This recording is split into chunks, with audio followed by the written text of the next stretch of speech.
understand that if he had done a certain, let's just say he did a certain loop on a regular basis or a certain series of loops, so he is familiar with the surroundings that he should see.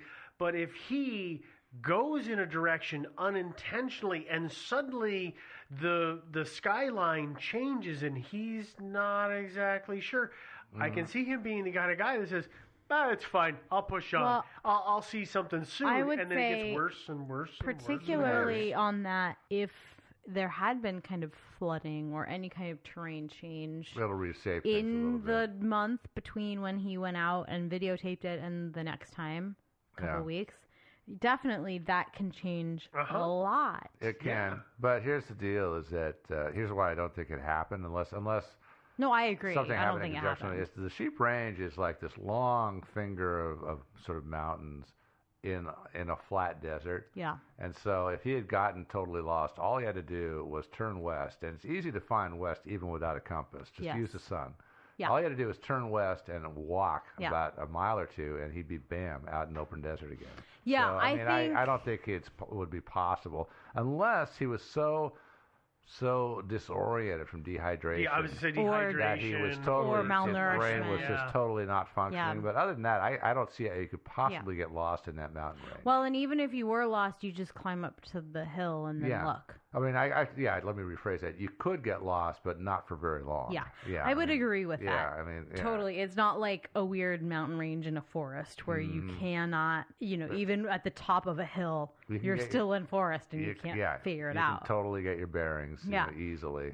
I would agree with that, totally. Yeah, so as far as getting lost, I don't think that happened. But of course, an accident. But even then. And even if you watch Kenny's video, you sort of get the feeling that Kenny is sort of an accident waiting to happen. I would agree with that. But again, I think that the search and rescue probably would have found him. There would be something, because I do believe that he probably knew kind of where he was. Yeah. But that was the kind of eerie thing about this whole story, I guess, was that he always seemed to know where he was. Yeah. And he said he knew where he was. I believed him. And maybe he didn't, maybe he did, right? I'll allow for the fact that he didn't. But I believed that he knew where he was, and I believed pretty deeply that he kept saying, "Oh, it's weird. I should have found this cave by now." And I haven't. Yeah. And that, I think, is the thing that attracts people to this case the most, is that the cave, the Mrs. Yeah, it's like a lost treasure seems kind like of thing. He knew where it was. It just wasn't there suddenly. Yeah, it was somewhere in Picture Canyon. Yeah. But again, that's the thing about the terrain changing and those guys walking through and saying, look at this. Like, this was 6 feet higher last time I was here. Totally. Yeah, and so, the terrain does change. And so maybe that's what happened here. They showed things where you could see the mouth of the little inlet caves. Not that they weren't deep caves, but 6 or 8 feet deep, and you could see they had changed. They showed video of them going down those Finger Canyon ravines where it was giant boulders. Yeah. And those seemed to be different, which also, by the way, this is a weird aside, and Devin will probably like this, do you remember the game Jak and Daxter? Yeah. On the PlayStation? I mean, no. I did not remember that. Okay, well, yeah, you probably never played it. Yeah. But they had these series of going through canyon areas, and they had all these round boulders, and they looked exactly like the Finger Canyons in the videos that Kenny and then the other guy put up. Sean, It was the weirdest thing. I was like, wait, I imagine there should be some little Faraday guy running around, and then I figured out it was Jak and Daxter. Mm-hmm. There is some little Faraday guy running around in there. You're just not seeing him. He's called an actual ferret, probably. Okay. So what are the other theories here? Oh, there's so many of them. Okay, we had an accident. Another favorite theory out there is that he came across some sort of criminal activity. Criminal or federal activity, or secret government activity, and was killed for discovering that. Because they're burying the rubber alien bodysuits out there. Is that the reason alien here? Bodies. Yeah. It's that kind of thing about whenever somebody disappears. That's always floated as a theory. Is he came across he came across some drug dealers and they murdered him and buried his body.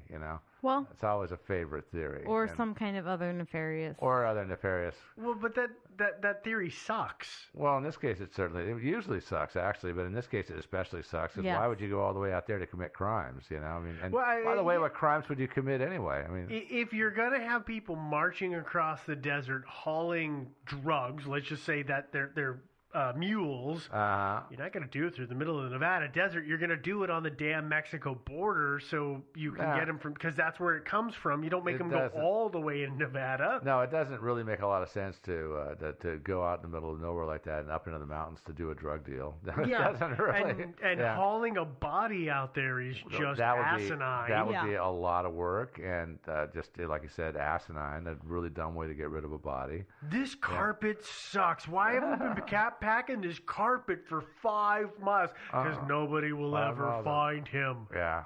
It's just silly. No, it's bad. Yeah, it's so the whole idea. But again, there's lots of people out there who always like to float this theory, and that's of course the case here. Same with the secret government activity. Well, again, it's very close to the government activity in the Nellis Air Force Range.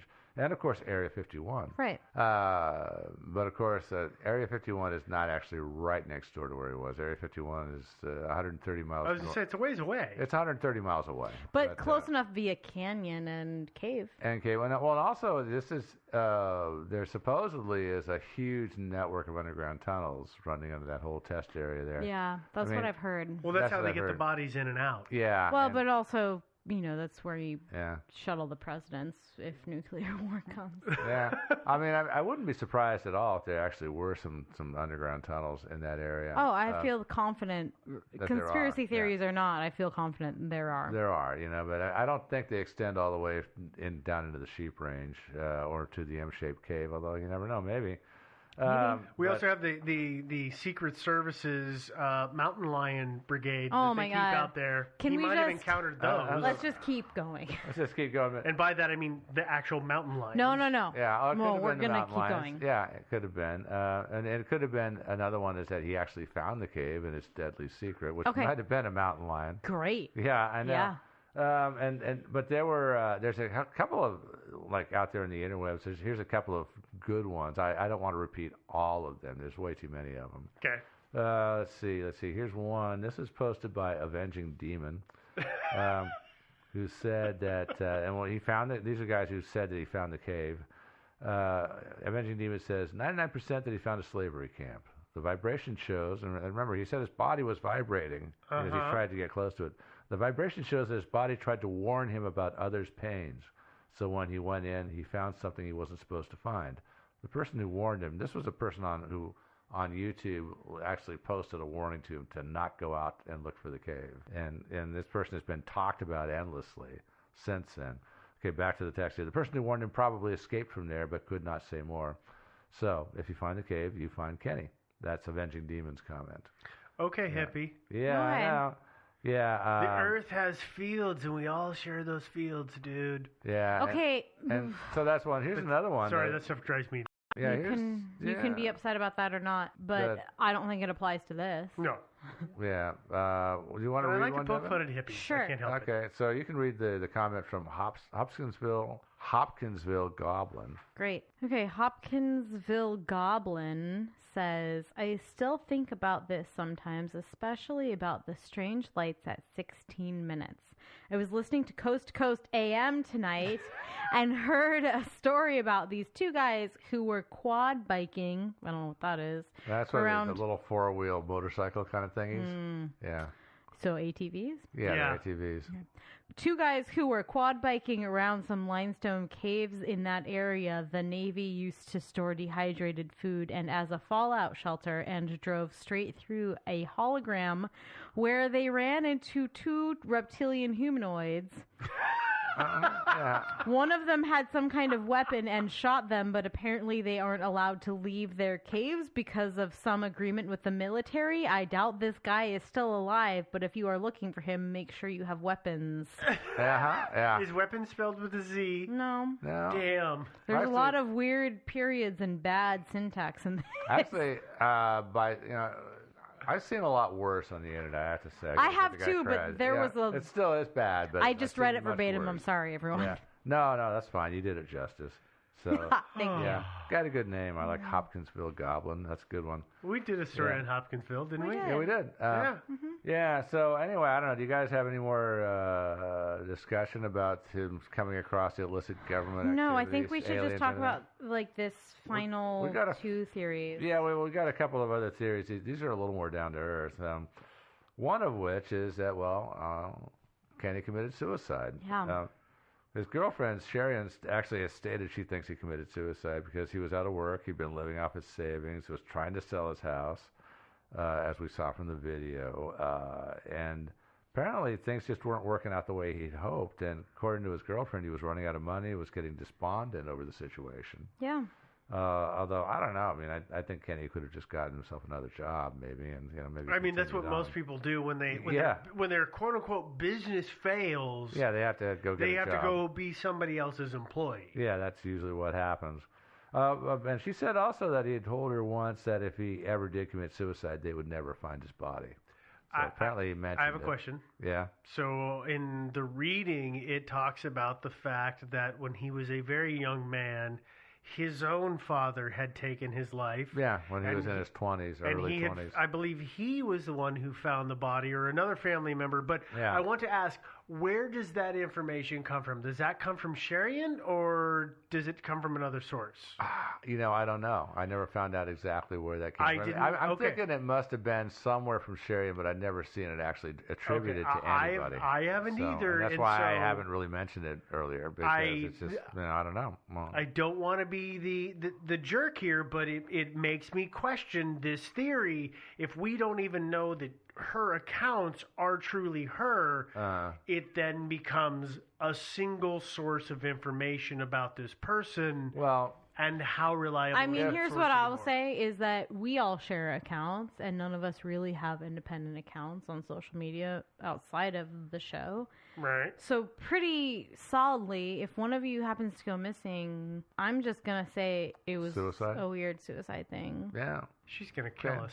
She is. She is so going to kill us. Yeah.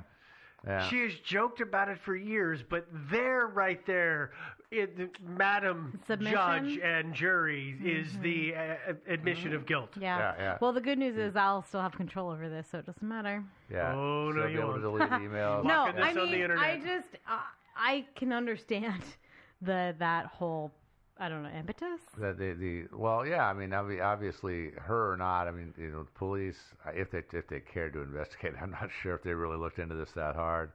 They could probably look at things like financial records and stuff, and actually learn a few things about his financial state. I'm sure there were other people besides his girlfriend that knew him. He had a daughter, Victoria. There's not a whole lot from her. There's nothing to find on her at all. She is quoted in one news story, but that's about it. I vaguely feel like that in and of itself is something, in that he must have said something to her, or they couldn't have. I mean, it's possible to his daughter. It's possible they were not close. Yeah, it happens. But if they were close in any kind of regard, it seems like the fact that she's not speaking out and saying, she's not. "Oh my God, my father's missing," blah blah blah. Yeah, that seems like it's indicative of what? Something. Of what? Something that would have been known to her prior. So either a suicide or an intentional disappearance, or if it whatever. If it was, say, a suicide, she probably doesn't want to talk about it. Most people wouldn't. But particularly if the life insurance, I'm sorry to interrupt, but particularly if the life insurance policy has a suicide clause on it, if she got a payout that said, but if this person committed suicide, I mean, that's not great. It's also entirely possible that they were just not close. Absolutely. I mean, it could be that, I'm not going to call him a deadbeat dad, but they may not have had a close relationship. Absolutely. And so people are like, what do you want to say about him? She's like, I didn't know the guy. He fathered me. He was my DNA donor. Well, that's all we got, dude. He was my bio dad. Here's the other deal. We've already talked about this. I mean, she wasn't exactly being harassed by the press because the press didn't give a damn. Very true. Yeah, so it's like it's not surprising that they didn't go out and score a lot of heartfelt quotes from Victoria. Yeah. Because, I mean, I can go either way. I think she could have showed up at the newspaper offices, interview me. I'm going to be all tearful. They said, go away. We've got better things to do. And I guess for me, no, they don't. It seems like, especially in 2014, it's not like this was like the 80s, 70s, where the only way was news outlets.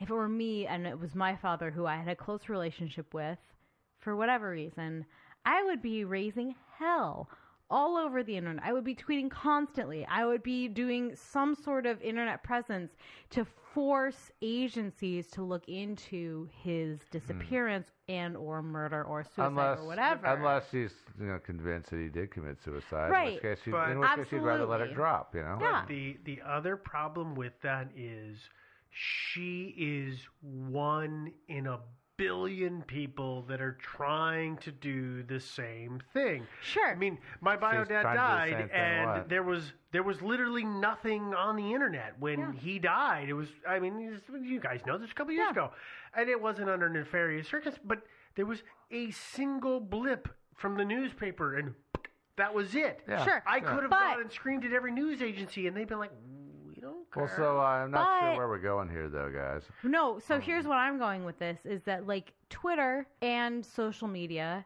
are a great tool, especially as recently as 2014 and the years since then.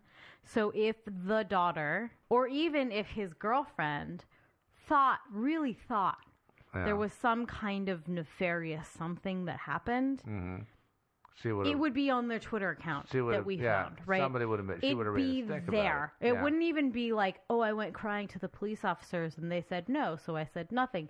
If they really cared and thought that something really bad had happened to this person. So you're buying into the suicide theory then? I don't know what I'm buying into. I'm just saying that if they thought that it warranted more investigation, they would be raising more hell. They would, yeah, because you said, like, your bio dad died, but it wasn't under nefarious circumstances. I have total utter confidence that if you thought it was under nefarious circumstances, you would be all over everything, tweeting at whoever you could, right? Posting wherever you could, raising as much social media presence as you could, and you're not even a millennial. This beard says I am far from a millennial. But I just, like, that to me is what I'm saying is I don't necessarily buy into any of these theories, but I think that if people who were close to him thought that something nefarious had happened to him, either it was not a hoax or either the theory is, like, if any theory other than it was a hoax or they knew something about what happened to him, they would be raising a lot of stink on the internet because it's not. But it's not as though it happened. So that was like not that far along ago. No, it wasn't, and so you would. That would lend a little support to the suicide. That's theory, all I am saying, I guess.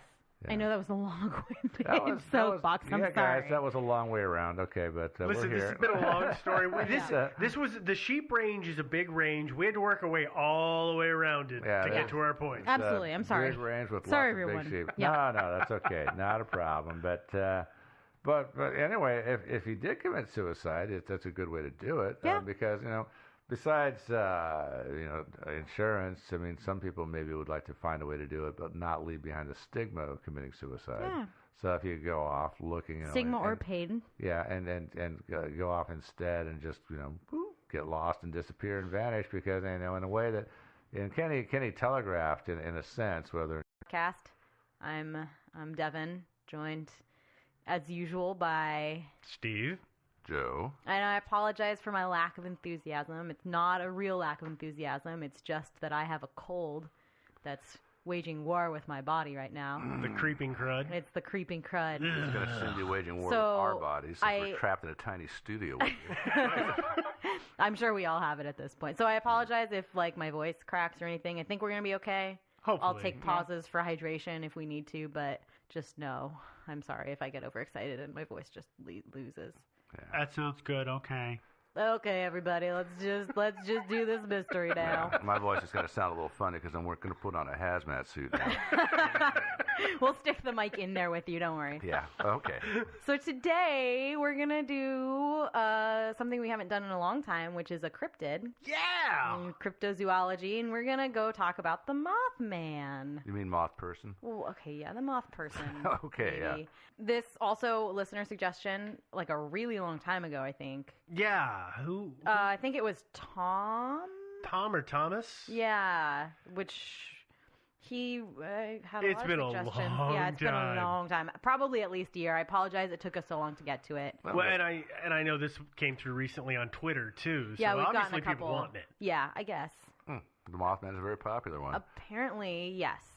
So I wrote a nice little lead in, which I totally ruined with all of our other stuff. So I'm just gonna read it. Everybody, get ready. Okay, let's hear it. All right, Cuddle by the Fire, everybody.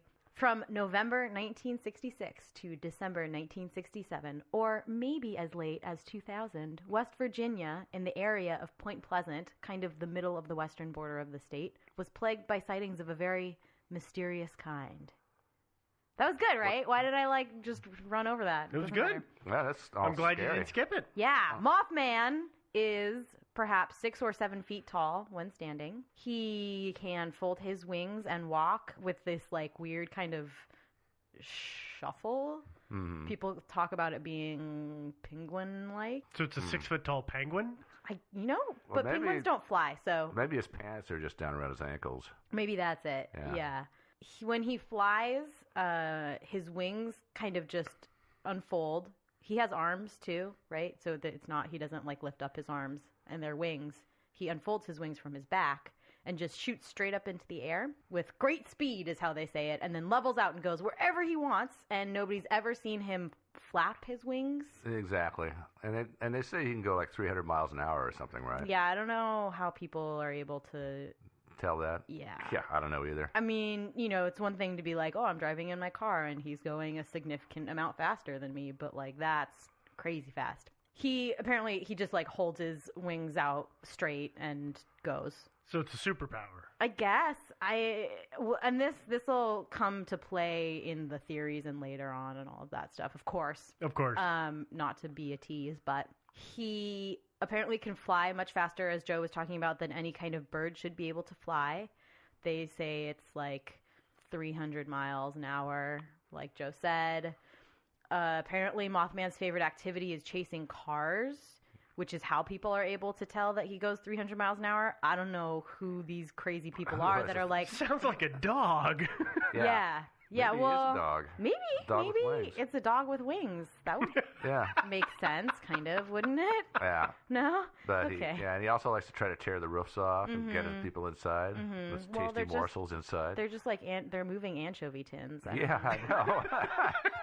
In some versions, he doesn't have arms. I know I said he has arms. I think he has arms. Lots of the pictures that I've seen, the renderings I've seen, he does have arms. But some versions say he doesn't have arms and he just has wings with no palms or fingers or hands or anything like that. So he's futilely trying. Is futiling the right word? Futilely? Futuling? Futilely? I don't know. Futilely? Grammar's never been our strong It's suit. not, no. Futilely or... Trying to tear the roof off of cars with no hands or palms. That sounds funny to me. So he's not very smart. yeah, so in the stories of him trying to rip car roofs off, I'm willing to say he doesn't have arms just for the pure humor of it. I will go with that. All right. So here's how the story goes. You guys ready?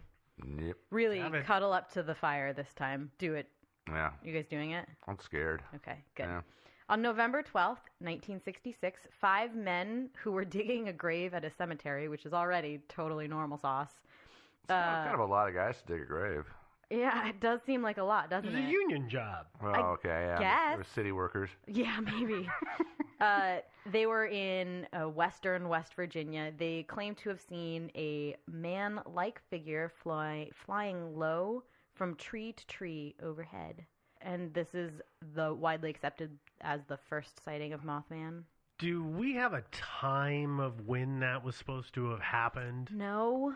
Probably daylight. People don't usually dig graves at night unless they're robbing them. Yeah. Well, and that's my question because That will pertain later. yeah. But But all of the other sightings that I've heard of happened at night. So this could have happened at twilight, say. Yeah. I guess it could have been the end of the shift. Yeah. I can buy that. Who knows? Maybe they were. It's November, so it gets dark early. So, yeah. Okay. I'll run with that. Okay. Then on November 15th of the same year, two young couples who were doing total normal things in an area of Point Pleasant. Lover's Lane? Yeah, they were at that. They were Lover's Lane, They were at the essentially. creepy TNT factory northeast of town. That's actually, yes, that's actually true. It was the TNT. It was known as the TNT area, which is the site of former World War II munitions plant. They were hanging out there for totally normal reasons, and then reported to police that they saw a large white creature whose eyes glowed red when the car headlights picked them up, so they reflected. They didn't glow. I'm just going to go ahead and make that edit right now. As a reasonable human being, if you shine a light at something and it reflects that light, it's reflecting, not glowing. Mm-hmm. Yes, it's like a cat. Yeah, or any animal just any animal. Even human eyes reflect light to some extent. To some degree, yeah. Yeah. Okay. Not red, but yeah. Most hopefully animals. not red. Yeah, well, maybe. Who knows? Depending on the person. During the next few days, a lot of other people started to report sightings. 2 volunteer firefighters said that they saw a large bird with red eyes. A Mason County sheriff said that he thought the sightings were due to an unusually large heron that he nicknamed a shitepoke. I don't know how that's pronounced. I've read that a couple of times. I Googled that word and I couldn't find anything. I'm going to say shitepoke. That's probably the PC way to say it. Shipoke? Chipotle? Oh. Yeah, there you go. It's the origins. Yeah. So herons do get quite large, actually, by the way. Some of them do, and we can talk about that a little bit later. The largest herons get, I think it was 16. They get like a 6 or 7 foot wingspan. Yeah. Oh, easily, yeah. But those herons only live in South Africa. Oh. So probably not that, but maybe. Let's got loose from the zoo or something. But maybe, yeah, possibly.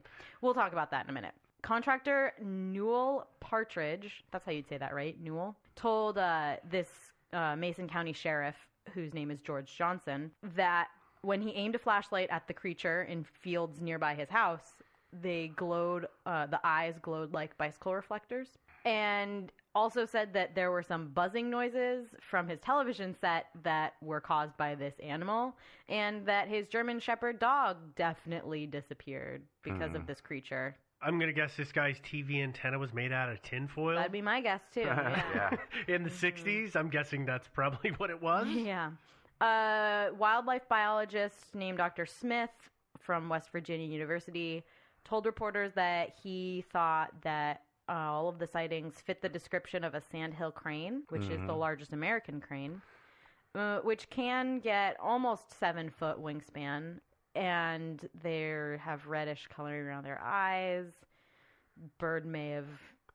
That's not its typical migration route, but birds wander sometimes. They aren't. They're not confined by rules. Sometimes you get an insane bird too. Sometimes you do. So maybe he was a little nuts and just sort of or maybe his friends ditched him on the migration south. And this is where having timestamps on these would be really helpful because. And we'll talk about this when we start talking about the theories, but I have some problems with the idea that it's a heron, given a lot of the inferred times, I guess, that these sightings were happening. Mostly I infer that these were happening at night because everybody says, oh, when I shined my flashlight, the eyes glowed. That's a reasonable presumption. Yeah, pretty reasonable. And it's a lot easier to mistake, say, a heron or a crane for, a guy with wings at night. You're not really going to do that during the day. Absolutely it is. And then this kind of tragic thing happened. This bridge called the Silver Bridge, which was in Point Pleasant, I believe. Yeah. What's the river there? Is it the Ohio River or what? Mississippi. No, it was the Ohio River. Yeah, Sorry, I'm thinking about a different bridge collapse that we'll talk about again later. Yeah. No, it was the Ohio River. It caused the death of 46 people. It collapsed on December 15th, 1967. And right after the bridge collapsed, Mothman sightings essentially ceased. There are a lot of... I guess I should rephrase that. I'm going to rephrase it to say generally accepted sightings of Mothman ceased. There are a lot of sightings since then, but almost all of them are brushed off as hoaxes or crazy people or somebody, falling for a prank or things like that. I'm about to say your very favorite word in this entire world, Steve. What's that? It's ufologist. Ugh. Ufologist. Ufologist Jerome Clark has written a lot about Mothman, and he says that for many years after the kind of initial events, that first 16 months, I guess it was about 16 months, members of the Ohio UFO Investigation League re-interviewed everybody who had seen the Mothman or claimed to have seen the Mothman, all of whom insisted that their stories were accurate. Of course they did. Yeah, and there was a woman named Linda Scarberry.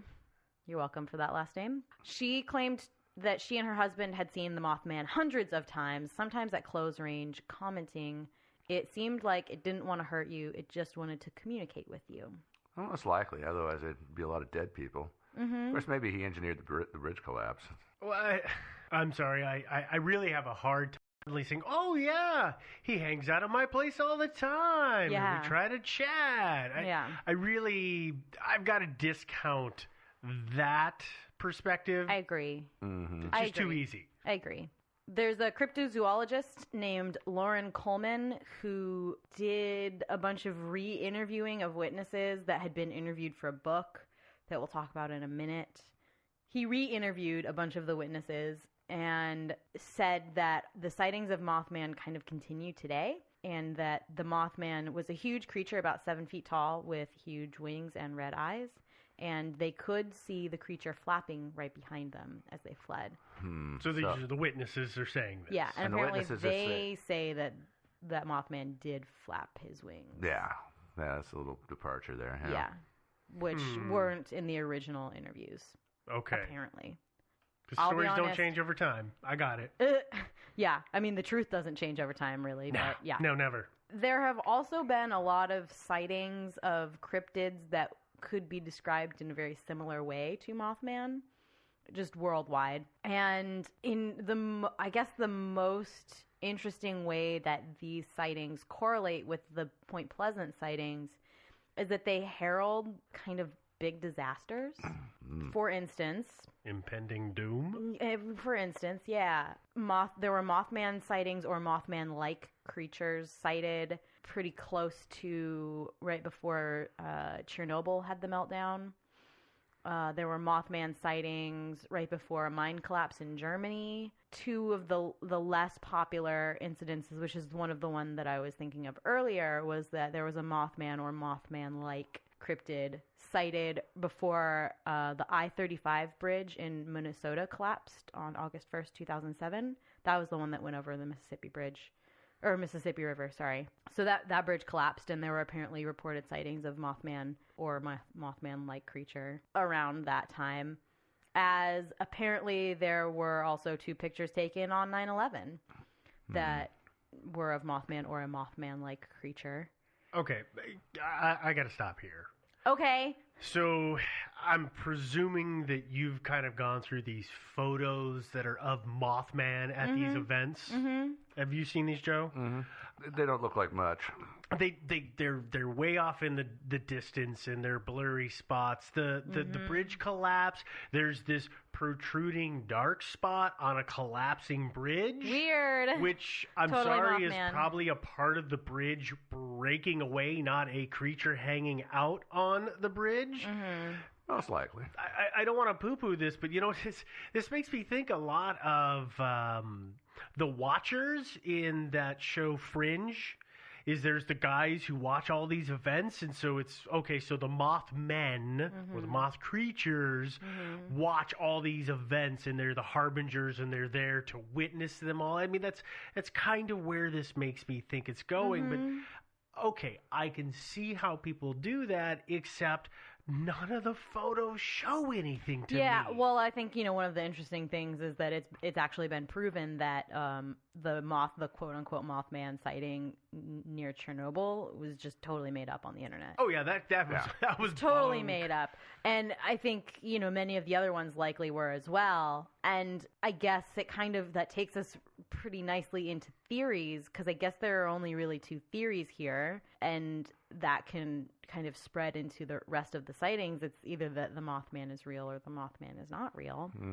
Now, the Mothman, again, in some descriptions of him at least, and most of them actually, he doesn't appear to have a head. It's like he's got shoulders, and then he's got his 2 glowing eyes are like kind of set in his chest, correct? Yeah, the swing shoulder thing is higher than head level, I guess, is kind of the way the face is lower. That's why they call it Mothman, right? Is because it doesn't look like he's like a man with a head and wings that come out of his shoulders. It looks like his head is down on his body more, like where you would put moth's head would be. Well, yeah, if you look at a moth, their torso extends and then it actually ends, but you can't really tell that from a little bit of ways because their neck is the same size, and so they look like one kind of cylindrical thing with big eyeballs on it. Yeah, pretty much. And so I can see what that... Kind of like an owl, too. Yeah, an owl is a great analogy as well. An owl is a great analogy as well. Yeah. Do you guys want to just go ahead and hop into those theories? Let's do it. May as well. Sure. And there are a lot of theories out there about Mothman, of course, as I'm sure all of you know, if you're even mildly into cryptids of any kind. Mothman's kind of the starter cryptid for a lot of people, I feel. But we're just going to do some of them. The thing, of course, the top contenders, of course, we can't do all of them. And as I said, we're going to break them into 2 different sections. Either Mothman is real or Mothman is not real. Okay? And the lines do get a little fuzzy here. Okay. But just bear with me. Just doesn't matter. Anyways, okay, the first Mothman is real theory. Mothman is real and an alien. Yeah. That makes Actually, sense. this is really interesting. So, Lauren Coleman, that zoologist, do you remember? Yeah. Who went around re-interviewing, quote-unquote, people. cryptozoologist. I'm sorry, the cryptozoologist. That's better.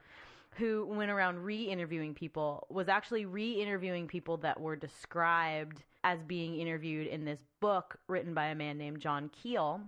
He wrote it in 1975. It's called The Mothman Prophecies. And it laid out a lot of investigation. It was spattered deeply with a lot of personal theories. There was a movie made of it. With Richard Gere. I know Steve really Gere. wants to talk about Richard Gere. He's in love with him, apparently. I don't know what's going on here. I actually am Richard Gere. Oh, no. I didn't know. But Keel has a lot of theories about UFO sightings. Apparently, there were, strange lights seen around.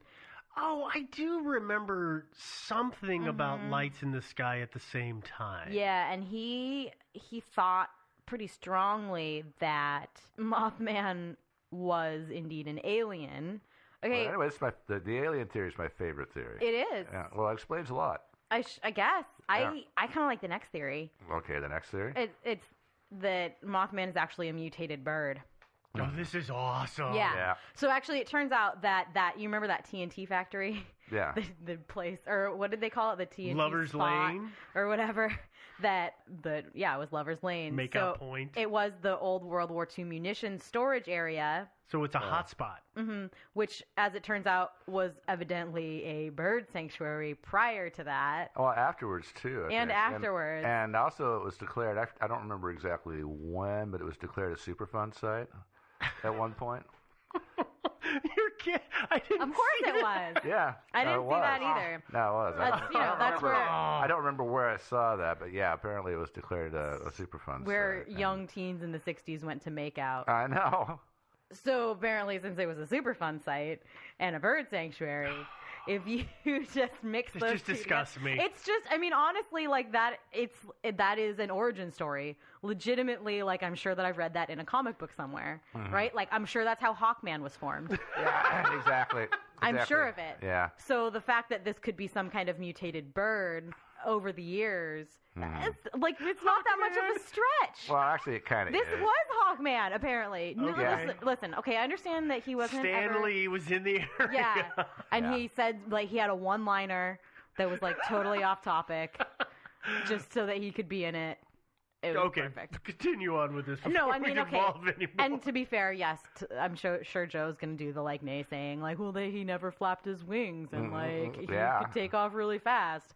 So whatever. So he Hawkman could too. It's fine. Doesn't matter. Yeah. So the bird mutated into a really huge bird with red glowing eyes, and so. Well, I don't see. The thing is I'm not so sold. And a hatred for human beings. Well, I'm and not. Cars. Yeah. I'm not sold on the glowing eyes thing. I really I think all of the descriptions were that they were reflective, and lots of things glow red when you shine something. I mean, cat's eyes do that all the time. Yeah, I mean, Sure. we talked about that already. Yeah. Absolutely. So I'm not. I mean, I don't think that that's so much of a problem for me.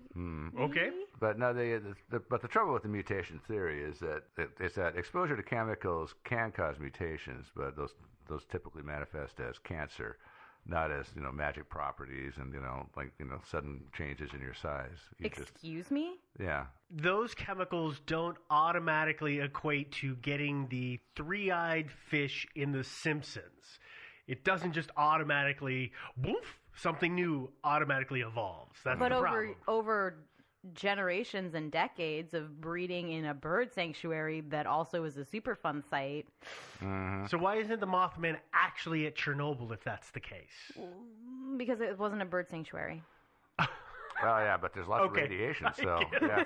I give. Yeah, but anyway, I mean, my logic is just foolproof. Baffled me. Yeah. Yeah, but I mean, Bamboozled. mutation is a normal part of the whole process of evolution. That's how it works. Joe, just let me have my fun. Okay, sorry. Thank you. But yeah. Okay, next theory: Mothman is real and actually a different kind of cryptid, or the other kind of cryptid is it. It's hard to tell.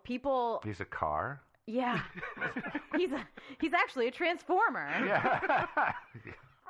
No, a lot of people have suggested that Mothman actually might be a thunderbird from Native American lore. Look, it's a car. It's a wine. Or that No, it's Mothman. Or that I'm just going to keep talking here. Okay. Or that thunderbirds were actually Mothman. I'm not totally clear on which way.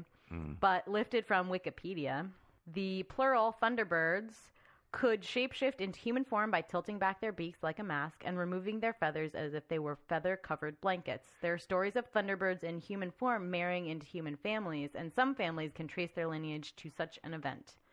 This, of course, would mean that Mothman would date to the 1600s, if not earlier, or that Mothman is a type of animal. It's like a classification, not like one a single super thing. shy creature that we rarely see. Kinda like Bigfoot. the leopards and stuff that live in the mountains that are seen once every 30 years or something. Is that what you're getting at?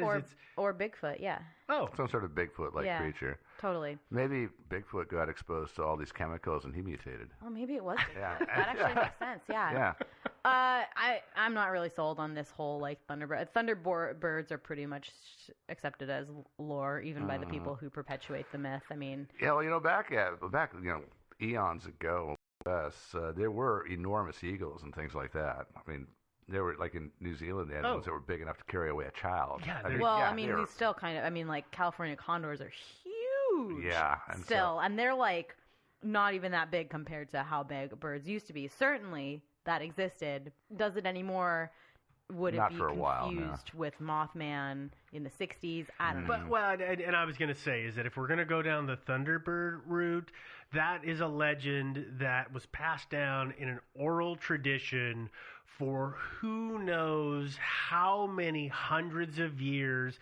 It's kind of like when we were talking about the progress into the New World, and that there would be some prehistoric creatures like mammoths and stuff like that. So there's big, large creatures around, and then the stories, and they probably weren't as big as they were described, but of course, as with all good lore, it evolves. So it goes from a 5 or 10 foot wide wingspan to a 30-foot wingspan over time as the story evolves. So I can see how that could be a story. I have a hard time with it wrapping into the Mothman. I agree. Mm-hmm. Yeah. So two things I don't want to discuss, but I just want to say.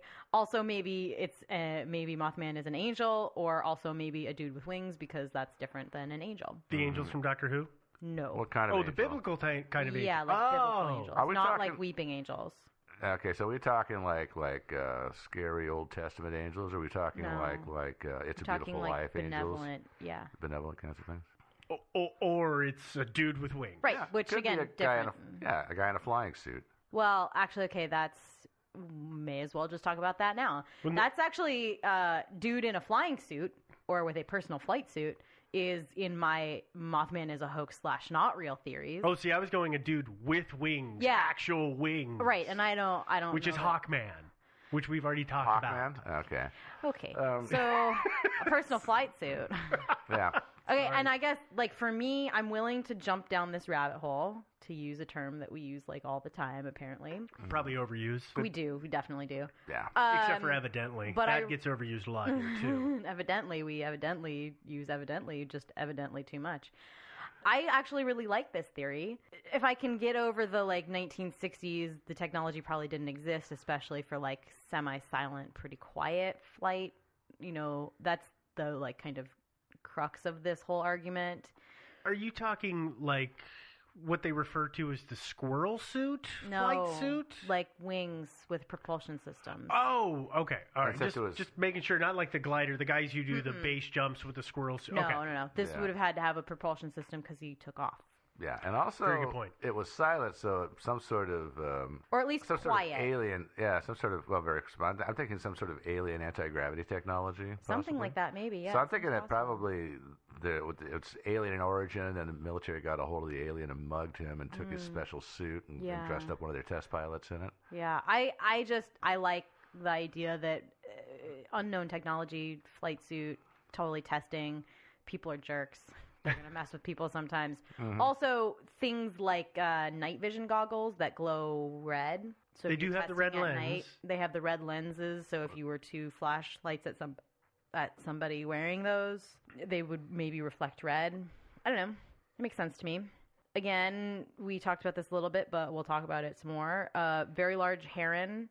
Yeah, really, I mean, herons do get pretty big. But, they do, but they aren't super nocturnal, especially not super nocturnal like chasing cars. Yeah, they're not known for that. Actually, okay. Here's the thing about birds. The majority of birds have no night vision. That's why birds roost at night, is they can't see at night. So let's just suppose that there is a bird roosting somewhere and it gets disturbed, and I've got a bird, and if it's dark and he gets loose, he freaks out and he flies around like a crazy creature, running into things because he can't see where he's going, and he goes for the one spot of light. So I could see, let's just propose that there's one of these herons, and I can't remember, what is the name of the heron with the big red circles around its eye? Oh, that was a sandhill crane? Yeah. Okay, it's a crane. Sorry, I was calling it a heron. But the crane. Same thing. Essentially. If something spooks it from where it is roosting or sleeping, and its automatic reaction is to get away and fly, it then can't see where the heck it's going, so it's going to go to a point of light where it can see to land, which would explain why it was following a car. Totally explain it. It was a bird. It could have just been a really, really huge owl, too. That was the other thing, They can see at night. And they do. The other thing about owls that's, like, super interesting is, especially, like, barn owls, like, if it was a really large barn owl, for instance, they have those legs that, like, look kind of like tiny men legs. They're stubby. Yeah. They're a little stubby, but they are also kind of thicker. Or at least with all the feathers and stuff, they do kind of look like little dude legs, and they look kind of furry a little bit. And, I haven't done my research on how big certain owls get, but if it was a particularly large owl, and they people can have were like seeing 5+ feet. Well, and if people were seeing it at a distance, and it just happened to be in that area. I think that the idea of it being a barn owl could make a lot of sense. They fly so silently. Or a great horned owl. They get even bigger. And and for both of those owls, they appear to have no heads. It's like their torso just segues completely up, and they're sort of square. Just like a moth. Yeah, just like that. Yeah. And another support for the theory is just a little known fact, but that couple that was chased down Highway 62 in 1966. They were driving a Volkswagen Rabbit. Okay, I made that up. He made that up. He made it up, but it was good. Yeah, it was good. No, I mean, I like that theory probably the best. And then the last theory is that it was just a hoax. It was a hoax, and it probably was just a hoax. Yeah.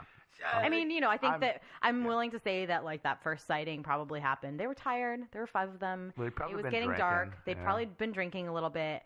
They saw probably an owl or something that was pretty large fly. They weren't used to seeing.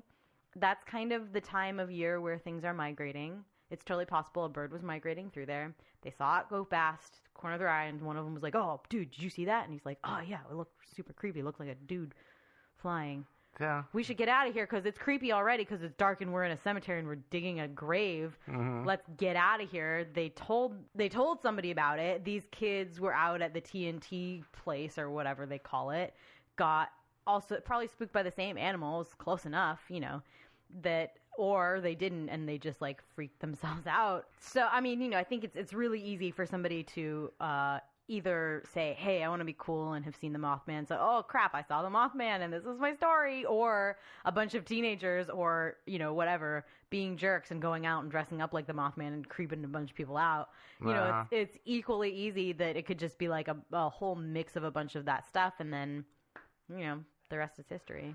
Do you know, the thing is, what I expected to find in the research of the theories on this and the explanations and disclaimers and all of that, but I never saw mass hysteria. Well, yeah, I mean, that's kind of the hoax idea. Right, but as the, on the detractor side of the Mothman is real, I expected to find something that talked about it was mass hysteria, because mass hysteria is typically a bunch of people in the same area all begin to believe very seriously that they're seeing the same event or experiencing the same thing.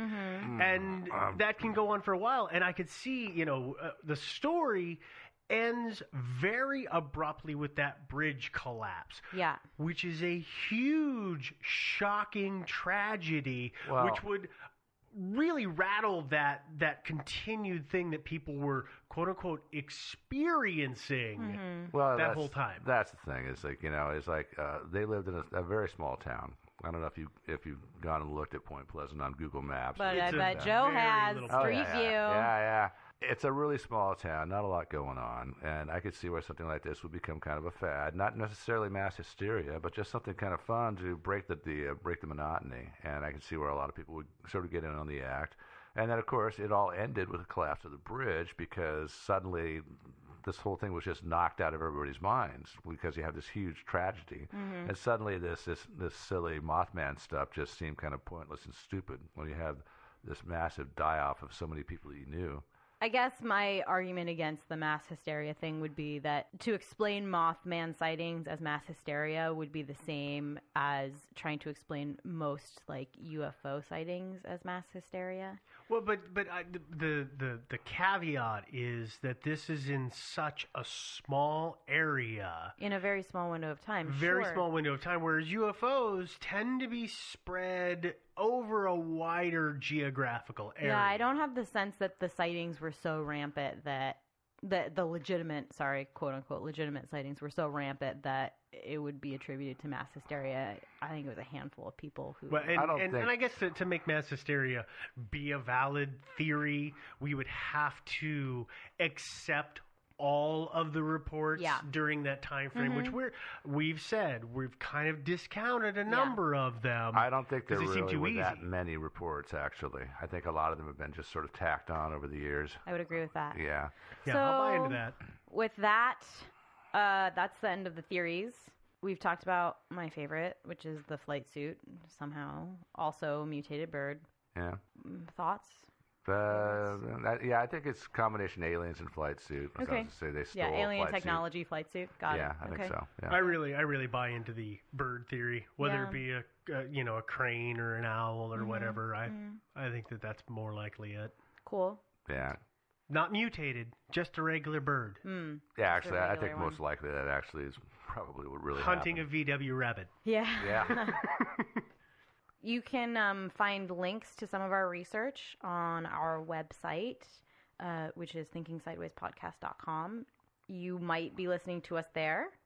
You probably are not, but you might be.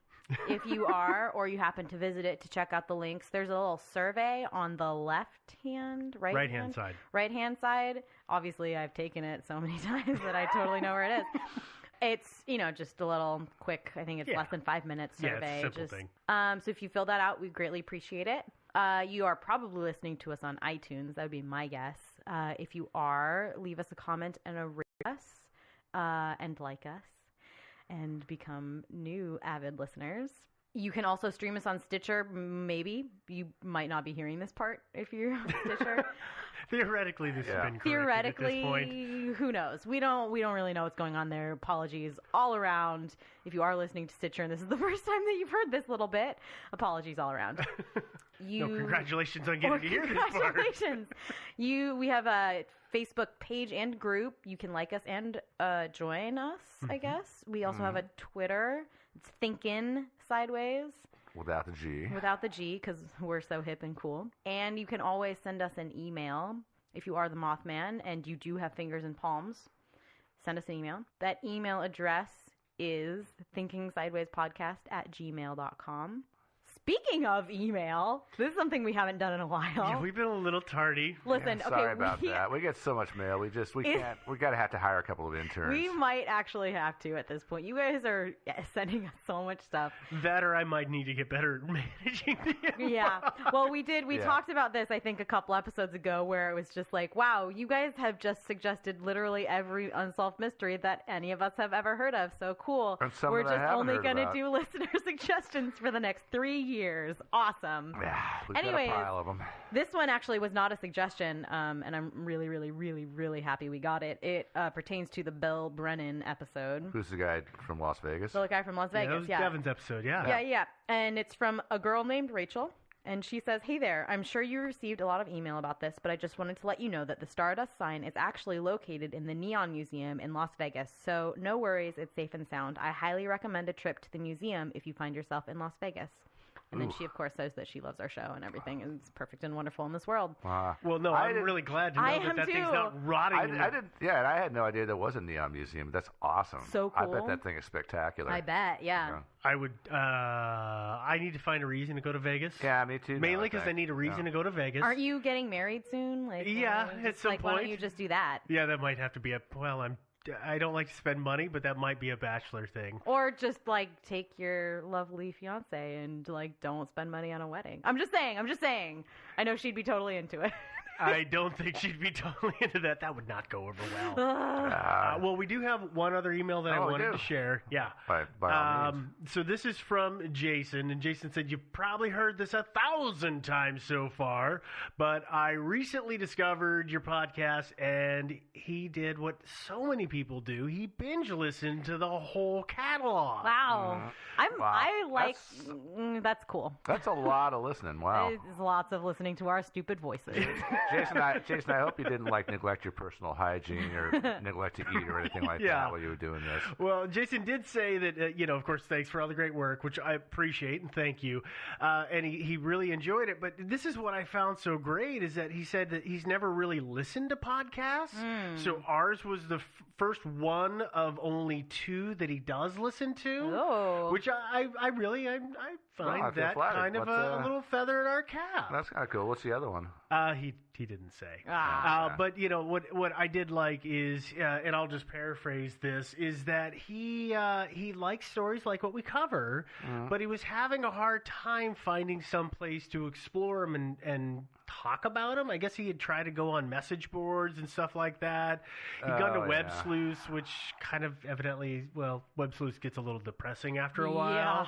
Well, And he'd gone to some of the paranormal boards, but of course, because he was trying to put up some alternate theories, they didn't like him so much. Oh, really? Yeah. So, Jason, we like you. You're totally welcome here, and we are totally glad you found the show, and thank you for sending this the email. Yeah, thank you. I've got to say, I did say Web Sleuths is Careful. kind of hard to slog through. Careful. Yeah, no, you can't spend a lot of time on that website. Oh, yeah, I know. We have to be careful. Yeah. Anyways, with that having been said, to steal a phrase, we're going to get out of here. I'm going to not flap my wings and fly away. Yeah, I'm going to shoot straight up in the air. And then, no, I'm not. Just goodbye, everybody. Who?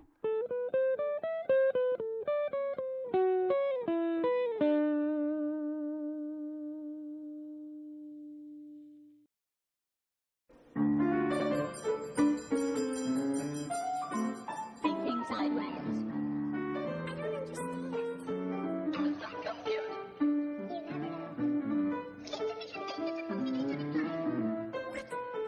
Stories of things we simply don't know the answer to. Hey, everybody, and welcome to a holiday special episode of Thinking Sideways. I am, of course, Steve, as usual, joined by my two little elves.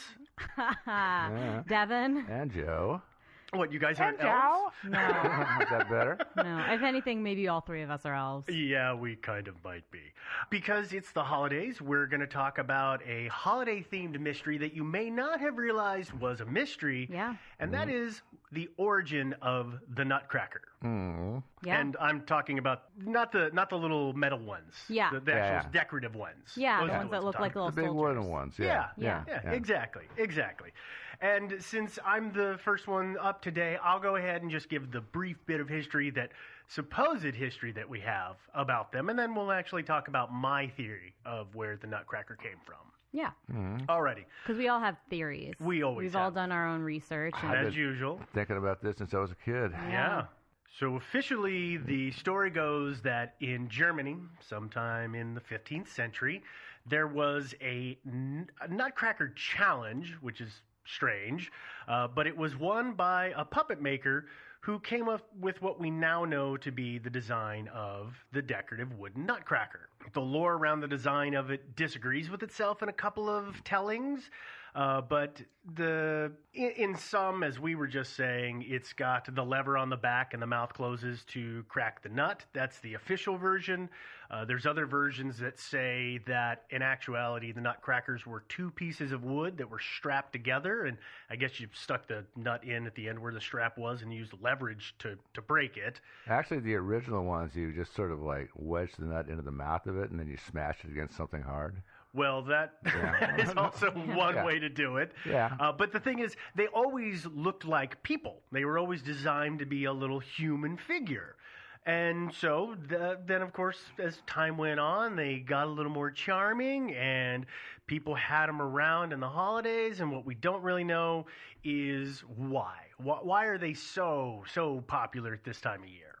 And I have done the research, and I have what the actual reason is. Really? You ready to hear this? Yeah, sure. Okay, so I pieced this together from some really old manuscripts that have been coming out of Eastern Europe and as PDFs. And they're on the internet now. Then they're on the internet now. Thank God for the internet. Yes, indeed. So here's what happened is sometime in the 15th century, there was a plague that was roaming Europe.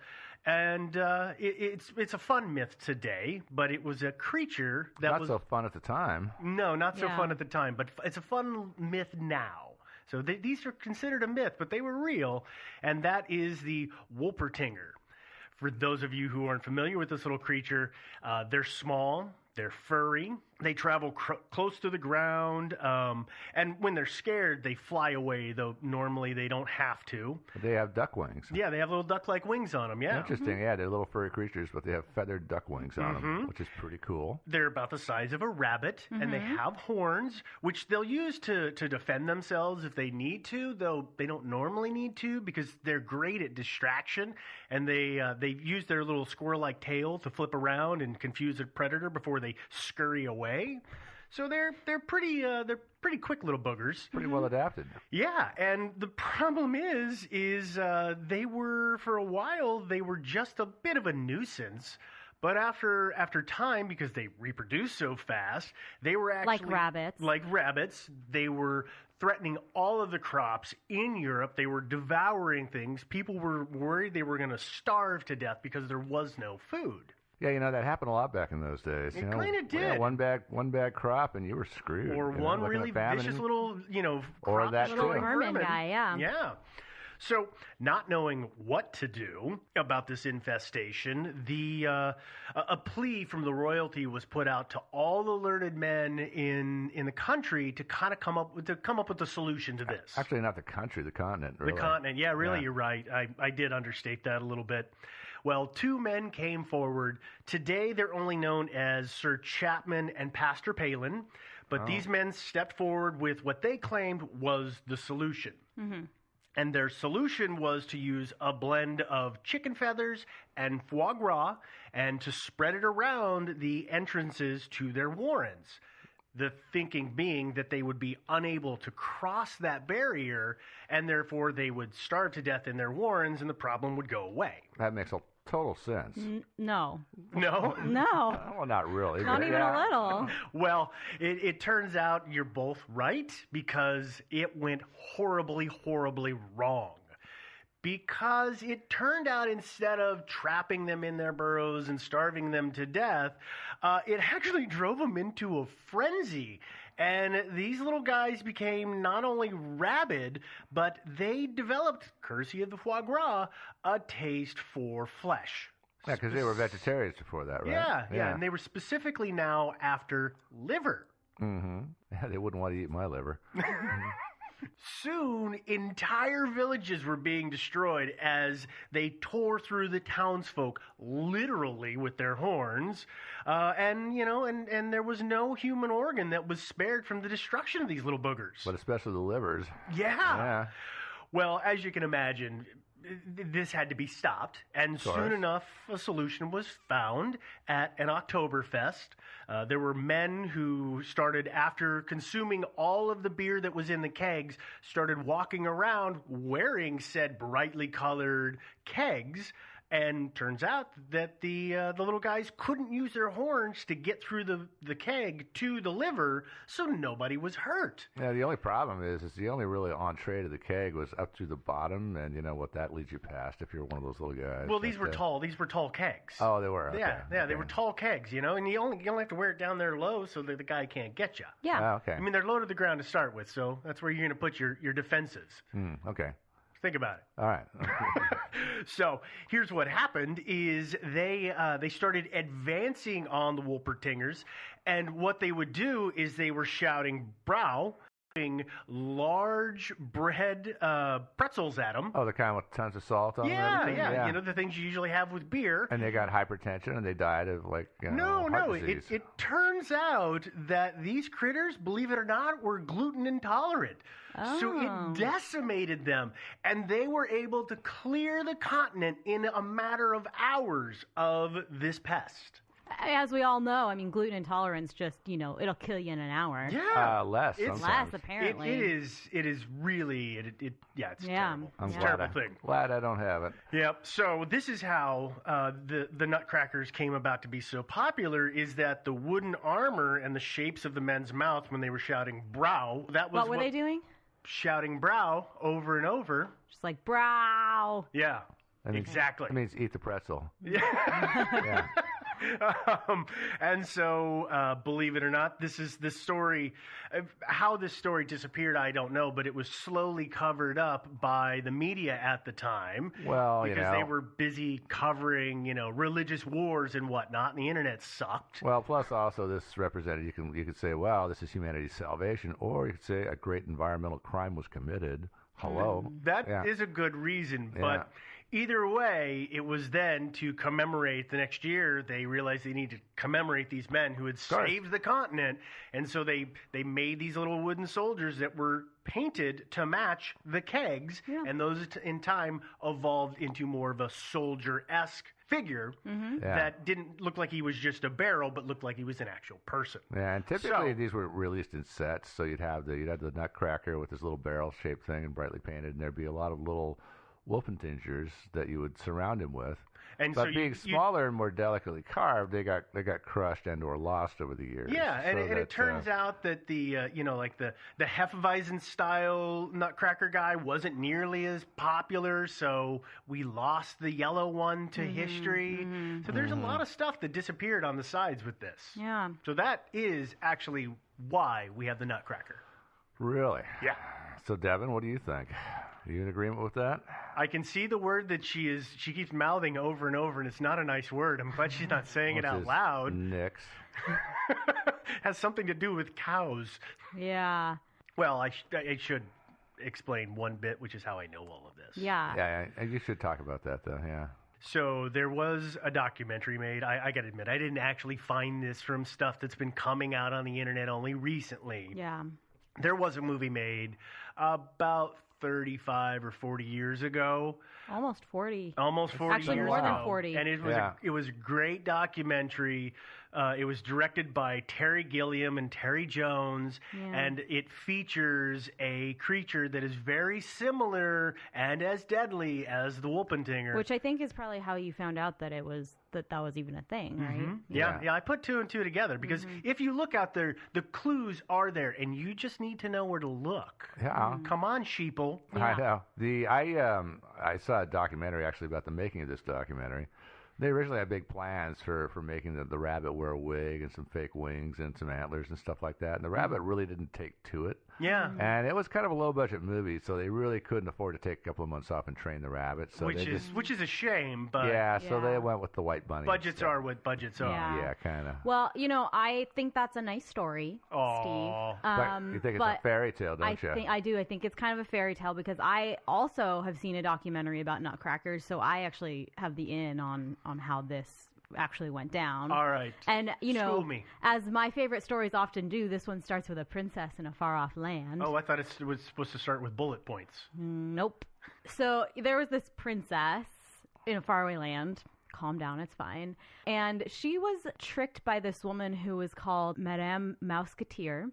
And you're laughing, but that's the translation. I'm sorry, this is a Russian story. This Nutcrackers actually came from Russia, not Germany. I don't know if you guys know that or not, but it's true. Okay, sure. Yeah. So anyway, so in Russia there was this princess, and she was Madame Mousquetaire was often also called the Mouse Queen, so we'll just call her the Mouse Queen for now. Can we just call her Minnie? No, we're going to call her Mouse Queen. There was one day where the Mouse Queen tricked this princess into allowing her and her children, the queen, not the princess, to eat up a bunch of lard that was being reserved actually to go into the sausages for the princess's father, the king's dinner that night. Okay. So obviously the king was mad about this, right? Nodding. The king noticed the lard was missing from the Yeah, recipe? well, because they couldn't make sausage. No, they couldn't even He noticed make the sausage wasn't. He noticed the sausage was missing, and you so can't make sausage without lard? Apparently. Yeah. Oh, I didn't know that. And the queen, not the Mouse Queen, the princess's mom, Yeah, the queen, the real queen, was upset because she couldn't make the sausage for the king, and so everyone was mad at the princess. So the queen is upset that she can't make the sausage, and the princess is in kind of deep trouble for letting the Mouse Queen, or Madame Mousquetaire, eat the lard and her children. So the king commissioned a court inventor whose name was Drosselmeyer to create some traps for the Mouse Queen and her children, which worked. Cruel. Yeah. I think we use those today. We do. They're different, but we do.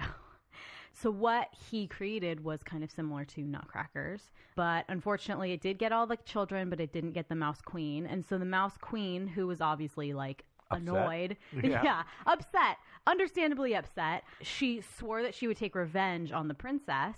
So she chewed through the network cable and all the internet went out. No, this was this is why the internet took so long to come back.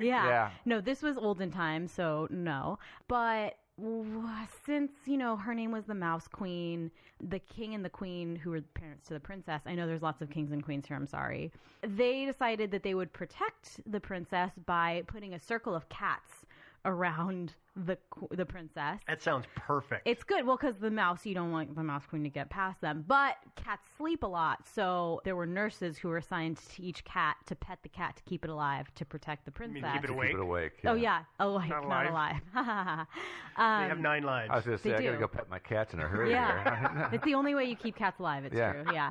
Well, of course, we all know how this story is going to go. Oh. The nurses fall asleep, and the Mouse Queen gets past. She puts a spell on the princess. Now, I know what you're thinking. Spells aren't real, but actually they are. Okay. They are. They were, at least in Russia in this time. Let's be honest here. There's a lot of hinky things happening in Russia that we can only attribute to magic. Okay, Mrs. Potter. It's a dark, mysterious place. There's no doubt about that. Yeah. So the spell or curse that the Mouse Queen put on the princess was to make her ugly, because her soul was ugly, I guess. But it gave her a huge head with a really wide grinning mouth and a cottony beard, just like a nutcracker, like the traps that killed her children, to make her look like that. Quite the curse. Yeah, it's reminds me of pretty somebody I know, actually, but not you. Oh, okay. Yeah, you'd be happy to know. Steve? Not Steve either. Oh, okay.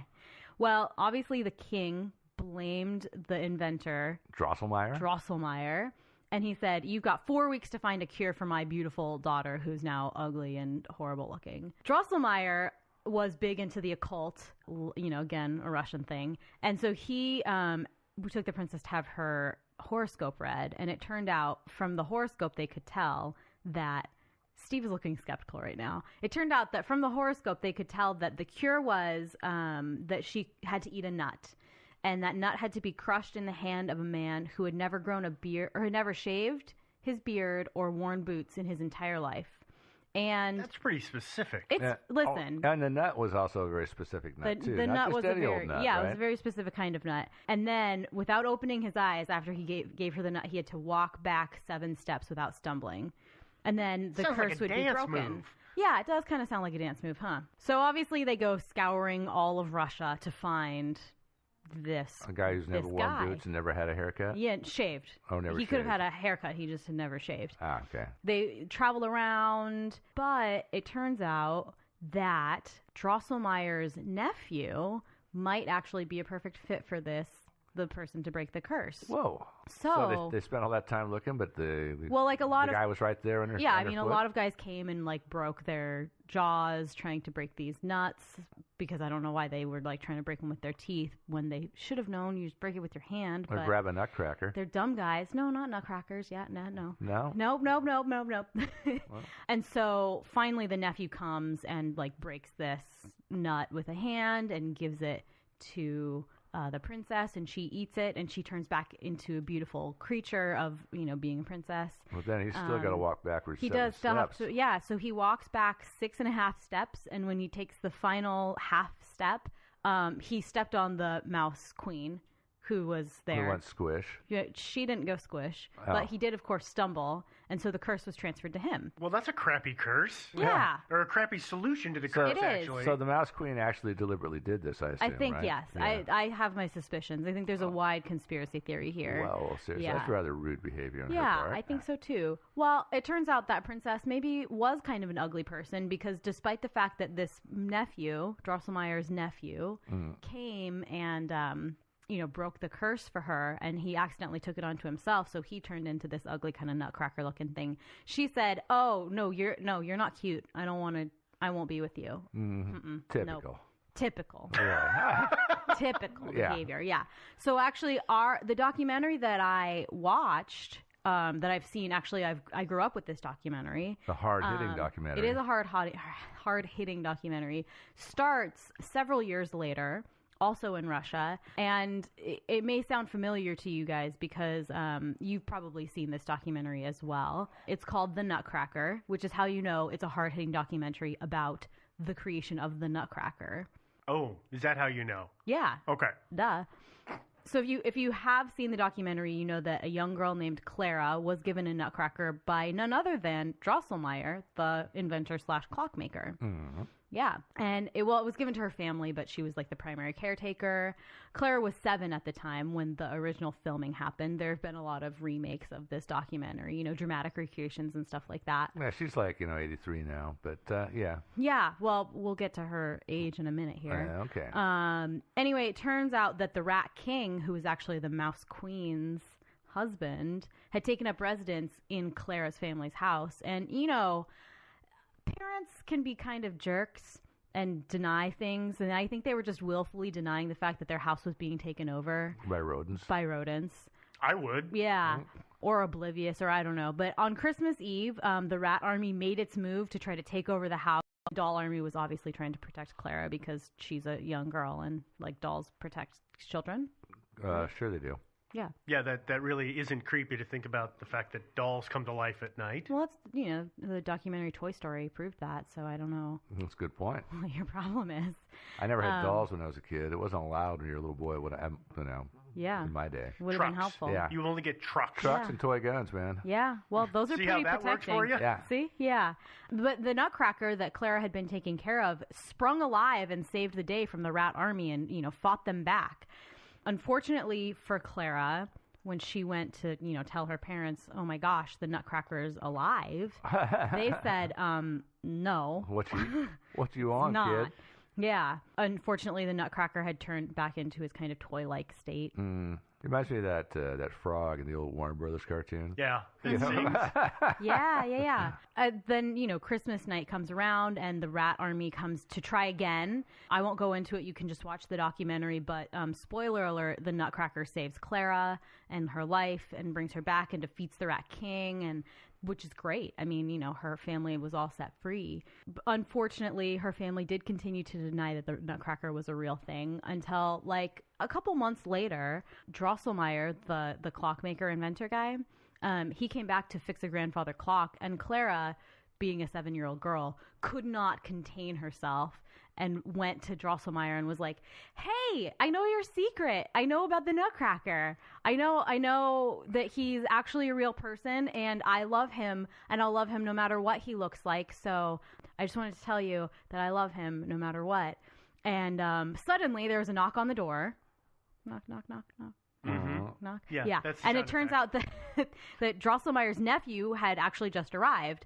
Spoiler alert, Drosselmeyer's nephew was the Nutcracker the whole time, and the curse was broken by true love. And so he asked Clara if she would marry him. And of course she said yes, because what 7-year-old girl isn't just dreaming of marriage? Oh, exactly. But her family said, no, you have to wait a year and a day before we'll let you marry him. Until you're 8. And Yeah. So then he came back a year later, It and was he the took legal her age away. at that time. Yeah, to Doll Kingdom, where I'm planning a trip to Doll Kingdom, actually, but Are you now? they, Drosselmeyer's nephew and Clara rule as king and queen of Doll Kingdom to this day, and then Doll Island has made all of these nutcrackers to help keep kids safe from the Rat Army, and to scare them off because they know that that's what works against the Rat Army, And so when it's they see them, the exterminators of the world that are keeping this story down because they would be out of work otherwise? yeah, exactly, and the rats, Oh, well, yeah, the rats are doing it, Yeah. too, but... the rats as humans. I see. Yeah. That makes sense. No, Yeah.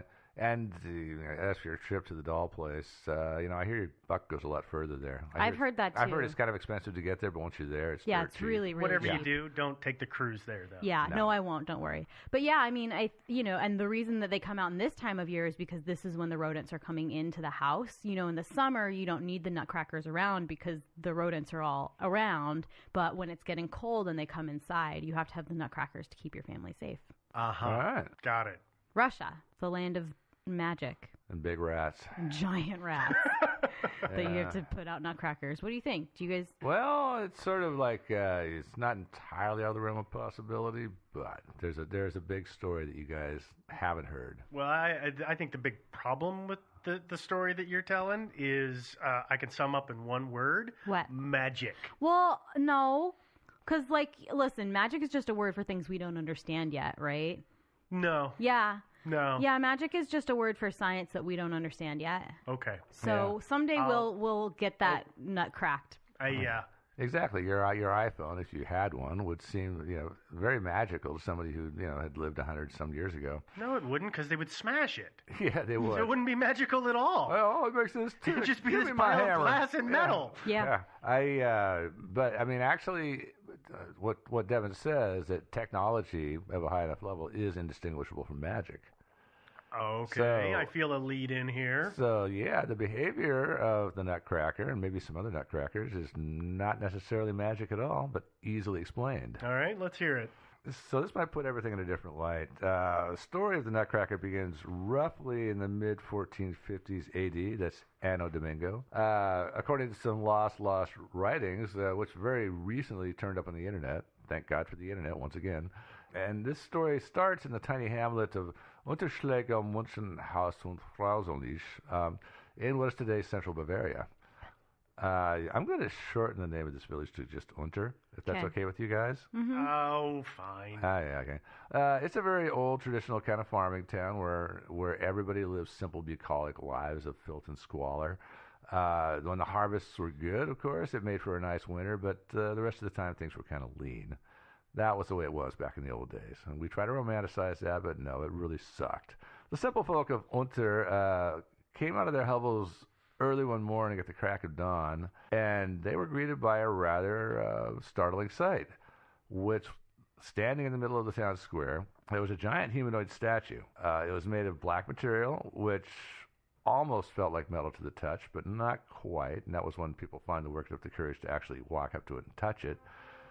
It was black. It didn't seem to reflect light. It didn't seem to absorb light. It was kind of mysterious material.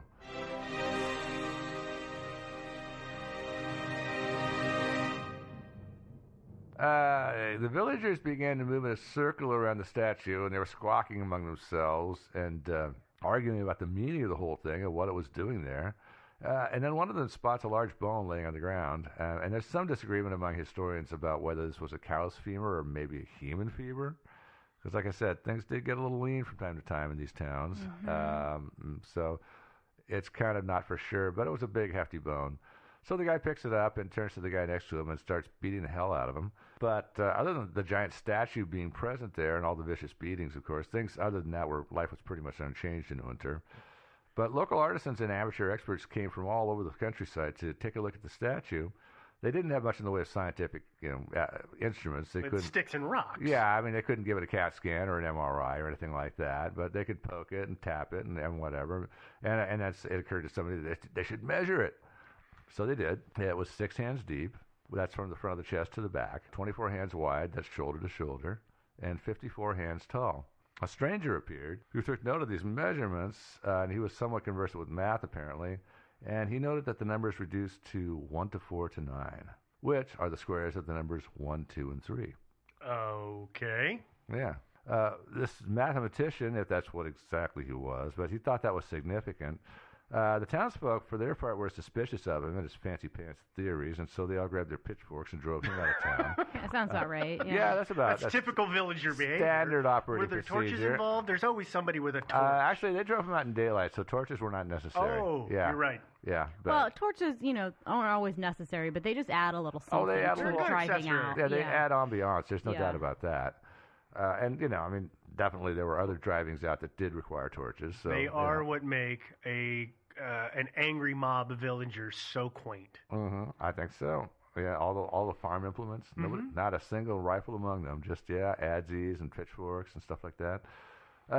But let's continue with our story of the statue. It was there for 3 days, and then one day the villagers woke up and it was gone, just like that. Vanished without a trace, except for some massive garbage can-sized footprints leading off to the forest to the northwest. But is that technically without a trace? Yeah, so not quite without a trace, I guess. Yeah.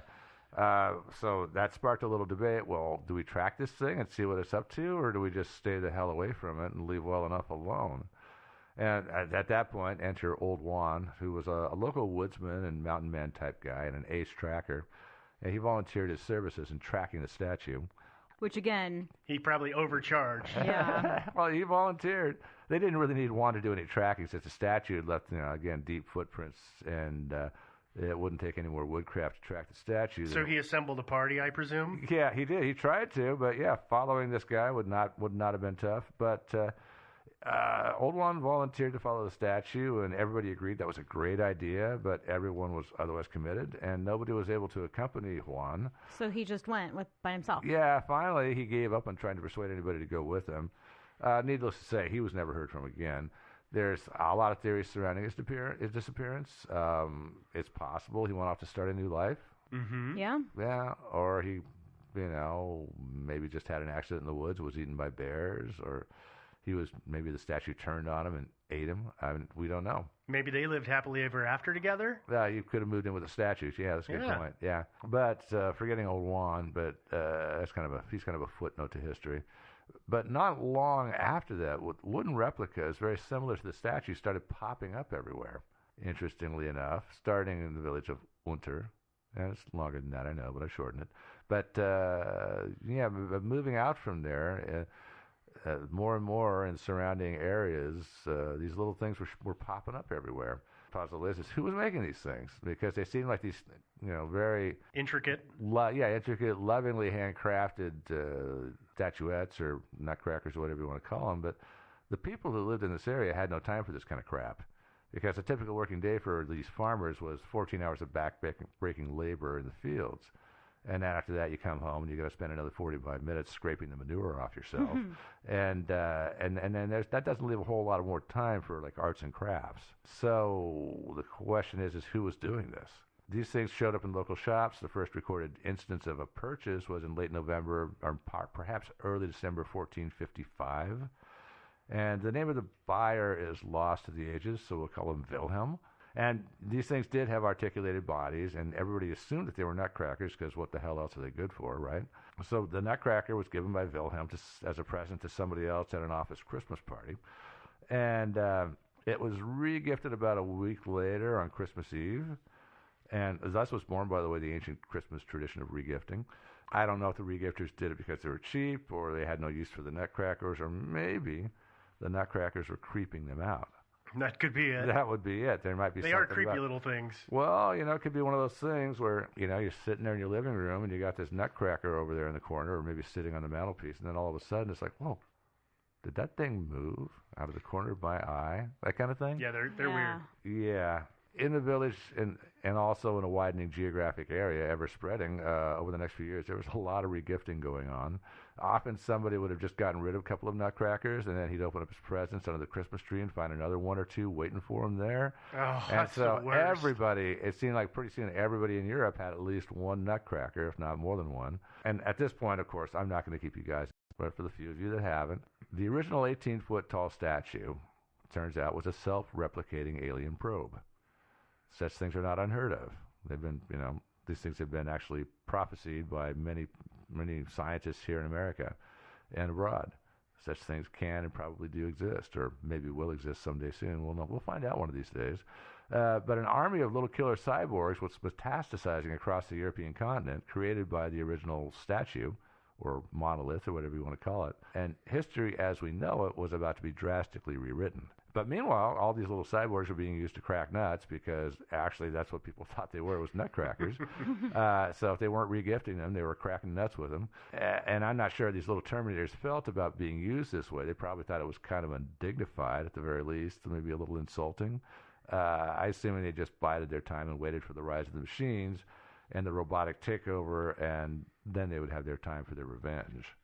Right? Yeah. Yeah. So nobody really knew this at the time, but things were not looking up for humanity. We were kind of on the razor's edge there. But then, stroke of luck, on November 14th, 1457, our sun burped up a very large coronal mass ejection, which hit the Earth around midday European time. And you guys know what a coronal mass ejection is, right? Yeah. I do, Yeah. but you might want to explain it. Yeah. Occasionally the sun just burps up very large quantities of, highly charged material and spits them out, away from the sun, off into space. If the Earth and the sun are in a certain position, then sometimes this huge blast of stuff hits our planet. The last time this happened to us on a large scale was in 1859, Right. when we experienced what's called the Carrington event. And at that time, a lot of electrically based stuff, not that we have a lot of it back in 1859, but we had things like, some power lines, and we had telegraph lines, things like that. Stuff got toasted. They burst into flames. Some of that stuff did burst into flames, yeah. And so this is a very fortuitous event for humanity, because all those delicate electronic innards inside all those quote-unquote nutcrackers, which weren't shielded. Which really they were not. And so we got to say once again, you'd think that the aliens would have been smart enough to plan for something like that, but, It's amazing what changes from upper management will do. Yeah. Yeah. The simplest things get cut out for budget reasons. Well, I see it all the time. I think that everybody assumes that aliens are going to be more competent than human beings, but there's no reason to really think so. Let's face it. Incompetence is kind of a universal rule. So what did the Right. Vogons do? Yeah, exactly. So these things were basically bricks now. They were no longer sophisticated little Terminators. They were just bricks and suitable for nothing more, really, than just being nutcrackers. And so that's how they were introduced actually by an alien species. And of course, some of them did occasionally come alive, like for example, to rescue the princess from the Rat Army. But for the most part, they just sat there playing dumb and pretending like they were just, kitchen implements, nutcrackers. In holiday decorations. But they were just waiting for their turn. Which, tragically for them, never happened. Well, I don't know. I mean, I personally, I having done my research and watched the documentaries, I still think that I have the right answer. But you two are welcome to believe whatever stories you want as to what the real truth is behind the Nutcracker. Well, the whole thing about it is like, rabbits with antelope horns. I know, of course, they exist. But the duckwings, come on, dude. I mean, really. Listen, just because you don't understand a cryptid doesn't mean it doesn't exist. Doesn't mean at least that some taxidermist hasn't created it. Yeah, I mean, that's really the problem here. I mean, we know rats exist. We know, like, giant rats exist. Aliens and like, some weird cryptid animal, no. I mean, listen, we are killing species off left, right, and center. They hardly exist anymore. We wiped them out. There's almost no species left. Yeah, all we gotta we've eaten them all. All we got to do is wipe each other out, and then we're good. Clean slate. Yeah. I mean, we know giant rats exist, and they have very, very bad attitudes towards people. So I think I'm right. A lot of them do. And if there are rats, they must have a rat king. Yeah. There's no doubt about that. There's punk rats, with the little rat mohawks. Those I see all the time downtown. Yeah. Well, you got to carry your Nutcracker with you, and they'll just run away because they'll be like, "Oh no, it's that guy that beat us off thousands of years ago." All right. Well, ladies and gentlemen, we're going to go ahead and wrap up this special holiday episode. You can believe whichever version of the story you want. That's why we've got them all out there. Enjoy your holiday. Have fun. Be safe. And we will talk to you soon. Merry Christmas, everybody. And Happy New Year and all that stuff, too. Bye, guys. Oh, yeah. Ho, ho, ho.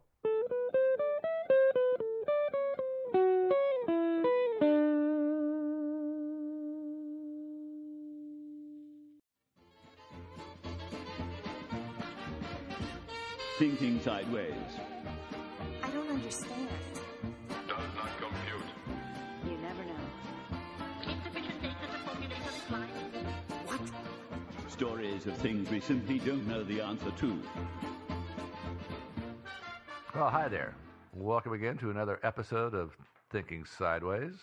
We're the guys who tackle unsolved mysteries and solve the heck out of them. Guys? We're the guys and girls. Gang. Sorry. Gang. Yeah. So I am joined, as always, by Devin and Steve. Yeah. And so let's just dive headfirst into another mystery. Okay, before I forget, this is a listener-suggested episode, so I want to give a big shout-out to Ash from England. Thanks, Ash. Wait, if we're a gang, do we have hand signs? Duh. We have hand signs, we have colors, we have guns. Yeah, it's like this. And then this one. Oh, the question mark thing with the finger. Yeah, I got it. Yeah. And there's a bird. Okay. All right, so our mystery this week, Dorothy Arnold. Some of you may have heard of Dorothy Arnold. This is actually 100 years ago, kind of a huge thing. It got worldwide publicity. Let me talk a little bit about her. Dorothy Harriet Camille Arnold was That's the a daughter. name. Let's I talk know. about that. I know Grandma and Grandma's names or something like that. Yeah, her mother had like 5 names. That's kind of a rich people thing, I think. But anyway, she was the daughter of Francis and Mary Arnold. Francis Arnold was a stinking rich perfume importer. They lived in a very posh Manhattan house just a block east of Central Park. Very nice part of town. They were listed in the Social Register, which is a big deal for rich people. You guys have probably heard of the Social Register, right? Oh, I'm on it. Yeah. Oh, you're on it? Oh, yeah. Yeah, I'm not. Totally. 1%er. Dorothy was a socialite. And the definition of socialite is, quote, someone who is well known in fashionable society and spends a significant amount of time participating in social activities such as parties and other fashionable events. That's from Wikipedia. Parties, by the way, which none of us ever get invited to. Well, Steve does, obviously. Yeah, apparently. Because I'm he's on highfalutin and Yeah. stuff. Yeah. Uh, On you the know, social register. I've decided to screw the mystery. I'm going to spend the next hour just ranting about the 1%. Okay. Yeah. I'm cool with that. All right. How about you?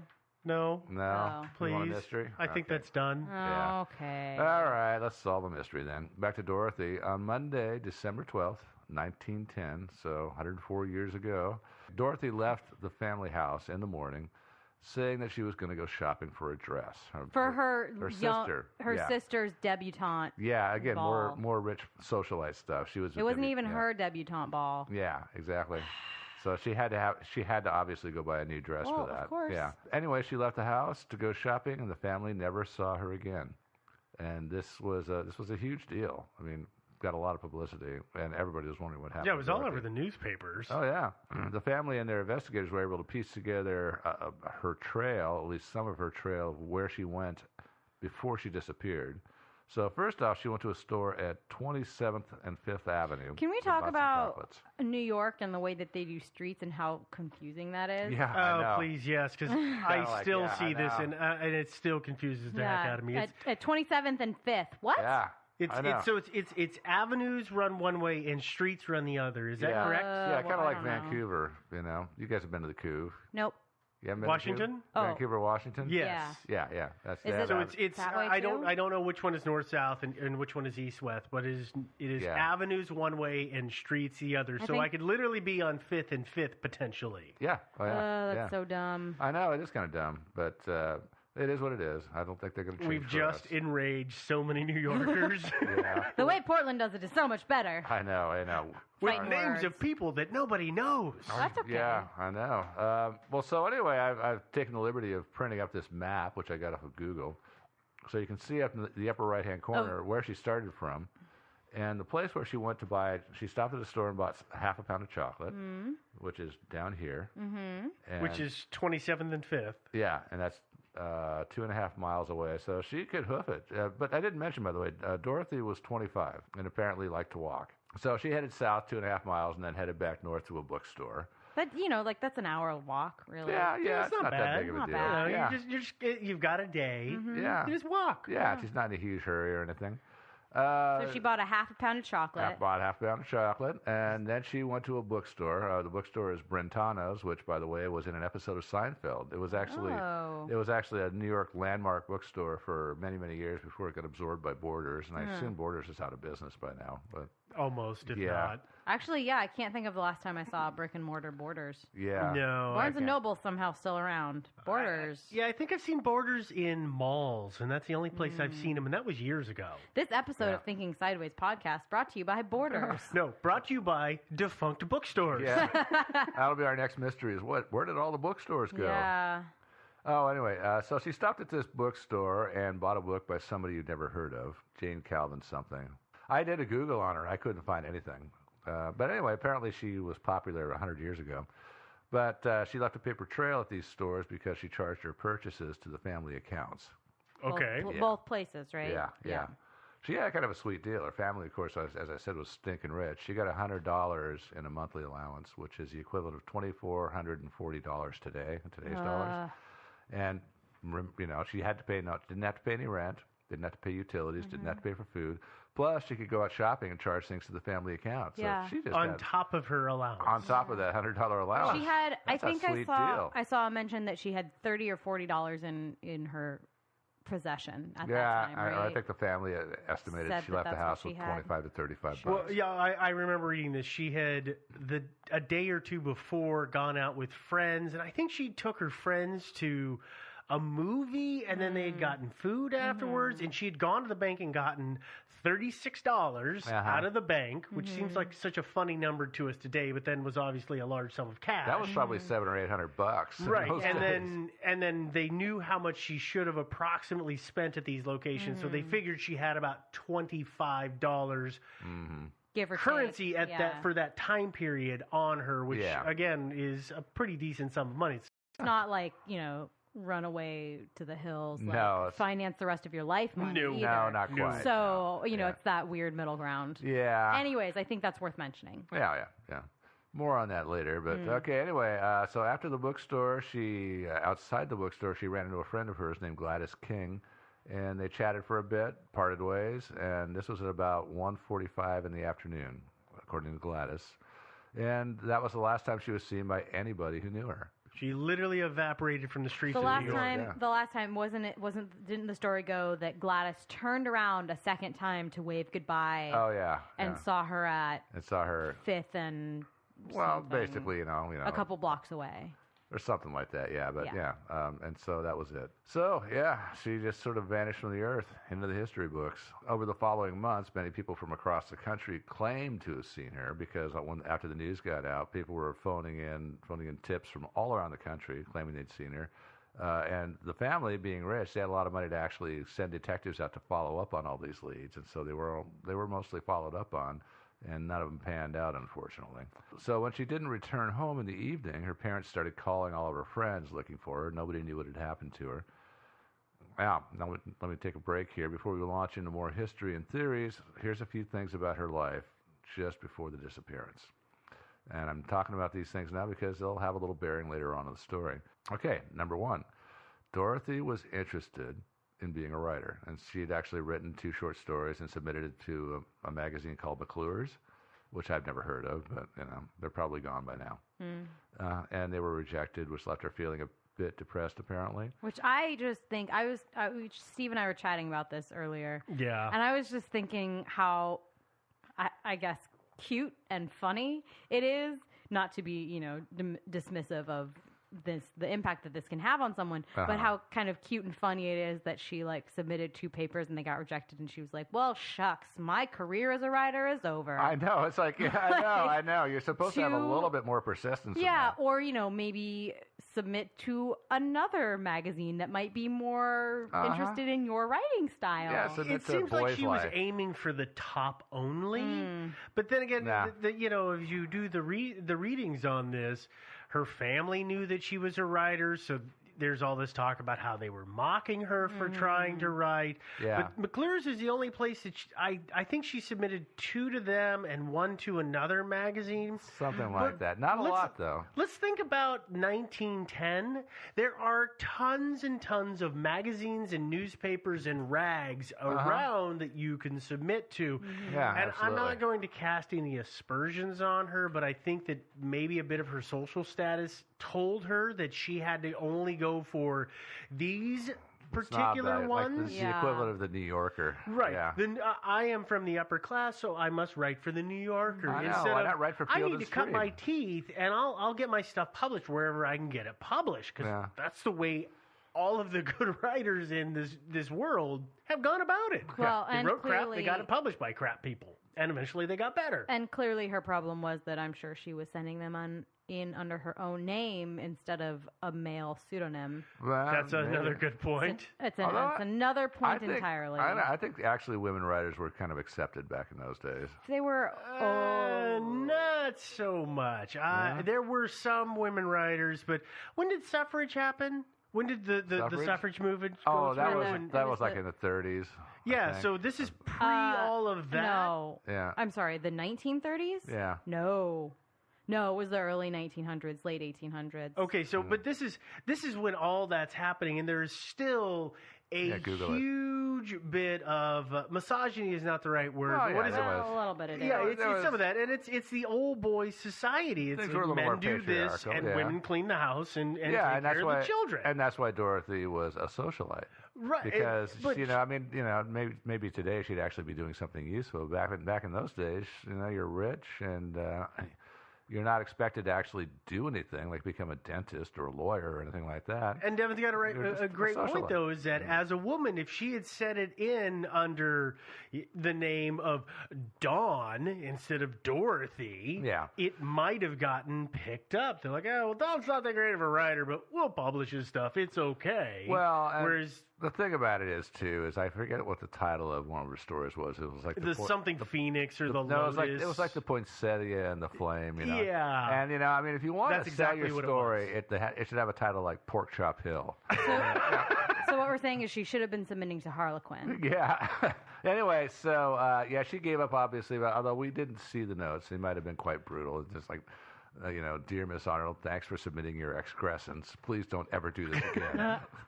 You don't know. Yeah, and I don't know if when they sent rejection letters, if they actually sent it back all marked up. Mm-hmm. That would crush somebody. If somebody sent back your manuscript and they had taken the time to red pen it, I don't think they did. I don't think they even return your manuscript. I think they just send you a letter and save on postage. But that's what I'm getting to the point of. The way that it's portrayed and how strongly she took the rejection, you would think that somebody had taken the time to red pen all of her work and send it back and say, all of these things are wrong. No, thank you. That or, she was the daughter of a very wealthy family and was not used to being said no to. Good point. Could be. Very good point. I mean, just saying. Yeah.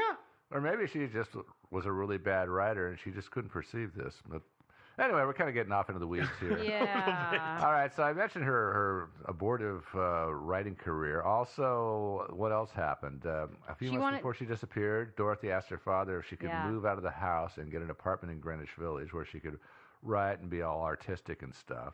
And someday meet Bob Dylan. Yeah. Dad said no. That was the same time, right? Yeah. Oh, yeah, totally. Pretty close. Totally. It was 20th century. Yeah, So, yeah. He said no, and he said something on the order of a good writer can write anywhere, so you can write in your bedroom, honey.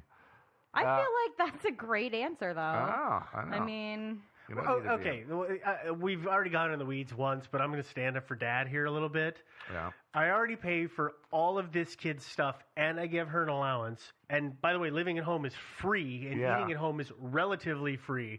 But now you want to get an apartment, which means you want me to pay for said apartment and all of your bills. Well, yeah, and on top of that, I think back in those days that a woman moving out of the house before she actually found a husband and got married, well, it was frowned upon. I was just going to say, at 25 in those days, if you were not actively courting someone suitable to your parents' liking, you were probably not doing super well according to your parents. Yeah, she was actually courting somebody. We'll talk about that a little bit here. Yeah. But he was not suitable, unfortunately, to the parents. No. Yeah. Yeah, her dad did make a remark along the lines of he wouldn't mind her dating more guys at all, just not worthless guys or something like that. No, let's talk about it. Yeah. Let's talk about it. I think we're there. Yeah, I think we are. So speaking of that guy, in September 1910, about 3 months before she disappeared, Dorothy told her parents she was going to go visit a former college classmate in Boston. She did go to Boston, but she didn't hang much with her classmate, but she spent the week with a guy named George Griscom Jr. Griscom. Yeah, I think it's Griscom. Maybe it might be Grissom or something like that. I think it's Griscom. I think you got it right. Let's go for Griscom, yeah. He was from a rich family in Pittsburgh, Pennsylvania. They were all proper about it. They stayed in separate hotels, not just separate rooms, but separate hotels. So maybe no copulation occurred. We don't know. But a lot of the Dorothy Arnold theorists out there think that it did, and it forms the basis for a lot of their ideas about why she disappeared. So a little bit more about him, George Griscom. She was seeing him, and obviously there was something going on there, but Dorothy's father basically forbade her from seeing him, because even though he was rich, he came from a good family, he was considered to be, by Dorothy, Mr. Arnold, to be a worthless slacker. Yeah, I mean, he was like 40-something, 42, right? Yeah. And living at home and kind of just like living off of his parents' money. Not pretty really. much, yeah. He wasn't earning anything for himself. Yeah, I had heard that he went to law school and got a law degree and was working as a contract lawyer for doing contract law, but apparently not working too terribly hard. Yeah. And still, if you're 42 and still living at home, you're really not very ambitious, let's face it. Yeah. Well, sorry. You're not 42. That's true. Yeah. Right, yeah, he wasn't out making a name I don't for even know himself. where that was going. Yeah. Thanks, Joe. Yeah, I'm just kidding. I feel better about my life I just now. really wanted to stick a finger I'm in not your gonna eye. go throw myself off a bridge like Dorothy did. Oh no, wait, I'm sorry. Yeah, you're getting ahead of her. Yeah. You gave away the ending. No, she didn't really throw herself off a bridge. So George was not a suitable suitor. Not in the eyes the of parents. Dad. Yeah. Anyway, but the folks didn't actually find out about this Boston thing with Griscom until after the disappearance, when apparently the Boston police discovered that Dorothy had pawned $500 worth of jewelry to pay for her hotel room. And this leads me to observe that if copulation actually had occurred, you would think that Griscom would have paid her hotel bill at least. As a gentleman. Don't you think? Wouldn't that be the classy thing to do? Well, and He doesn't sound like he had a lot of class. Let's be honest. Well, he might have been on a short leash too. Maybe the folks didn't give him a huge allowance. I think we need to back up here a little bit. Yeah. I think we've missed a salient point in this story, which is, so she disappeared, and then now we're talking about like some of the investigation that found Griscom. But I think what's important for people to understand is the cops weren't brought in until kind of 3 weeks later or 2 weeks later. It varies, Yeah, actually, it was weeks later because they were keeping it under the rug. They called their lawyer. Yeah. And the lawyer looked for her. No, the lawyer didn't. He hired a private investigator. Well, it turns out he actually did a lot of looking too.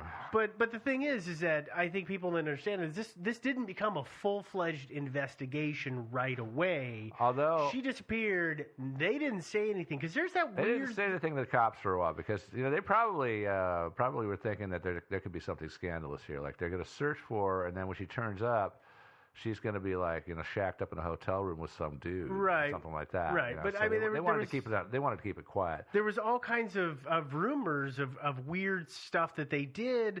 Somebody called the house. One of her girlfriends called the house the night she disappeared, and her mother said, "Yeah, she's here. Oh, can I talk to her?"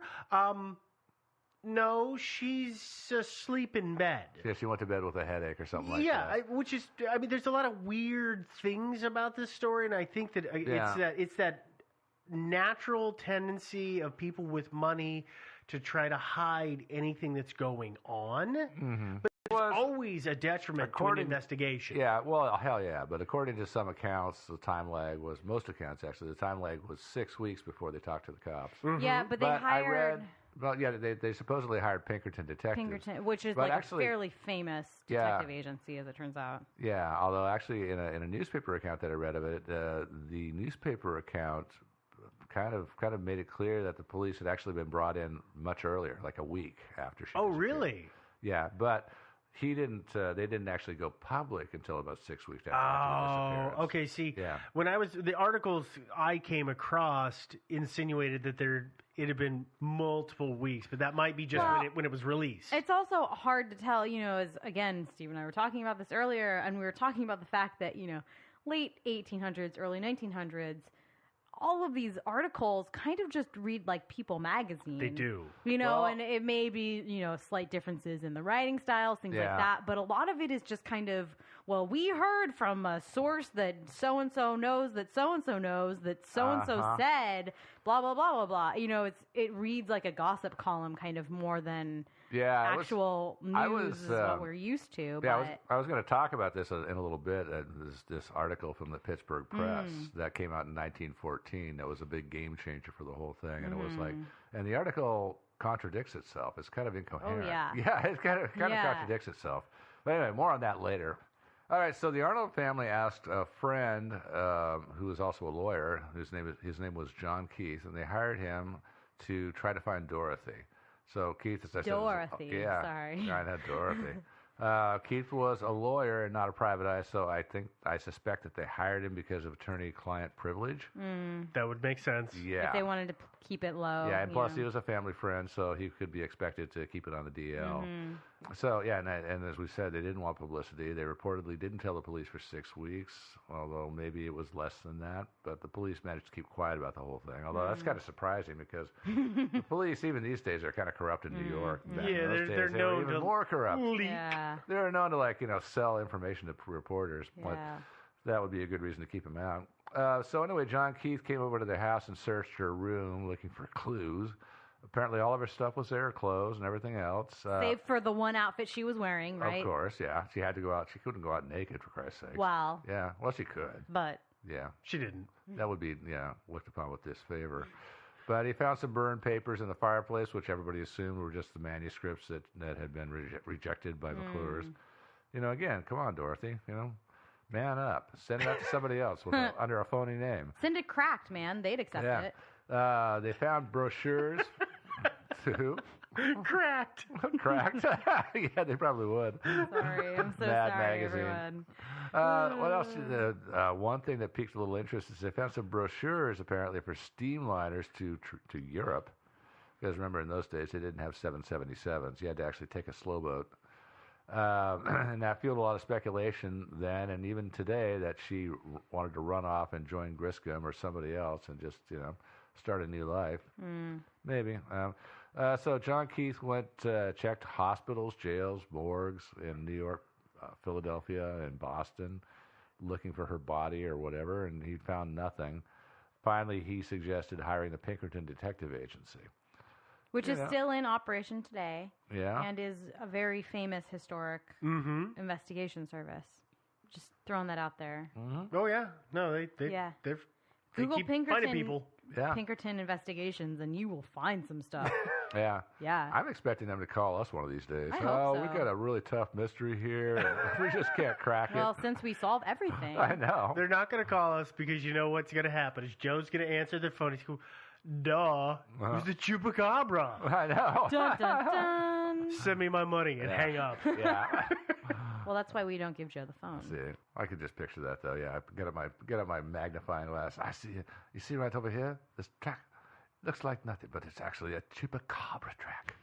Yeah. Yeah. Okay. Anyway, enough of that.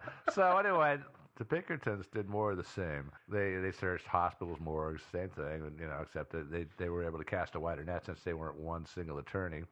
And actually, after they thought about the tickets and everything, they sent some detectives to Europe to look for her also. And so they spent a lot of money on this. I gotta raise something that I was reading the newspaper accounts and the stuff about the Pinkertons, and of course they couldn't send somebody to Europe to look for her getting off the boat because they couldn't get there fast enough, so Yeah. they had to wire her description. So I guess I know what this woman looks like according to a written description, and they find a number of women who they think could look like her, but who say they aren't her. Okay, well, one, a written description of somebody is very far-flung from what they actually look like, and two, if I walk up and I say, "Excuse me, Are you you Dorothy?" Dorothy?" And Yeah. you go, "No, dude, no. I'm Jane. I'm from Illinois." Oh, sorry. And this move about your business. How effective of a search means is this? Yeah, this is very true. I mean, I don't know. Back in those days, they couldn't exactly email some photos. Over to those Well, guys. that's what I mean. Is that they sent people to look for people getting off the boats. It's like, this doesn't seem like it's got a high probability of success. Yeah, no, I can see that. Europe's kind of a big place. Man, looking for people was really hard back in those days. Looking for people today is hard. I know, and you can email stuff and like make things viral and I lose people in crowds that I know. yeah. Like, where were you? 2 feet in front of you. Really? Yeah, I was hiding from you.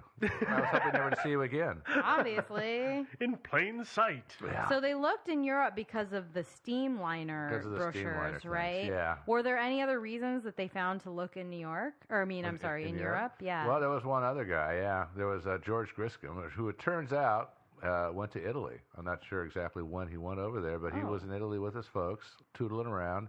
He was with his parents. Yeah, he was with his Okay. parents. Yeah, they telegrammed him. Apparently, they got a hold of him, and he telegrammed them back and said he didn't know anything about what happened to Dorothy, and they weren't buying it. So apparently Mother Mary and her older brother John went to Naples to confront him. No, not the mother's older brother, but Dorothy's older brother. Yeah. Right? Yeah, exactly. Her son John. Dorothy's son older John, brother. okay. Yeah. So he denied it, and he gave them a letter that he'd received from her in December, apparently.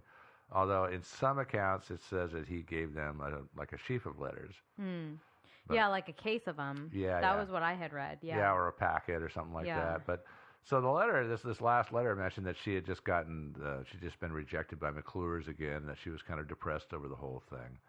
And that, of course, fueled speculation that she may have committed suicide because she was so down over this whole thing about not getting her stories accepted. Yeah, and the hard thing with Griscom is I spent a lot of time looking at him, trying to pin down when he went to Italy, because I thought That's what I was curious about too. Yeah, I 'Cause really again, everybody was. thinks, oh, maybe he murdered her. You know? Well, Hey. yeah, and so I was like, well, okay, well, when the heck did he leave the country? I wasn't able to find that And out. all you can ever find is when he came back. Yeah, I know. Nothing says when he left, which either means that A, reporters just didn't think to ask, or B, he just never said how long he'd been on holiday. Yeah, I guess I got the sense that he'd been gone for a while, and finding out that he went with his family kind of makes his story less suspicious to me.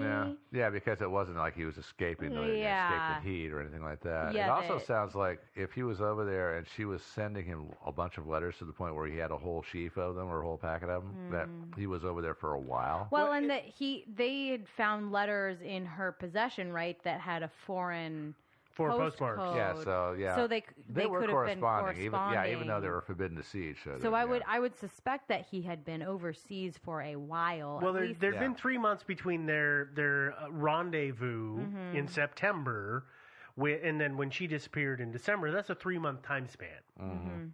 If you write every couple of days, that's going to be a stack of letters after a couple of months. Yeah, well, I was kind of assuming that that he was not hanging on to every letter ever that she wrote, but just the ones that he'd received He's a dude. since he'd arrived in Europe, and maybe the ones while he was in the States were back home in a drawer. But I assumed that the ones in that sheaf were just ones that he'd received in Europe. Sure, and let's be again let's reiterate the fact that those letters come over on ships. Yeah, they take a while to get there. It takes a while to get there and back. So if you have a couple, even just like 5 or 6, that represents a couple weeks either way. Yeah, and so he probably, that last letter probably got that in, who knows, mid to late December, maybe even January. Yeah. And by the way, this confrontation took place in January January 1911. Yes. Yeah. Okay. Yeah. And she disappeared in December. It seems 12th. unlikely to me that he was in the States at that point, but who knows? Okay. So anyway, we're back. We're going to resume the history. Just one more little thing, and then we're going to talk about some theories about what happened. So anyway, at about 6 weeks after the disappearance, the police persuaded Francis Arnold, her dad, to hold a press conference, and he did. And by this time, he had been convinced that she was dead. And so he said at the press conference that he thought that she'd been murdered in Central Park and thrown into the reservoir. And so everybody in town started drinking bottled water. Just like in Portland, Oregon. Yeah, and then but there was one problem with that theory, was as the police pointed out to him that it was the temperature was like 22 degrees or 21 degrees on the day that she disappeared. So and the lake was frozen over, and people had been skating on it. So I'm not sure why he was so convinced that she had been murdered and much less thrown in the lake. He was so convinced that she was dead that in his will, she 10 wasn't years mentioned later. Yeah. No, she was mentioned specifically that he left no provisions for her because he had been sufficiently convinced that she was dead. Yeah. He said, in fact, I am intentionally not leaving anything for her because in my mind she's dead. Yeah, which is like a step extra, right? Yeah. It's not only saying well, my daughter's dead, so I'm just not going to mention her. It's saying, I'm going to take the time out in my will to say, no, she's absolutely dead. Yeah. So that to me is a little hinky. Well, and we're about to get into theories, right? Yeah. So let me just throw out this random one. Yeah. And this is fueled by my extensive knowledge of New York socialite behavior from watching Castle, is that they do all kinds of weird things to protect the family name. So if he is so convinced that she's dead, how do we know he didn't have her knocked? Well, we don't. Because if she was thrown into the reservoir. That's because that's what the guy that I hired her to knock her off for whatever offense he deemed so terrible to get rid of her for had said he had done. And then the guy goes to throw her in, and it's frozen over. So and she skips. Joke's on you. And then he drags her somewhere else. But I would, I mean, it's plausible. Well, if this guy was from the start, he was dang near from the start.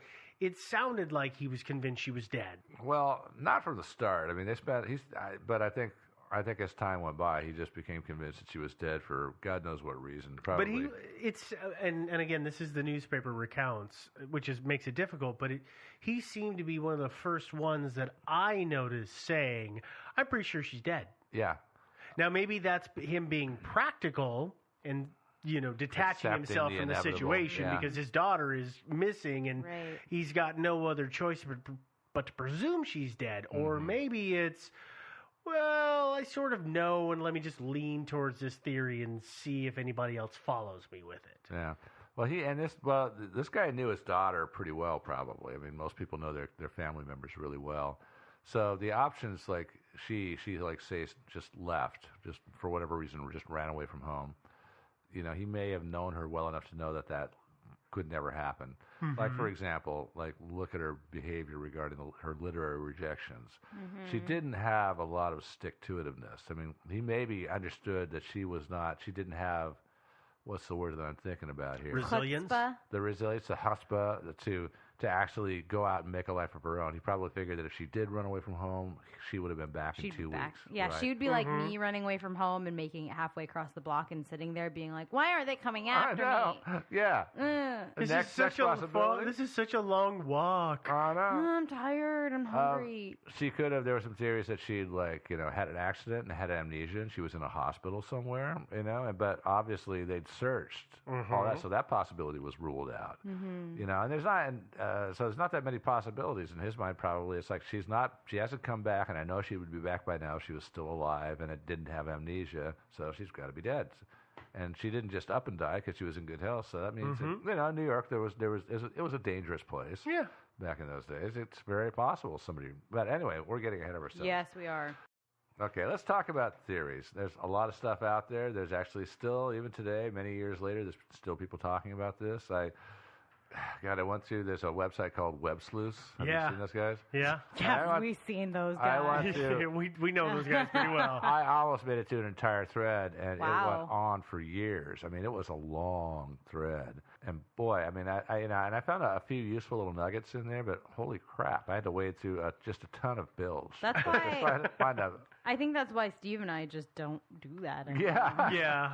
I found that I will read about the first dozen and then I quit. Yeah. If I can find a link to 3 good things in a row, I will link it and we'll read it. But pretty much other than that, I just can't. Yeah, it's the issue with all forums, but we've gone into that before. So Oh yeah.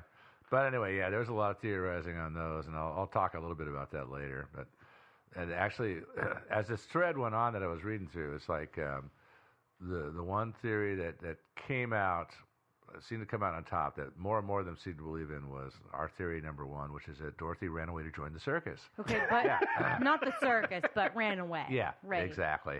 That's the Joe interpretation. Yeah, exactly. It's to the point where all these people are, lots and lots of these people are saying, I hope she just really had a wonderful life, and yada yada, and it's like, dudes, really, I mean, and it's kind of a group thing kind of thing, because there were other theories that were kind of prevalent, and then more and more of them seem to trend to this whole that she ran away to get away from her domineering father. So what is this theory? Yeah, and so in this interpretation, she was chafing at her domineering father, although it's not necessarily clear that he was domineering. I mean, there's stuff like on her Wikipedia page, and there was a lot of this on this particular Web Sleuths thread, that her family was they were completely mean to her. They tormented her. That was the whole thing about finding out about her writing, and just sneering at her and mocking at her. But there's not much evidence in that. I mean, this stuff kind of it got to the point where in this thread, for example, it built to this point where they're saying, it started out with, they're teasing her, they're mocking her, and then it got to the point where they were so vicious towards her. I don't blame her for leaving. They're all they just convince themselves of this stuff. Well, and the only bit of evidence that really I've seen in researching this was that she stopped getting mail for her writing at the house. She got a P.O. box. Yeah. So that the family didn't see those letters come through. Yeah. Okay, well, if she had one rejection and then she got a P.O. box because they teased her and she got a second rejection, okay, well, that just makes sense. My family doesn't need to know what I'm doing. Well, They exactly. can be jerks because they're family. That's the whole thing is you're 25 years old, you're living at home, but you don't want your parents and your family to be in all your stuff, right? So that doesn't necessarily mean her family was being nasty to her. Yeah, that whole theory really screams to me the kind of demographic that comments on threads like this very often, right? And I am not so far out of this demographic of the kind of mid to late teens, early 20s demographic, where it's very easy to play the victim and identify with that person who's being victimized and oh man, her life was so hard. It's you forget that, oh my gosh, she was being given $2,400 a month just for existing. I know. She was living a totally pampered life. Yeah, maybe her family was tormenting her, but probably not tormenting her, probably just every family teasing. does, where you're just the writer over there, the artist over there, which my family does all the time. Everybody's family does. That's part of a healthy family dynamic. Yeah, sure. But when you're in your mid to late teens, early 20s, you see that as oh, my family hates me. My life is so hard. Yeah. And I think with stories like this, it's really easy to grab onto that one little tiny nugget of the way that family life could be and ignore everything else and say, well, she was tormented. Thank God she left. No, yeah, exactly. This is the thread. They're reading each other's postings, and so it's sort of like a rumor, it just gets out. Yeah. One person reads this, and somebody adds just a little bit chain to mail, it. And right? It's Today's chain mail. chain mail. Yeah. So anyway, there's some theories that people have out there that she left to start a life of her own. And other people say that she left to run off with George Griscom or somebody else and start a new life. But on the flip side, as you were saying, she had a pampered life. Everything was taken care of, and she had that big fat allowance. And she didn't have to spend that if she wanted to buy stuff. She could put things on the family account. Yeah. And as we discussed earlier, she wasn't really a stick-to-her-guns kind of lady. No, exactly.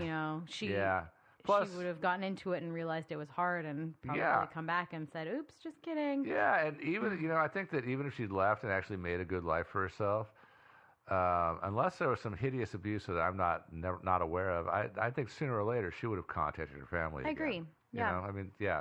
So that's why I think this is just pure BS. I agree. Yeah. All right. The next theory, botched abortion, part 1. Yeah. Okay. Part 1? Part botched of abortion. 12, I guess.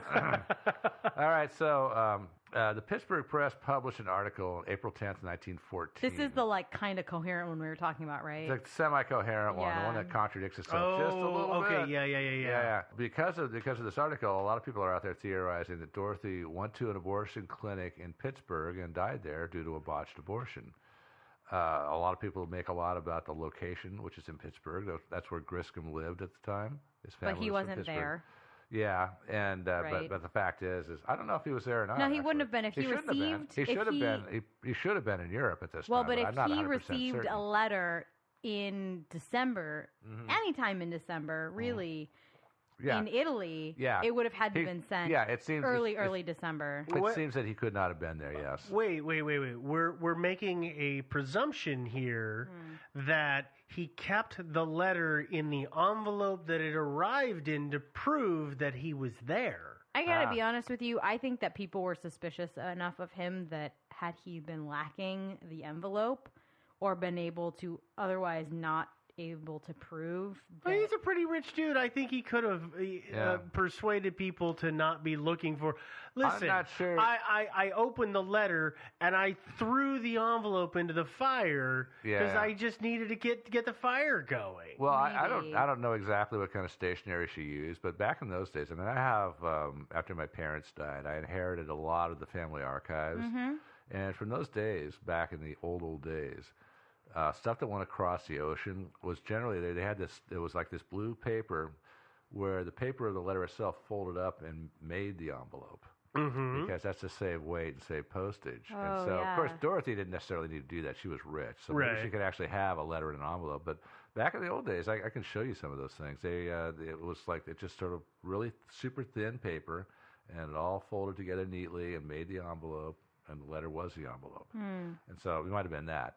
Yeah, And I guess a lot of people keep envelopes. You read the letter, and then you stick the letter back in the envelope, and you put it in your box. No, or I'm so. guilty of that. I admit. Yeah, I have lots of bills that are still in their envelopes. yeah, but anyway, Me too. I'm not saying, I personally don't believe that there's anything to make of the location in Pittsburgh, but a lot of people think, whoa, Griscom was And from what's Pittsburgh. the basis behind this again? Yeah, The Pittsburgh the Pittsburgh thing. is because that's where Griscom lived. Yeah, that's where his family was Okay. from. Yeah. So the basis of this whole abortion thing is that a lot of people theorize that during their week together in Boston, he got her pregnant. Yeah, and she needed to get an abortion. Remember, that was in September, so she's like, A couple months along. yeah, and 3. 3 months along, she's, Uh, yeah, 2 to 3 months, somewhere I in guess that ballpark. 3 is about when you know. yeah. You missed a few periods, I mean, you yeah. know, you miss 1, okay, like fine, whatever. I'm stressed. I'm depressed. You I've miss been 2. eating Cheetos for the last 3 weeks, but Yeah. Or I'm anorexic, but yeah. Sabor de Soledad's, yeah. yeah. Yeah, and then, I guess 2, you probably make the appointment. 3, you go to the appointment? I don't know. I don't think. Yeah, I can't say. Yeah. Well, so No, anyway. you I have no idea. Nope. Yeah. So the article included testimony from a local doctor. His name was Lutz, and he said that one of his female patients, Lutz, why is that making you laugh?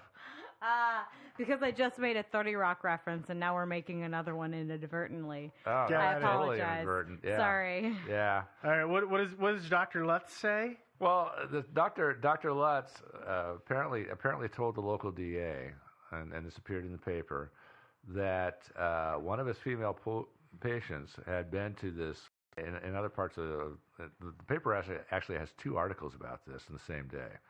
In the other article, they call it a sanitarium. This one, they call it like, a clinic or whatever, Like, where women I feel were like that was operated a on. fairly interchangeable term in those Yeah, I days. know. Sanitarium doesn't necessarily mean what it means today in No. those days. Well, anyway, so he said that one of his female patients told him that she had been up there and that she had seen Dorothy Arnold at this clinic, at this abortion clinic. Yeah, and so And this is years after the fact. This is 3 years after. Okay. This is 3 years after. Oh, excuse me. It's about 3 about years. 3 years. A little over 3 years after. But at the same time, this newspaper article, and let's not underestimate the ability of the press to misquote and distort things. Yeah. But just another paragraph down, they do the whole woman patient of Dr. Lutz says that she saw, but then a paragraph down, they say the source of Dr. Lutz's allegation is that the doctor himself, the abortionist who ran the clinic, told him.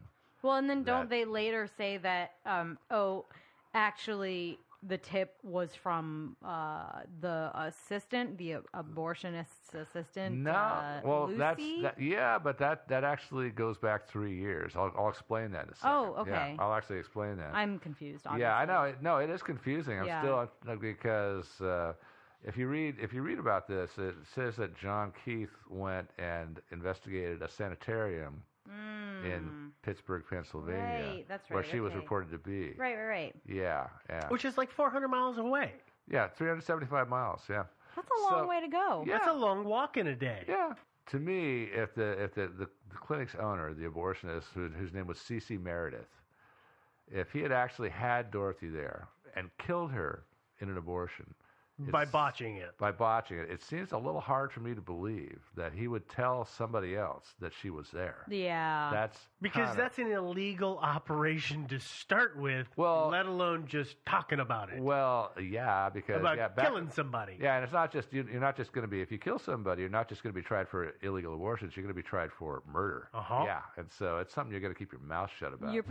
Murder and then all of the hundreds of illegal abortions you've performed, Yeah, they'll which I probably hang think you for at those, that too. point also account to murder.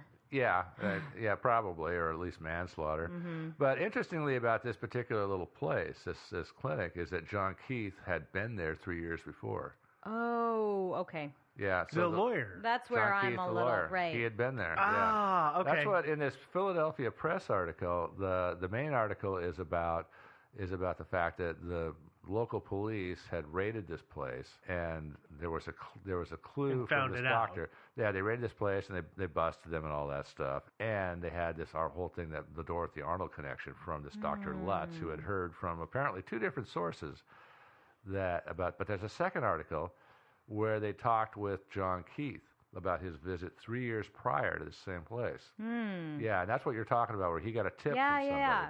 So somebody in the clinic apparently contacted a lawyer who contacted Keith, and she said that she was in a sanitarium in some accounts, or that she was in this place, and it's the story is confused because Like alive in this place? Like alive in this place. Okay. She said that somebody was in their sanitarium who claimed to be Dorothy Arnold, and you'll find this in some of the accounts that are out there on the web, and they make it look like it's a separate place, but it's the same place. Interestingly enough. So anyway, John Keith had been there. Apparently, he had received a tip from a lawyer in Pittsburgh, Right. who was informed by a person in this quote unquote sanitarium, whose name turned out to be Orr, O-R-R, and so he came straight away to investigate this. And when he came in there, he actually had to coerce Dr. Meredith, the abortionist who owned the place. He actually had to coerce him a bit into letting him in to see him. Basically, he threatened to show up with the chief of police and a whole bunch of reporters if he didn't get a private tour. And so Dr. Meredith was like, "Oh, okay, I'll give you a tour." And so he shows up, walks in the door, and spots nurse Lucy Orr. Lucy Orr was one of the people who's mentioned in this September 14th article about the raid. So, and he explicitly said in this article, said her name. So, and he said, are you the person who knows about Dorothy Arnold? And she says, yes. And he says, where is she? And she points to this room. So he goes into the room and looks at this woman that's in there and says, and it comes back out and says, that's not her. So did she actually tell you? Because she had said that this woman was saying she was Dorothy Arnold. And so he said, did she really tell you that? And this woman said, well, no, she didn't actually tell me that, but I didn't think you'd come otherwise. But I think she looks just like Dorothy Arnold. Yeah. And so he went all the way out there. That was 3 years before this big bust. Yeah. But, okay. So why is this not a good theory? Because it was a terrible lead. Yeah. Well, okay. that one. Well, first of all, the reason this is a ludicrous theory is Pittsburgh is 375 miles away from Manhattan. So you're not going to cover that kind of ground in a quick afternoon. You're not going to say, I went shopping. Yeah, hell no. Okay. Fair, yeah. Okay, there are some people who have said that they believe that the Arnold family knew that she was with child and needed to go get it taken care of, and they sent her away to go get it taken care of. So they knew she was in Pittsburgh. Why? But then why would they be calling all of her friends that night when she doesn't come back? Also, why would they send her to Pittsburgh?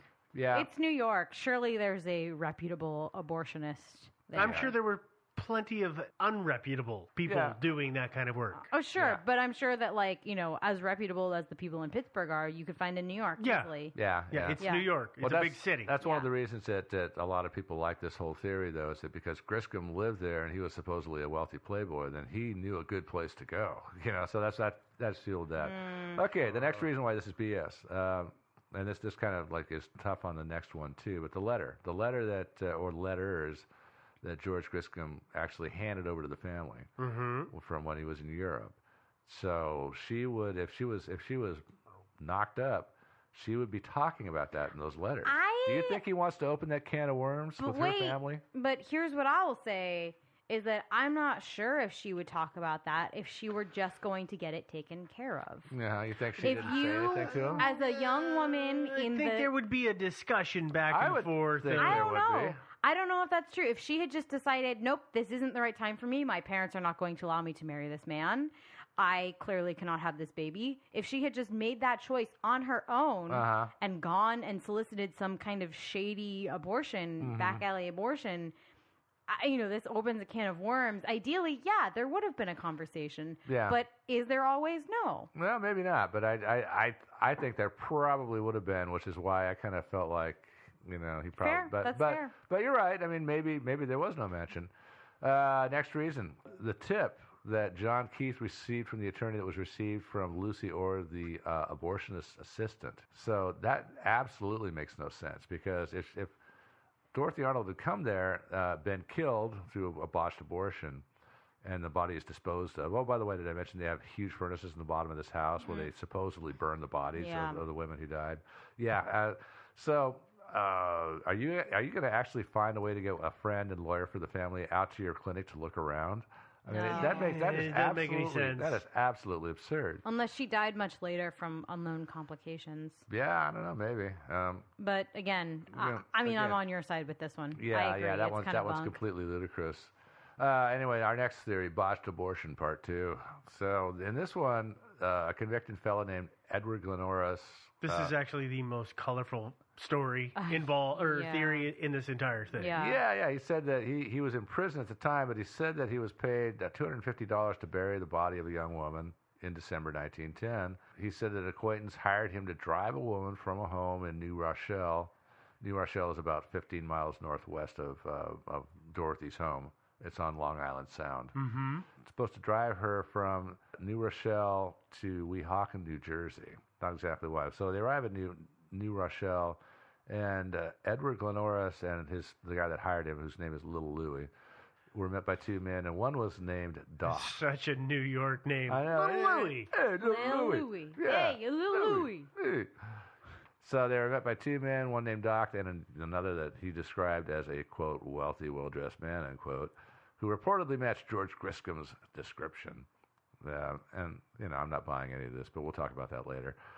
So they loaded this unconscious woman into the car, drove her to a house in Weehawken, New Jersey, and then Little Louie told Glenoris during the drive that the woman was Dorothy Arnold. Glenoris said he recognized her, and then the next day Little Louie contacted him again to, quote-unquote, finish the job. So they went back to Weehawken. Doc told the men that the woman had died at that home in Weehawken during an operation. So Little Louie and Glenoris drove the woman's body back to the home in New Rochelle, wrapped her body in a sheet, buried her in the cellar. Wait, I thought they buried her in a cellar in West Point. Accounts vary. Okay. This is like, and is again, the internet. that's why I'm asking, because I know this is one of those things where it gets kind of muddy in the tellings. Yep, I know. They actually dug up cellars and homes in the area, but couldn't find any human remains. So anyway, why is this BS? Okay, number one, I don't think she was pregnant to begin with. I mean, but number two, I mean, she might have been, but New Rochelle is about 15 miles northeast of the family home.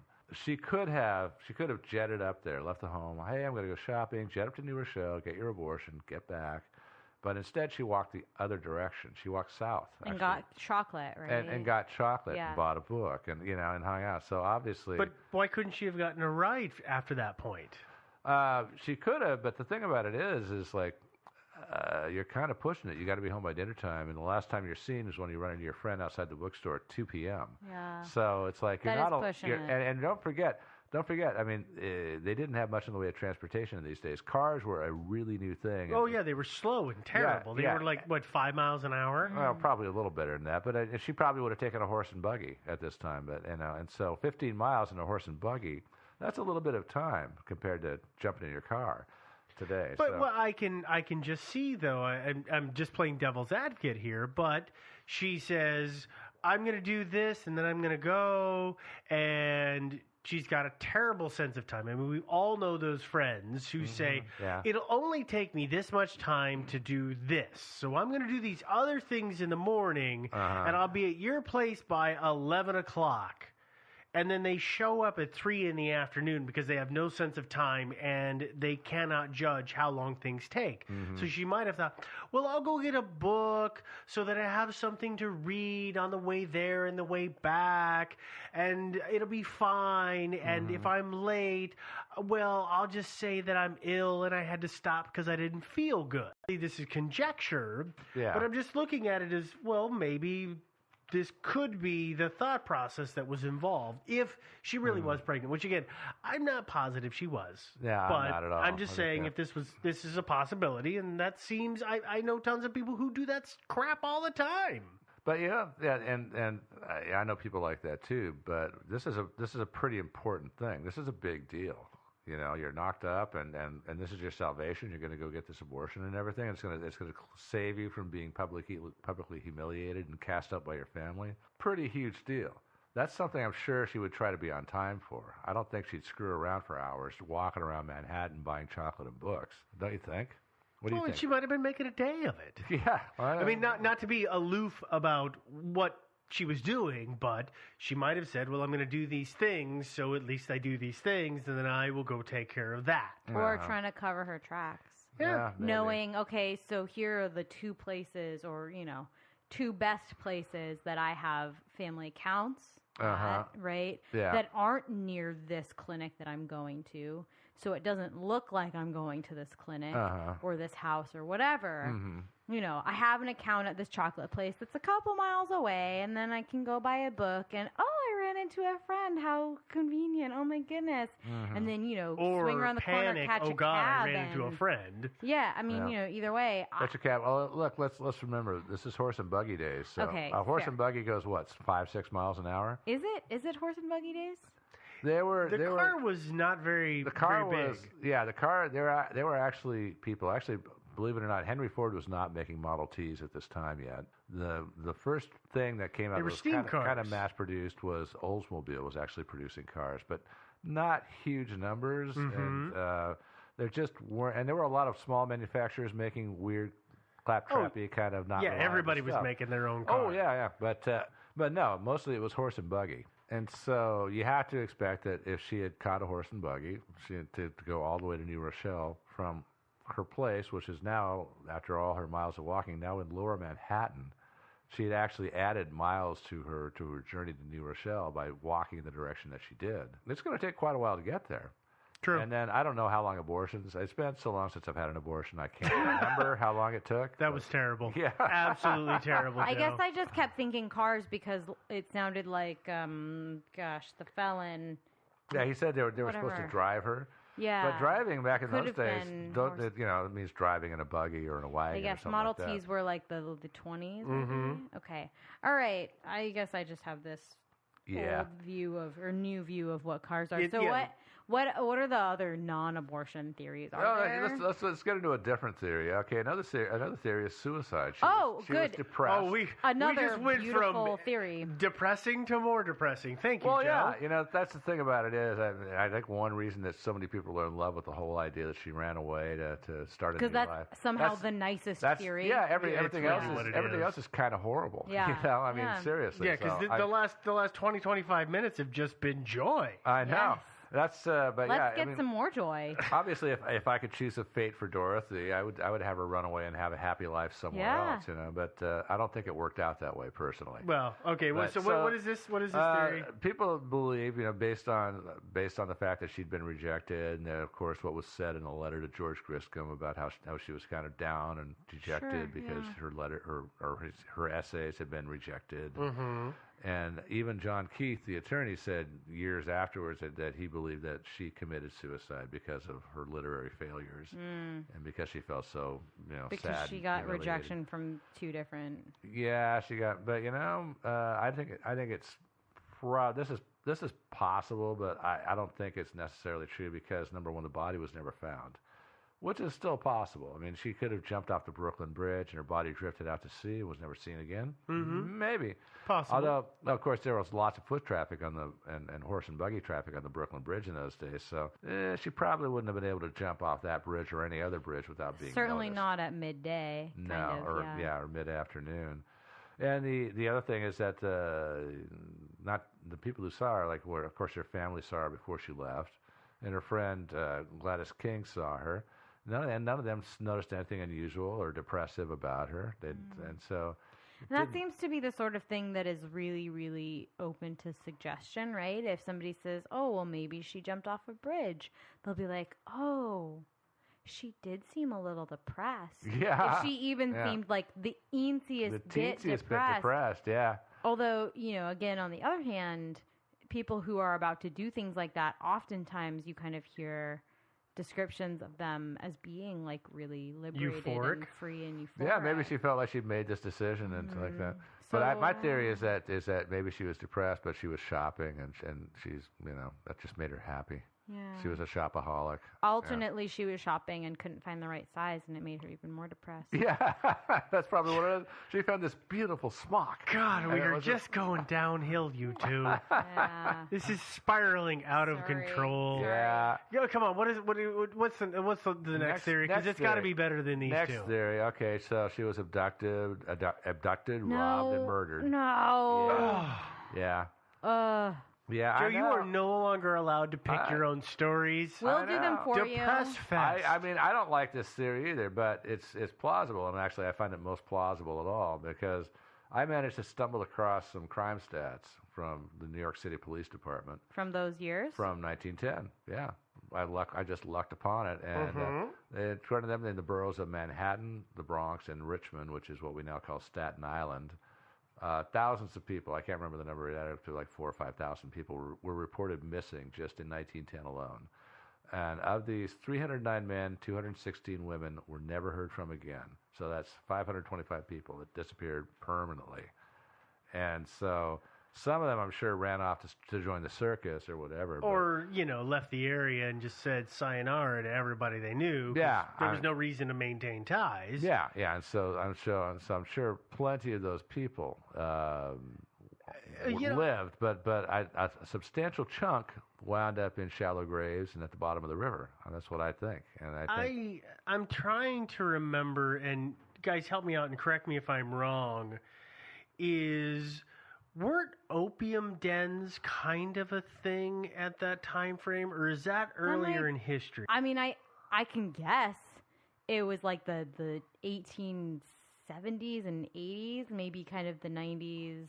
Segueing into the 20th century. Yeah, and I thought it was later, but well, there's a lot of drugs these days that this is just a weird cyclical thing of they're popular and everybody does them, and then they fall out of fashion, and then they start coming back, and maybe they're not as big, but it's there's a lot of stuff that you hear about in the news that drugs that do that. I gotta it's say, not just drugs, it's everything. Yeah, I gotta say that when drugs fall out of fashion, that doesn't mean everybody stops doing it. Right. I mean, cocaine, for example, is not nearly as big as it used to be, but it's still lots of people used. doing it. But I just wonder, is it opium dens were a thing where it was known that people heroin, for example. Yeah, or heroin. They would know, they'd go to this place and they would do it, and they would stay there while they were, quote unquote, experiencing their high, and then they leave. But occasionally, they just OD and they wouldn't wake back up. And who's to say that this girl didn't have some kind of habit like that, because she's got the money for it. Yeah.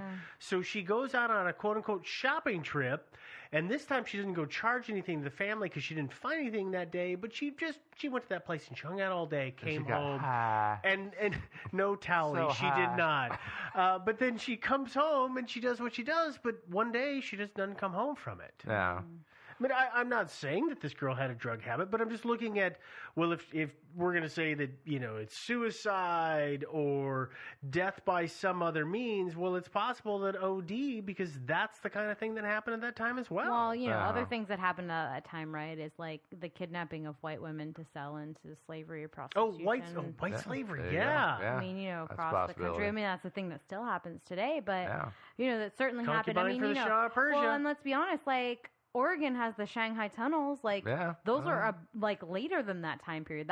It's happened for so long in our history that like who knows? I mean, there's so many different options that could have happened to this woman. Mm-hmm. Yeah. So I'm gonna say one thing against the opium/heroin theory is that she was well known around town, and so she had to really seriously worry about getting found and busted. I mean, maybe she had a habit. And I hate to put Dude, this out how there, many Hollywood stars do we discover had a problem for years? Yeah, I just don't think she would have gone to an opium den. She might have had a connection somewhere. But I hate to talk about this more because I don't want to drag... The den is the general term. Yeah, but I'm not saying you're right. I'm not saying you're wrong and I'm right. Yeah. Oh, no. I hate to... Because so many of these series kind of drag her name through the mud. That's she got not what we're trying to do. An abortion. Oh, yeah. She was a heroin addict and all that stuff. But... it's a possibility. I mean, I think the simplest, easiest thing, though, really is just that there was a lot of street crime. Somebody just knocked her on the head, robbed her, possibly raped her, and then murdered her. Or it could have been one of those. It could have been one of those dealios where she's like, do you know who I am? And they go, no. And she says, I'm a wealthy socialite. I'm famous around town. And then suddenly the guy's like, oh, crap. I was just going to rob you and rape you, and now I got to kill you because, I mean, they're going to take this stuff seriously. And so it could have been something like that, too. Yeah. But who the hell knows? I mean, I personally hope she ran off to join the circus and had a happy life. I really do. I sincerely doubt really it, hope but, that she had a happy life with the dancing bear. Yeah. And that's all there was to it. Became Big Bertha and Right. The bearded lady. Yeah. I sincerely hope so too, because like what other option? Because some of these things are really They're nice. all awful. This has got to be one of the most awful. depressing shows we've ever done, and I am not letting him pick his own stories anymore. No more. From now on, you have to run them by us. Yeah. I did run it by you, as I recall. In about all of 2 seconds. Oh, it's this, and she disappeared. Oh, okay, that's fine. No, we're not running by. We're just selecting. We're for vetting. him. Yeah, I had Yeah. I forget it was. I had her and some other disappearing person. It's like, well, or no, some other person who mysteriously died. And I said, well, which one sounds more interesting to you? And so, go with Dorothy. So yeah. Oh, suddenly it's my Well, fault. truly, I just wish she ended up in Oz. Yeah. Yeah. With her That's dog. my With theory. her dog With Toto. Yeah. I know. Toto. Yep. Toto. It's I actually hope so. Toto, I think, but It's actually actually T-O-T-O. Toto. But it's spelled Toto, but she always Toto. pronounces it Toto. Toto. That's another reason I hate that movie. Yeah. She mispronounces the dog's name. Here we are. Yeah. So anyway, favorite theories? Anybody? The circus. The circus? God, I hope it's the circus. I but really. I think that it's, it seems like there's so many different things that really could have happened to her. I mean, yeah, it's really no use. I mean, I personally think that the odds are that it was random street crime. Yeah. And the that's only kinda where I'm reason that leaning. this makes this like a high-profile unsolved mystery, right, is that she was like a socialite. Yeah, she was like rich this and happens all famous the and this stuff. time. Yeah, it did. Well, apparently from all the disappearing people in New York in People that disappear year, all the time. lots and lots of it going on. And we're talking about this one because she was rich. Yeah, she was, But- yeah. Yeah. Anyway, sad story. But anyway, I will say for the record that I'm pretty convinced that there was no botched abortion. I don't think it was that. I mean, I think it's pretty convincing. I don't think she was pregnant. So at least we're not dragging her through the mud, right? Yeah. Yeah, hopefully. All right. So anyway, sayonara, Dorothy. That ends our mystery. Another successful mystery solved, and all kinds of. Just so the listeners know, Steve and I are both giving him the what? Okay.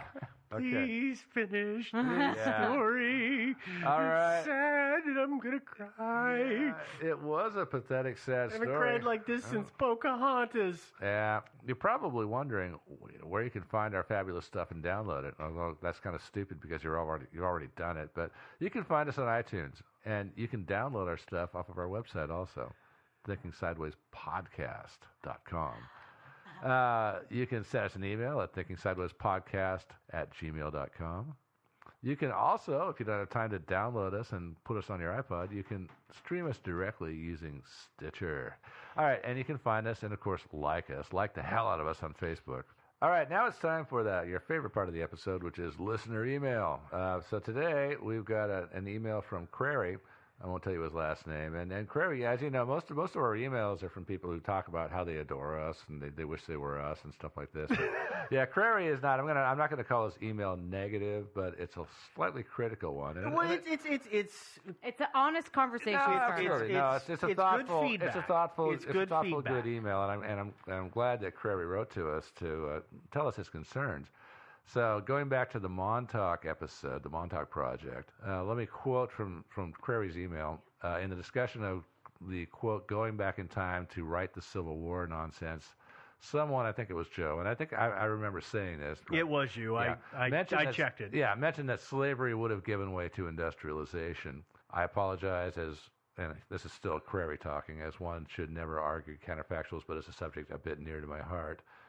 I'm going to skip a little bit here. However, I think such hand-waving of slavery as an historical force simply doesn't stand up to scrutiny. And I apologize, too, but it's kind of a long email, so I'm not going to read everything word for word. Back to your emails, Crary. While the institution of slavery may well have evanesced in the face of the modern capitalist state, we should remember that there were some in the South who opposed this very ideal of the modern economy.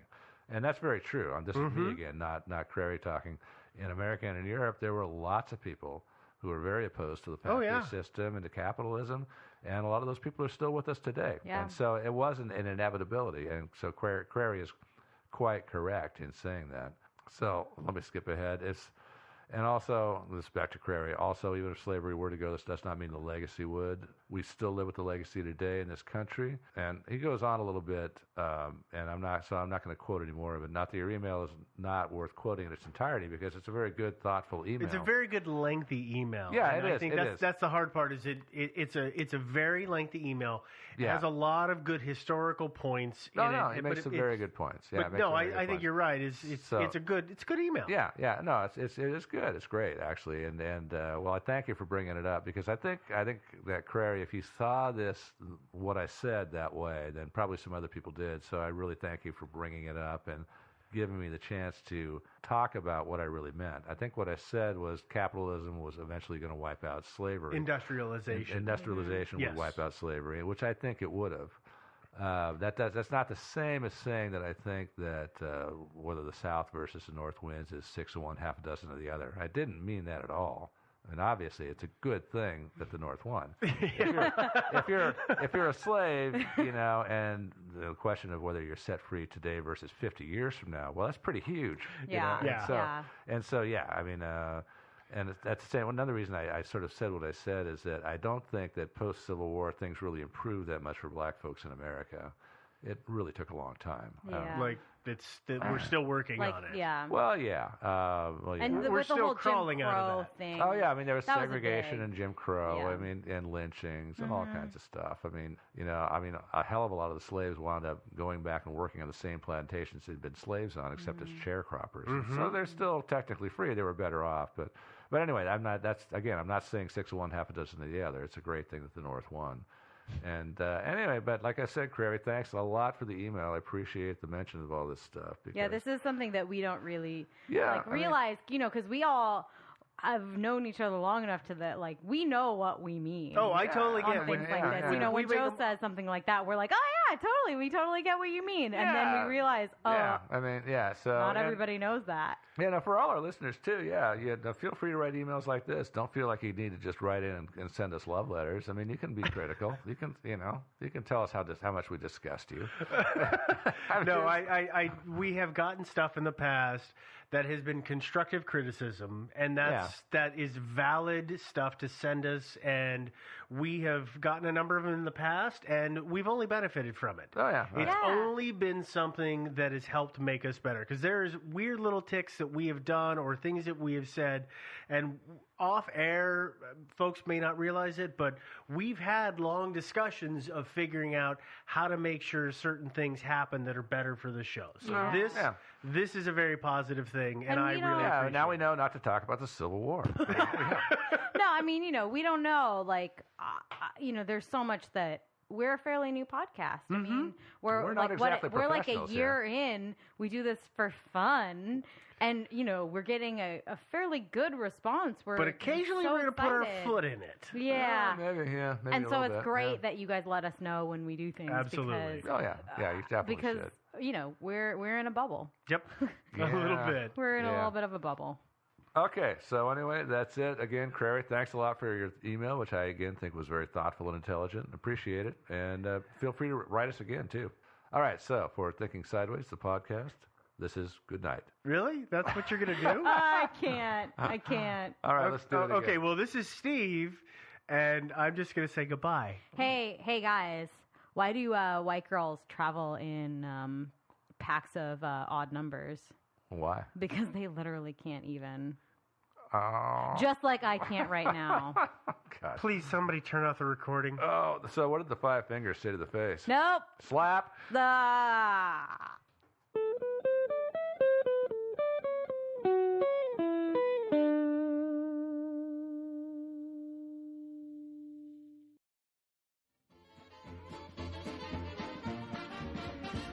Thinking Sideways. I don't understand. Does not compute. You never know. Insufficient data to formulate a reply. What? Stories of things we simply don't know the answer to. Hi there. Welcome to another episode of Thinking Sideways. I'm Joe, joined as always by my lovely co-host, Devin. And Steve. And your normal co-host, Steve. Oh, he's lovely, too. That wasn't very nice. Sorry. Yeah. I'm lovely. Yeah. All right, so we're gonna solve another cool mystery this week. Our mystery this week is set in the town of Keddie, California, and of course we're talking about the Keddie UFO incident. No.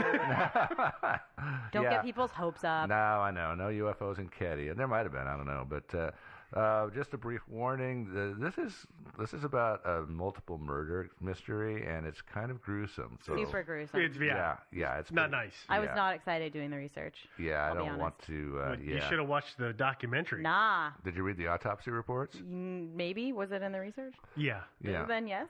Yeah. I don't blame you for skipping that part. No, I didn't. Yeah, at least Sorry. there were no photos. Yeah. Although, it's funny is, no, go ahead. I'm not going Okay. to go off on that rabbit hole. Yeah. Okay, so we're talking about the Keddie murders. Yes, famous Keddie murders from 1981. But first, I want to give a shout out to our listener Clarissa. Hello, Clarissa. Sorry, Clarissa. I'm sure you get that a lot. So sorry, but anyway. Actually, I found this one of my own like a while back, and as I was researching it for this week's episode, I went through the listener suggestions and discovered that, yes, actually somebody had suggested it. So There you go. we got to give credit where credit is due. Indeed. So, yeah, thanks, Clarissa.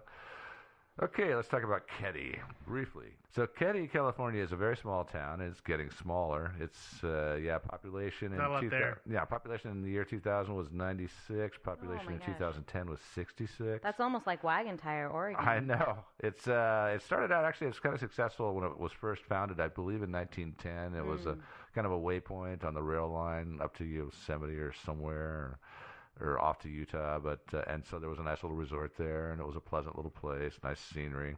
But it had fallen on hard times by the time our mystery had occurred, and it was not really so much a resort town anymore. There were still all these cabins in this resort. The guy who bought the resort and owned it, tourists weren't coming there, so he wound up renting the cabins out as low-income housing. Well, that was nice of him. Well, you got to pay the mortgage. Yeah, I know. He Yeah, had I mean, payments to make. Well, when you find tenants where you can find tenants. Yeah. Yeah, But it pretty doesn't much. have to be low income housing. Joe, so people have an idea. Keddie is close to what major town for people to know? It's about 90 miles northwest of Reno, about the 80 miles east of Red Bluff, California, about 60 miles maybe northeast of Chico, California. As the crow flies, yeah. Yeah. So It's like the whole area is a national forest. Yeah, it's in the middle of the what national forest is it? I think it's the Sorry, I can't Plumas remember. National Yeah. Forest. Yeah. Because it's in Plumas County. That would make Yeah, sense. That would make sense. That would make a lot of sense. Yeah. Ah. Yeah. That area of California is really beautiful. The Sierras are just really nice. Oh, yeah. Have you ever gone on any of those? Obviously, I've never been to this particular town, but have you ever driven through some of that area? Yeah. It's a slow drive, but it's not because it's windy roads. beautiful. It's because you want to take a look around. Mm-hmm. Yeah. Except you don't want to stop in Keddie. I don't. No. Yeah. no. Our mystery begins in Keddie in cabin 28 of the resort, which is, of course, not really a resort anymore.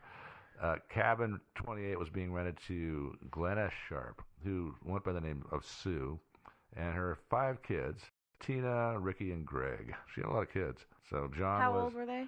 John was 15, Sheila was 17, Tina was 12, and the youngest were Ricky and Greg. They were 10 and 5. Wow. Yeah. Yeah, she was. Did you say she was 36? Is that right? She was, 36. Oh my 36. gosh. So that's a passel of kids in a short amount of time. She cranked out a bunch of them. She'd moved into that cabin 28, in November 1980, so they hadn't been living there that long, really, maybe half a year. On the night of April 11th, 1981, a fateful night, Sheila was the 14-year-old daughter. 17. Oh, no, yeah, 17, you're right. Yeah. Okay, yeah, John was 14. 15. 50. Sorry. You're right. All right. This is the John- episode where I get to correct you. I know. Serves me right. Ha. So Sheila goes next door to cabin 27 for a sleepover with a friend. And Justin Eason, who lived in cabin 26, was friends with the 2 youngest boys. So he was over at their place for a sleepover. And this was a Saturday night? Yeah. Yeah. it So was. sleepovers on a weekend makes Yeah. sense. Yeah, I remembered it being a weekend. I just couldn't remember what day. Yeah, it was a Saturday. And here's a fun fact, too. Justin Eason was the stepson of one of the suspects for the murder. Yeah. Yeah.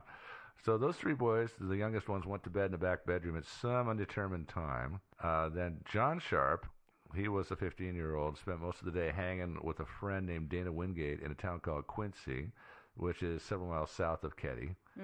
And they were seen on Highway 70, apparently by a couple who was driving on the highway. Why they didn't stop and pick them up, I don't know.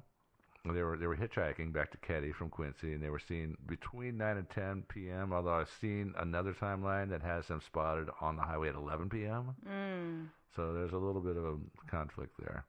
And I know that those boys had been at Dana's house and had asked to go if they could stay over at Johnny's house, and one of the stipulations was, yeah, you're welcome to go as long as you can get a ride. You don't hitchhike. And he We won't hitchhiked hitchhike. anyway. Don't worry, no big deal. And obviously they They did. totally lied and did it anyway, which is a teenage boy thing to do. Oh, it is, definitely. I'm not sure what it was like. I mean, I hitchhiked a lot when I was, not a lot actually, but I hitchhiked some when I was a teenager. And it was a lot easier to get rides back in those days. And then we had a few murders here and there. And suddenly people are not really into picking up hitchhikers anymore. Yeah, I've never picked up a hitchhike, nor have I ever hitchhiked ever. In my life. I haven't hitchhiked, but I grew up in a really small town where you knew most of the guys, and it was typically guys, most of the guys you saw walking down the street. So you'd be driving down, oh, there's Mark. Let me pull over and give Mark a ride. And so Mark would come running the car. Hey, thanks, buddy. And you give Mark a ride, at least as far as you were going. I wouldn't go out of my way. Right. But, hey, I can get you here, and then you're on your own from there, and save them 10 miles. They're happy. Yeah. Oh, yeah, sure. Totally. Hell yeah. Well, anyway, back to these guys. They, so Dana, as you said, was planning on spending the night at Cabin 28, which, bad idea, Dana. Really bad idea. It's unclear when they arrived. Some people have hypothesized that perhaps the crime was already underway when they showed up, and just their bad luck, really bad timing on their part. Have people theorized that they brought the crime with them?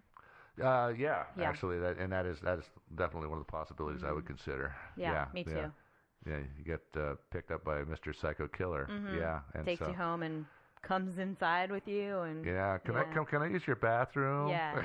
All right, well, you two have been alluding to what's going on, but our listeners don't know what's going on. Oh, yeah, we got to tell you about Let's tell them what's happened here, because so far we've just bored them with information about people that don't matter. That's fair. Yeah. Dana's coming home with Johnny Sharp, and he's gonna spend the night there. They've got a sleepover in the back bedroom. Three young boys back there, already gone to bed. Sue Sharp and her daughter Tina, who's 12, are not yet asleep. Tina might have been asleep, I'm not sure, but more about that in a second. On the morning of April 12th, Sheila Sharp, who remember went next door for a sleepover, she came home about 8 a.m. and discovered that she was an orphan. Unfortunately, Why do you have to put it that way? Yeah, actually, it turns out she really wasn't an orphan. I checked, and actually, she had a father still living, and so the surviving Sharp children went to live with the father. So that's good. So she wasn't really an orphan. That's good. I just couldn't resist. So Sue, her son Johnny Sharp, and the friend Dana Wingate had all been bludgeoned and stabbed to death. Yeah, a really horrible, bloody crime. Yeah. And Tina Sharp was missing. Tina Sharp, the 12-year-old girl, was gone. Yeah. The bodies have been tied up with white adhesive tape, probably medical tape, and also electrical wire, extension cords, basically. Yeah, and then they were beaten to death with a hammer and stabbed to death. Amazingly, the three young boys in the back bedroom were untouched, and it appeared that they slept through the whole thing. Although it's hard to imagine exactly how they could have done that. Yeah, I have run through my head a million scenarios on how that would have happened, and as of yet, I can't figure out a way. Well, here's the thing about kids, particularly kids of that age, is when they sleep, they sleep. Particularly if they've been raised in maybe a kind of more difficult home life environment. If you're trained from a child as a baby to Just sleep through it. stuff, which is what you do with babies because you have to get stuff done while they're sleeping. They can pretty much sleep. Usually, 5 to 10-year-olds can sleep through, at least vacuuming and stuff like that. And, unless it's possible that these murders were carried out without a whole lot of screaming. It is possible. Given some of the injuries, it's possible that there wasn't actual screaming, and then all the rest of the noises could have been relatively quiet. Well, and if there's a TV on and you're used to hearing the TV, then you're in your little kid brain that all melds together. I mean, I know that I slept through earthquakes as a kid. Oh, I did too. I once rolled out of the top bunk of a bunk bed as a kid in my sleep and didn't wake up. So I know that kids can.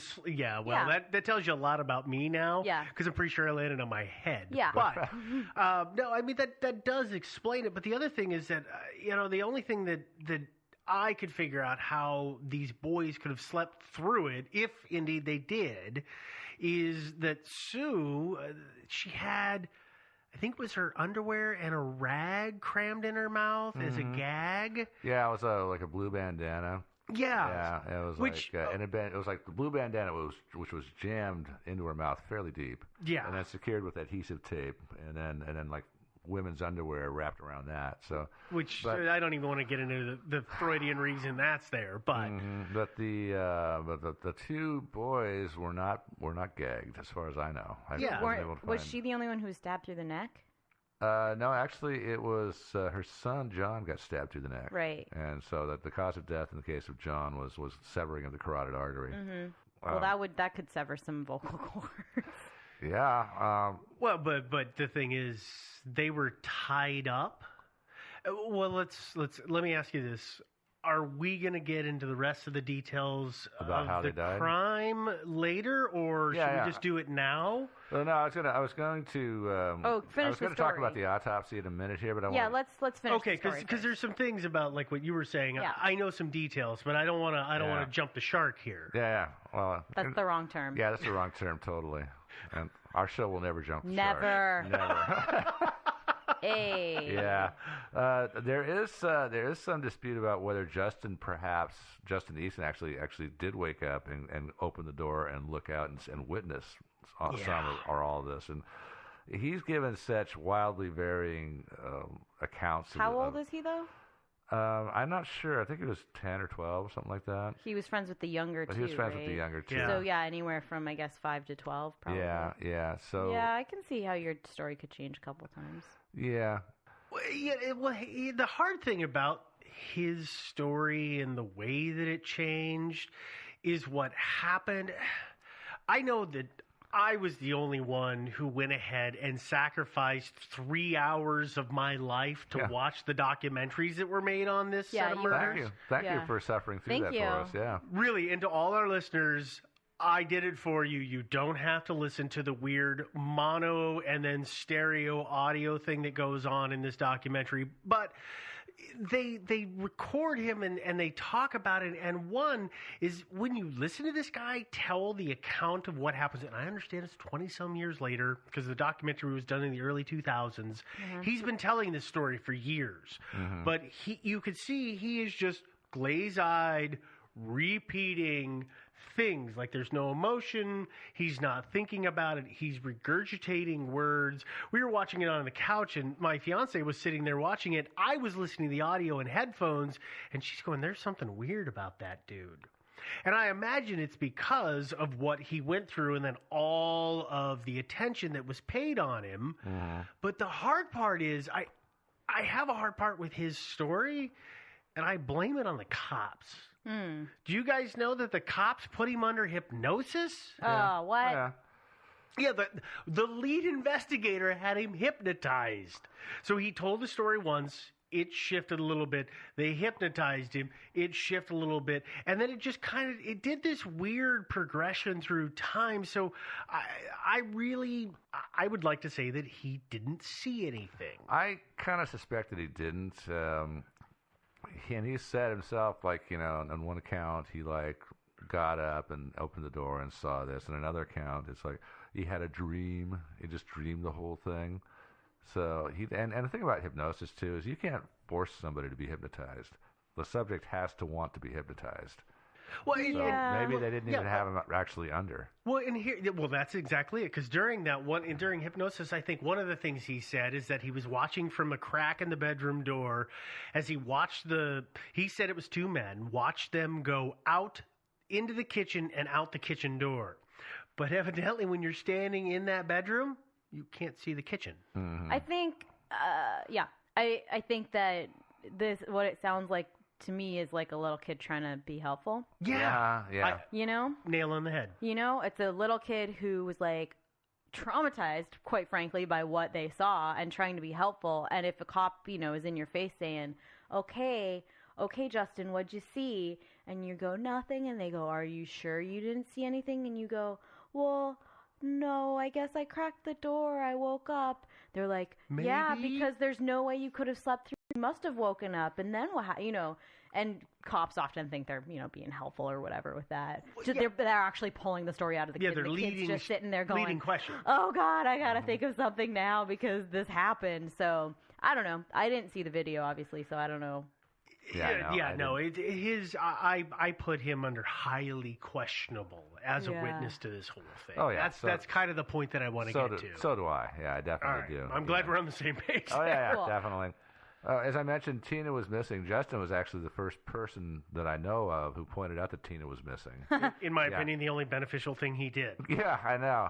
And funny thing, too, is he mentioned that the cops weren't really paying attention. Eventually, they concluded that Tina was indeed missing. Well, as one of the parents got involved and listened to him and finally figured out, oh, yeah, there's a kid missing. Yeah, it's funny. The cops, after questioning Justin, sent him home. He went home about 8:30 maybe that morning, down to cabin 26. And his mom said something to him like, how was it or how is it or how are they? And he said, they're all dead. And she's like, yeah, don't joke around like that. And he's going, no, Mom, they're all dead. The Sharps are all dead. And she finally figured out that, he wasn't screwing around. Yeah. And so maybe that's one reason he's a little messed up. Well, I don't blame him for his shifting story. I blame the situation. Probably, yeah. Yeah, it's a tough one. So they started looking for Tina. Yeah, a major girl hunt was undertaken for Tina Sharp, and she was not found. In April 1984, a guy named Ronald Pedrini was looking for antique bottles and such things in the woods around Camp 18, which is a place about 29 miles away from Ketty, and found part of a human skull. So he called the cops, and they took it in possession. And they did a search of the immediate area and found nothing. Oh, that's not what I heard. Yeah, well, no, that was in April. About 6 weeks later, they got an anonymous phone call. I think it was on May 30th. Somebody told them to look more around Camp 18, and they found more. They found bones. They found, most importantly, they found a lower jawbone. Yeah, and quote other evidence pieces, right? Other evidence pieces, part of some blue jeans, and stuff. I'm not sure if they documented that stuff actually belonged to Tina or not. Sure.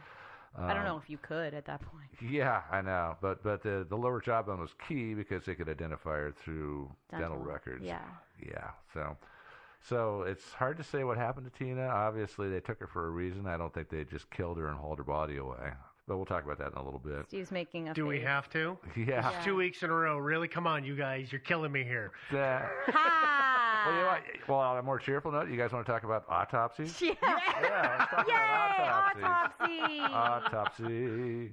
Okay, Sue Sharp first. Her autopsy reported considerable dried and smeared blood on the soles of her feet, which is interesting, which indicates that she actually was on her feet, because she didn't have wounds on her feet, but she was on her feet apparently, walking through blood at some point. They found her on the couch, laying down on the couch with a blanket over her. Yeah. Yeah. But at some point, she had walked through the blood. Nobody really knows why at this point. Her wrists and ankles were bound by white adhesive tape. Did they find footprints in the blood? On the floor? I have not found any mention of that. They probably were bloody footprints. I didn't see anything about. It would be hard because Sheila came home and likely checked the back. Right? She's the one who discovered this scene. She didn't go in the house.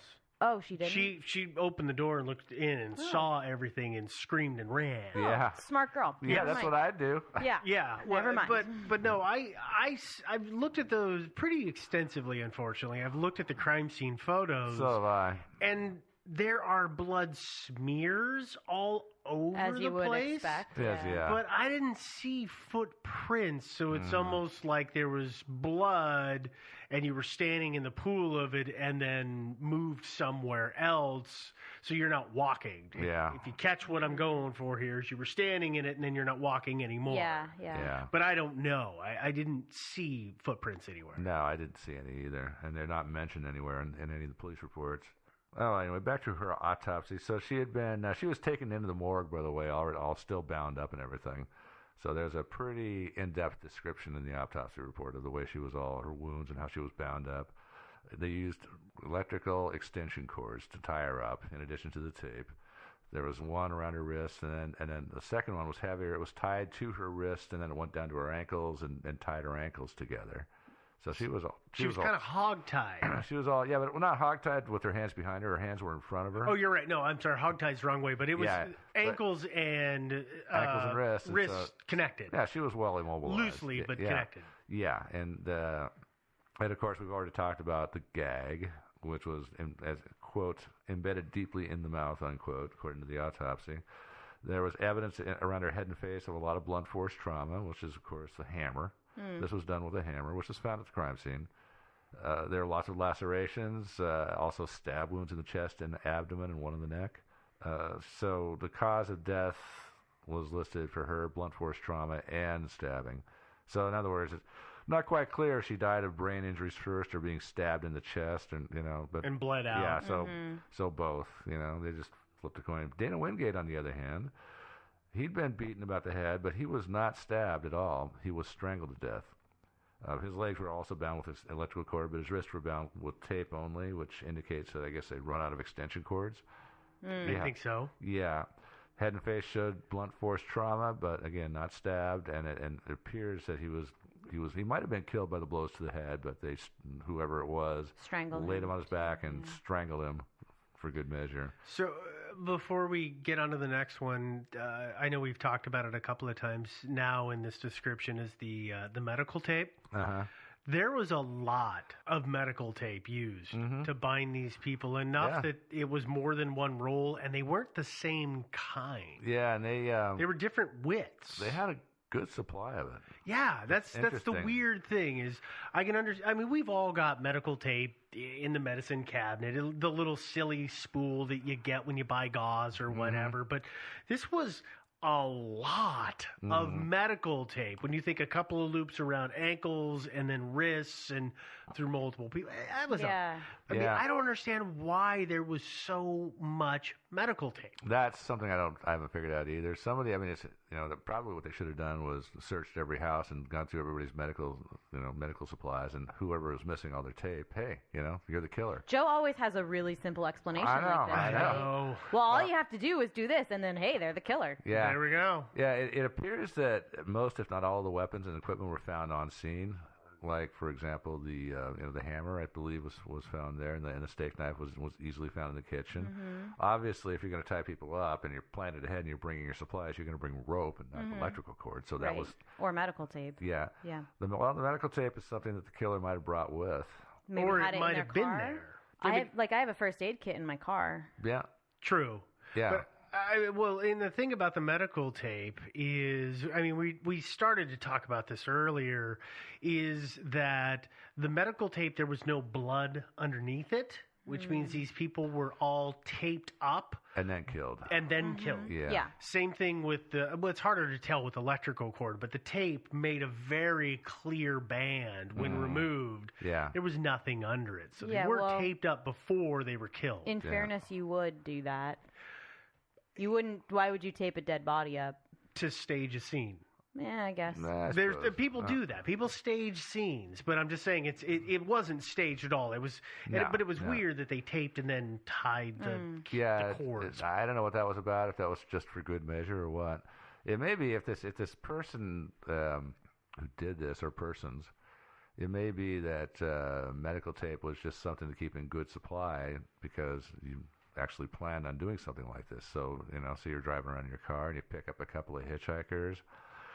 You decide, you're going to commit a little multiple murder action tonight, and so you just reach under the seat where you've got your stash of this stuff that you use for tying people up. Maybe that was it. Well, oh, go ahead. Sorry, the extension cords. It seems like they were only used to do the what we're calling hog tying. No, it's not hog tying, but it's whatever, the tying from the arms to the legs to the wrist, right? Yeah. Well, that was on Sue only. On Sue only. Oh, the John wasn't tied like that too.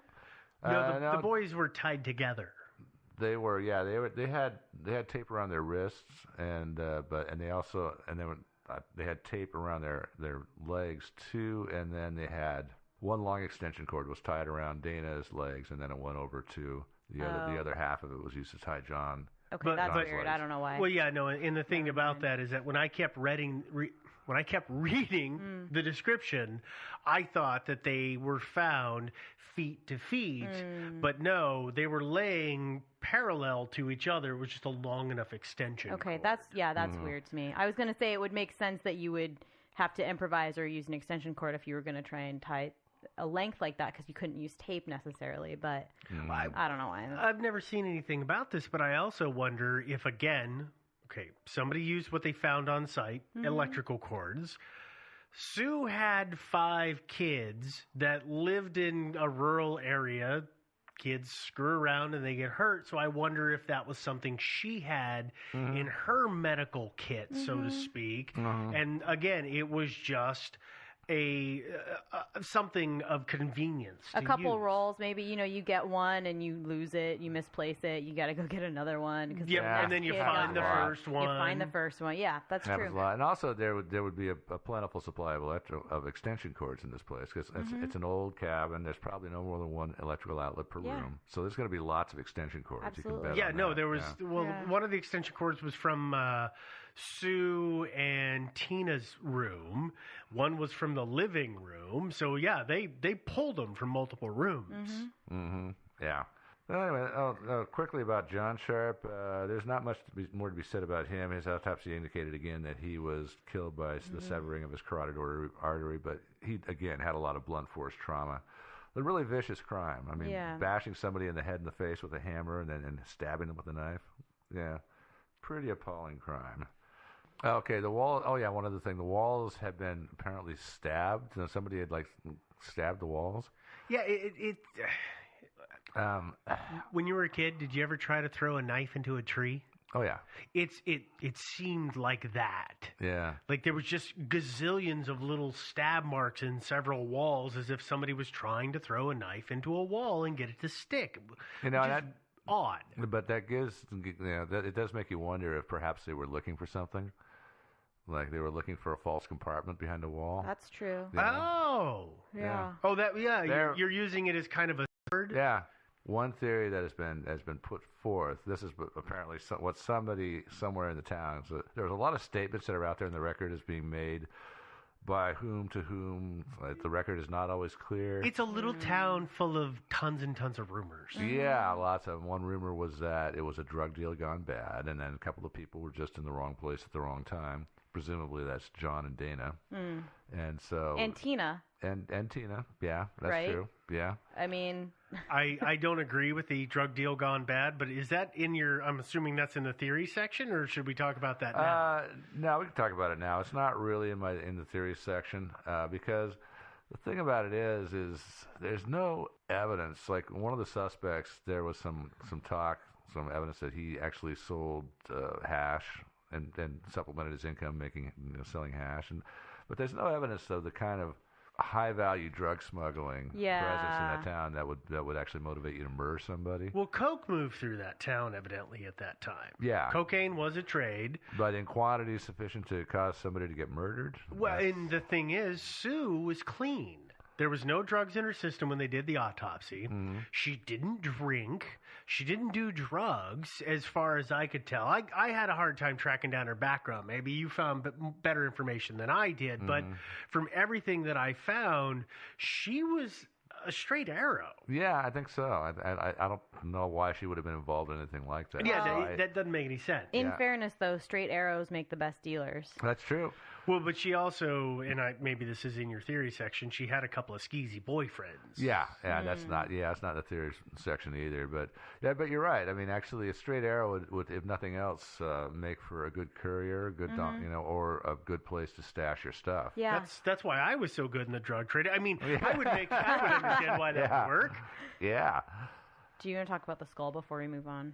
The soft tissue bit. Soft tissue bit? Yeah. I feel like that's really interesting and compelling. Yeah, well, we should talk about that. Yeah, back to Tina's skull.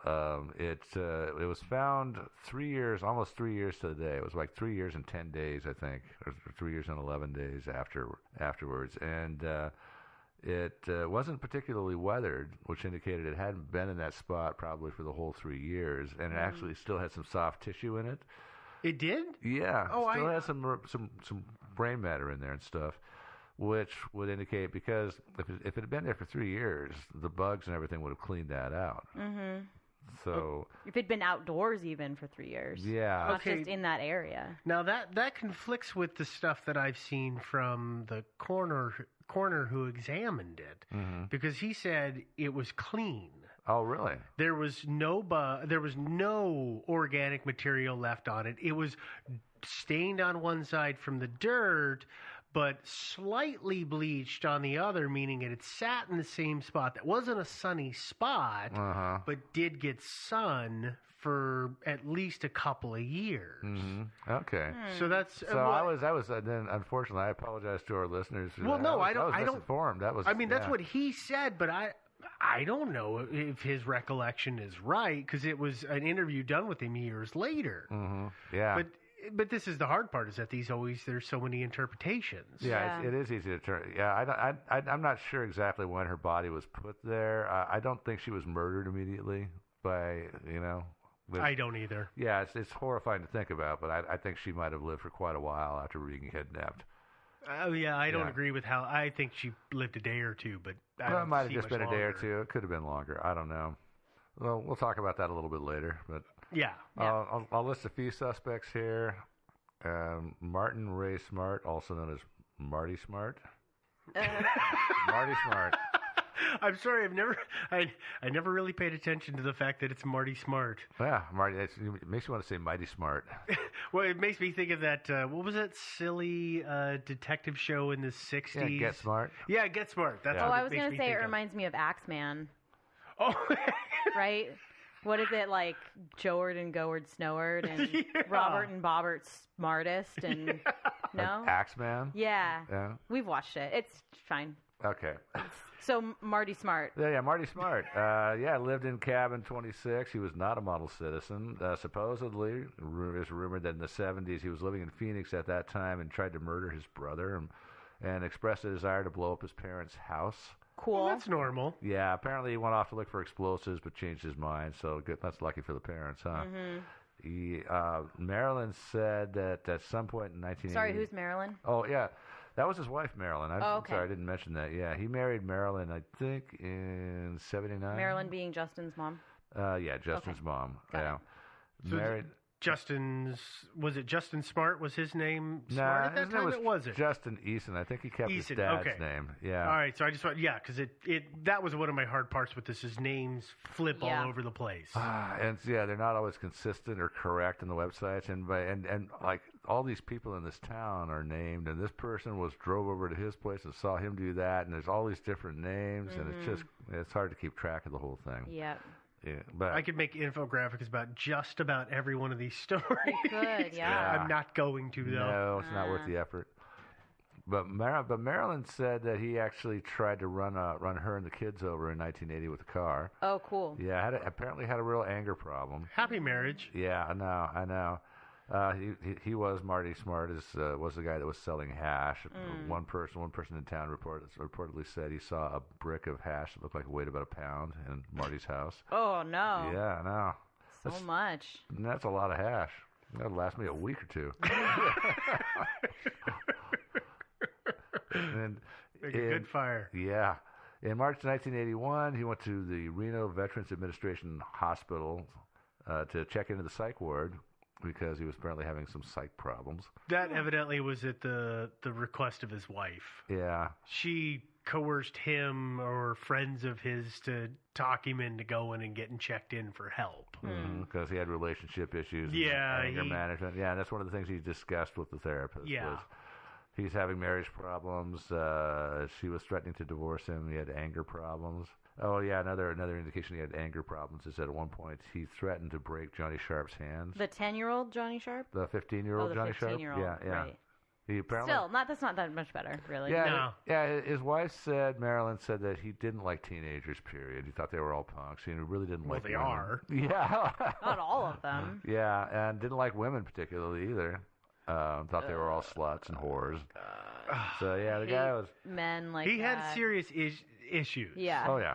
He later claimed to his therapist that he thought he had PTSD from his time in Vietnam.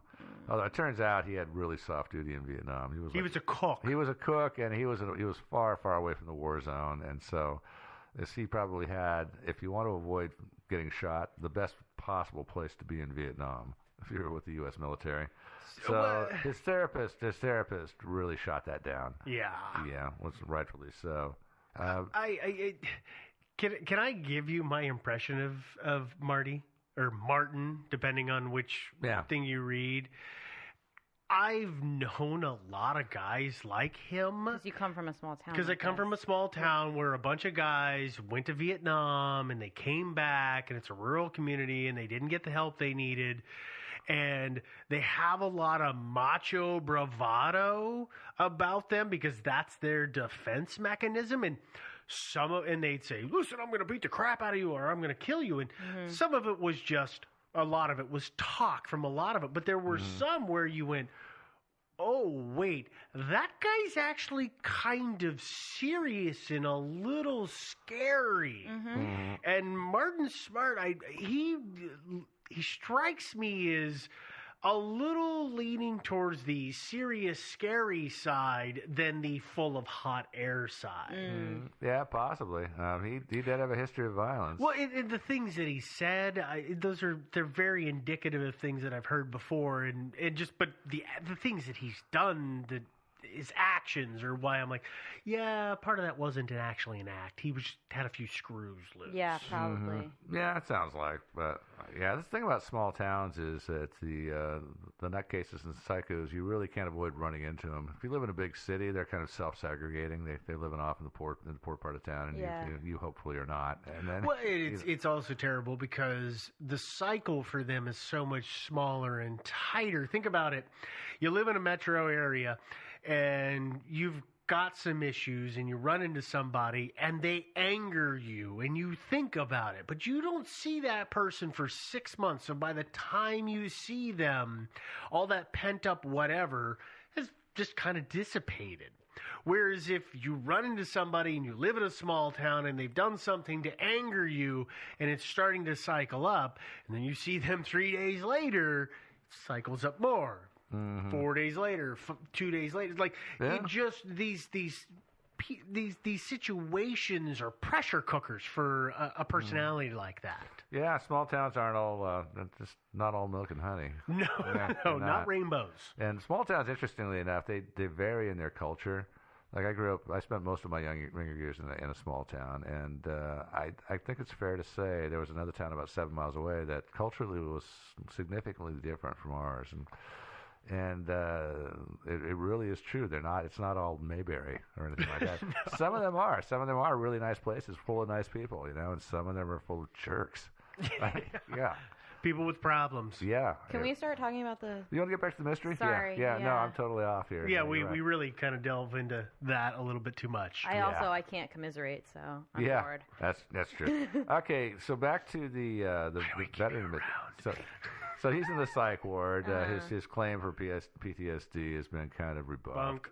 Yeah, and eventually he checked out and went back to Ketty, and he brought a friend that he'd met in the VA hospital. Another guy with mental issues. Good idea. Yeah, I'll talk about this guy a little bit later. Marty, we're still talking about Marty being a suspect. Apparently, somebody recalled him saying on April 4th or the 11th that somebody knew it was a Saturday, but couldn't remember specifically what date it was. But Marty had told him that if Marty didn't get things straightened out, he might kill somebody. And was that, I could never clue in, was that straightened out with his wife or just straightened out in general, or do you know? That's it's very vague. It's very vague. Yeah. Marty, of course, was a suspect. I think one of the things that sort of got the police interested in him is that his wife, the day of April 12th, when the bodies were discovered, his wife moved out. Well, and her son was one of the surviving boys as well. Mm-hmm. Yeah. Yeah. Like if you opened the door and saw his stepdad like killing a bunch of people. Uh-huh. Yeah. You might say, yeah, I saw something, and they'd say, okay, son, what'd you see? And you'd go, nothing. I don't want to get a whooping. Nothing. Yeah. Nothing. He might kill me too. Nothing. Could have been that, although it's if Marty Smart was as abusive as some people say he was towards Marilyn and possibly the kids also, wouldn't that be a grand opportunity to say, yeah, it was my stepdad murdering those people, and so he gets carted off to prison, and your mom can go find a better stepdad. Yeah, but I guess there's that fear. There's the irrational fear. Oh yeah, at 12. Yeah, that's yeah. Among us as adults, that's a very easy, logical thing to say. Hey, I can get rid of this jerk. Mm-hmm. But as a kid, you don't know because, you just don't have the life experience and your emotions are all erratic and weird. Mm-hmm. That's an easy way to think, but that's not the way that the kids at that age think. Probably not, but I have no idea if Justin witnessed anything or not. I don't think he did. I don't, I kind of doubt it, but we've talked about it. Marty, of course, was a suspect. Again, he lived 2 doors down, history of violence. He was known to not like Sue because he believed that Sue was trying to persuade Marilyn to leave him. She probably was because she was their friend. Yeah. And he was a bit of a jerk. Yeah. So, and he at one point in his sessions with his psychotherapist did talk about this quote-unquote bitch who was trying to turn his wife against him. And undoubtedly that was probably Sue. He had a motive. Yeah. Not really much of a motive. I don't think that's enough of a motive for any rational person to murder 4 people. Yeah, but he may not have been rational. Motive doesn't have to be rational. Yeah. So he was questioned and everything, and he took a polygraph test, which he passed. But then a month after the murders, this didn't come to light until years later. And for a reason. But the month after the murders, he talked to his therapist to get at the VA, and he said that he had killed Sue Sharp.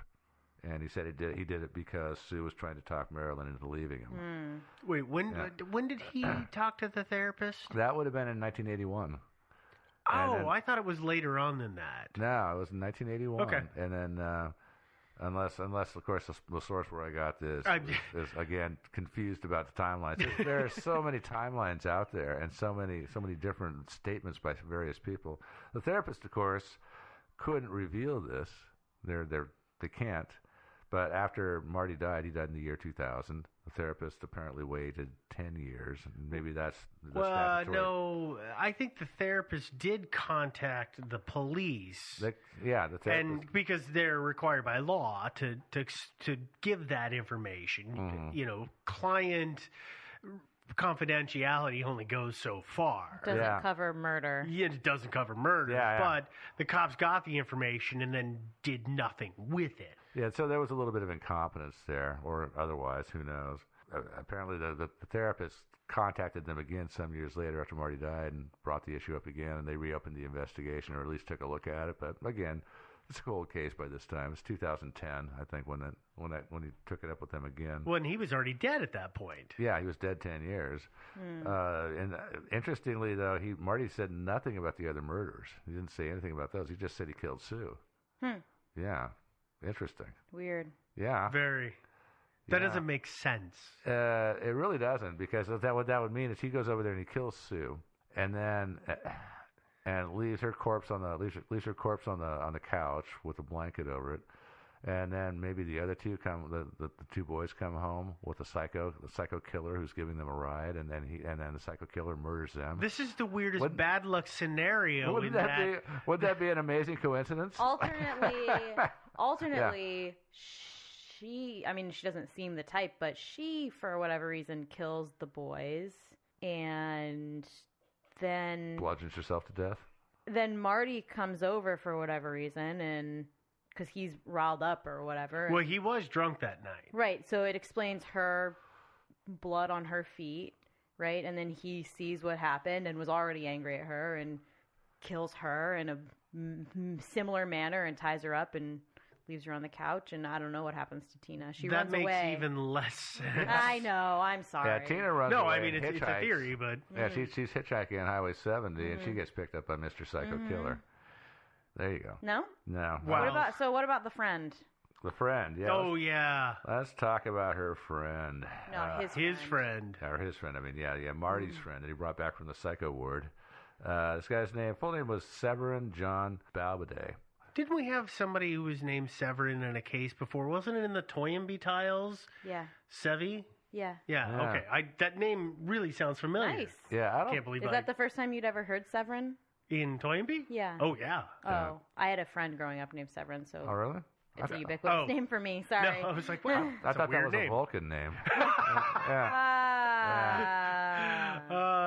Rest in peace, Leonard Nimoy. No. Bobaday went by the nickname of Bo. I would too. All right, I said Bobaday. No, it's Balbaday. Balbaday. I'm still trying to learn how to pronounce that name, Balbaday. But Bo was staying with the Smarts. He came back from Reno, VA, and stayed with the Smarts, sleeping on their couch. Reportedly, he liked to get up at night and wander around outside.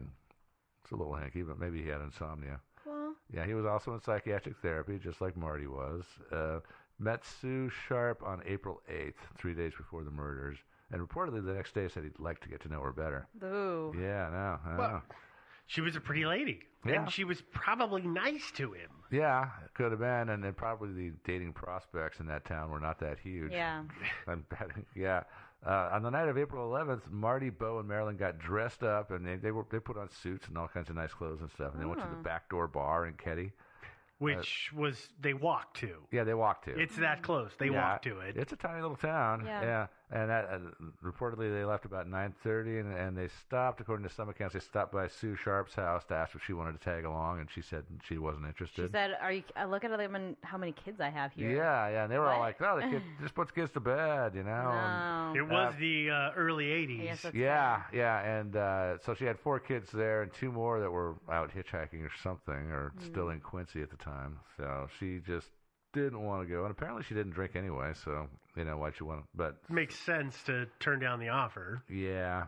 So they hung out at the backdoor bar, and then about 12:30 or so, they changed the music in the bar. Yeah, they changed the type of music they were playing, and Bo got really angry about it. It's because he liked country, and they were playing rock and roll. Uh-huh.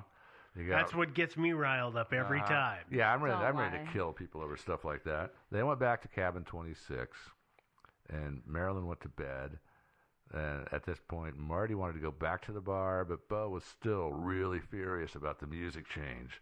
They even called the bar. Marty called the bar and complained about it to the bartender and all sorts of Tells stuff. you the size of the town when you can call the bar and complain about the music. Yeah, and Bo was like, Marty wants to go, but Bo is so mad he just has to calm down for a while. So, really?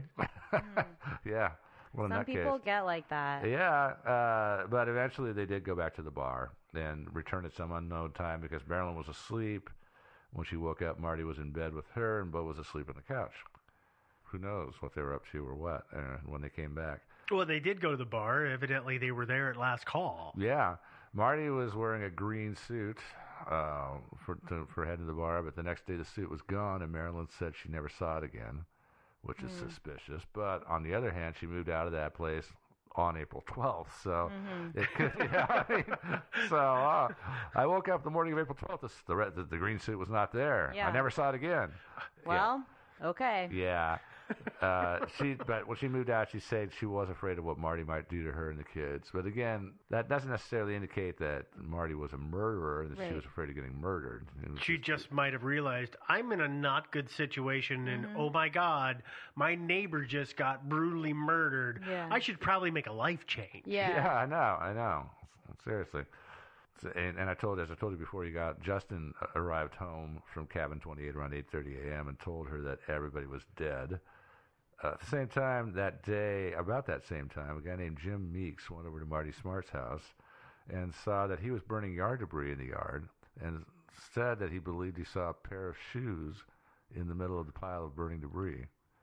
So, yeah, I don't really know. I'm not sure about this, because the thing about it is my understanding of it is when they went back to the house and before they returned to the bar, they changed their clothes. I mean, you've read that in some accounts, right? I think I have. Yeah. There's there were so many papers. The one website that I think all three of us drew on pretty heavily for like the reports and the papers, because it was a plethora of information. It was actually information overload. Yeah, so it's made it kind of hard to pull details. So some say they change their clothes. Of course, on the other hand, if you're all gussied up and wearing your best clothes, you're gonna want to change. Well, if to commit a murder, yeah. No, I mean, if you came home. So this is what happens for me. I don't know about you guys, but you get all dressed up and you go out and you're like, yeah, this is fun. And you go home and you're like, oh, I wish I was wearing jeans right now. Yeah, I'll put jeans and a sweatshirt on, and let's go back out to the bar. Yeah, okay, yeah, no problem. That happens to me every time I wear my best dress. Yeah. I know. Your evening gowns? I can see that.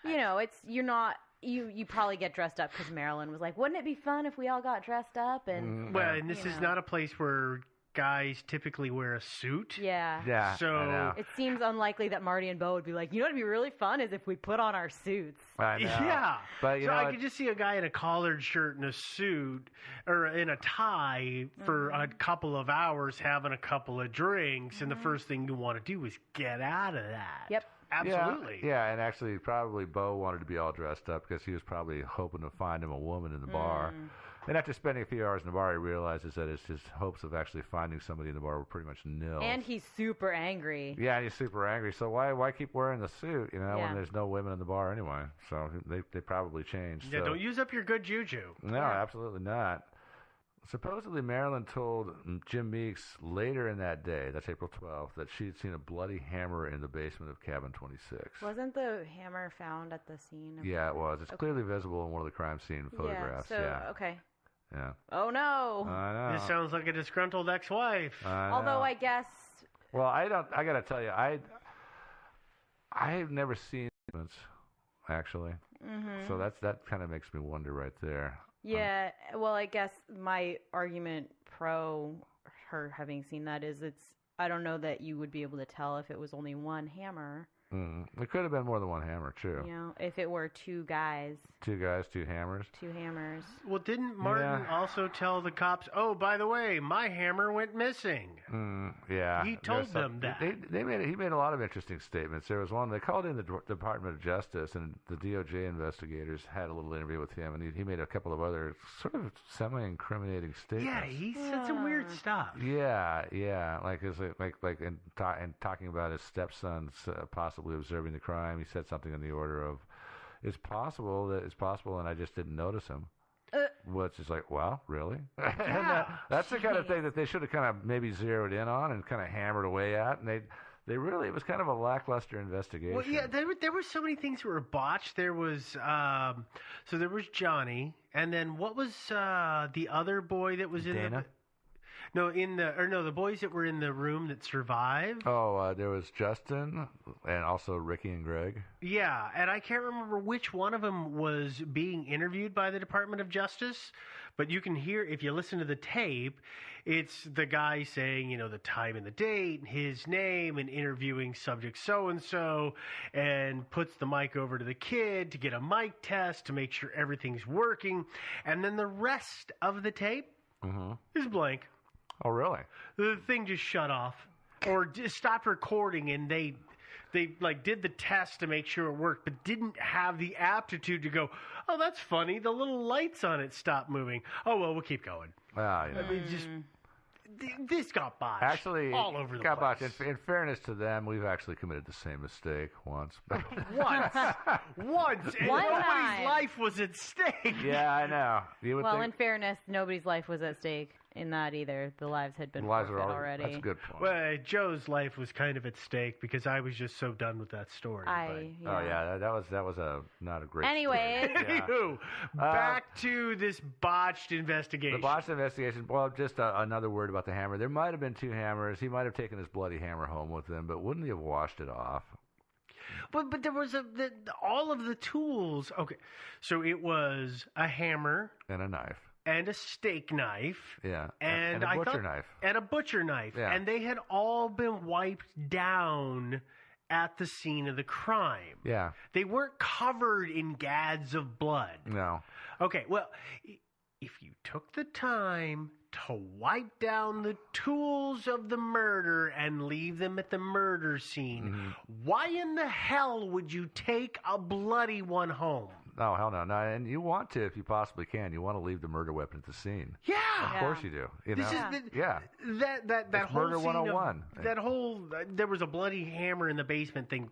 That doesn't jive No, with it's- what was at the scene of the It's crime. nonsense, and I don't know if Marilyn was lying. More likely, Jim Meeks was lying, or maybe somebody just made this stuff up and stuck it into the record at some point.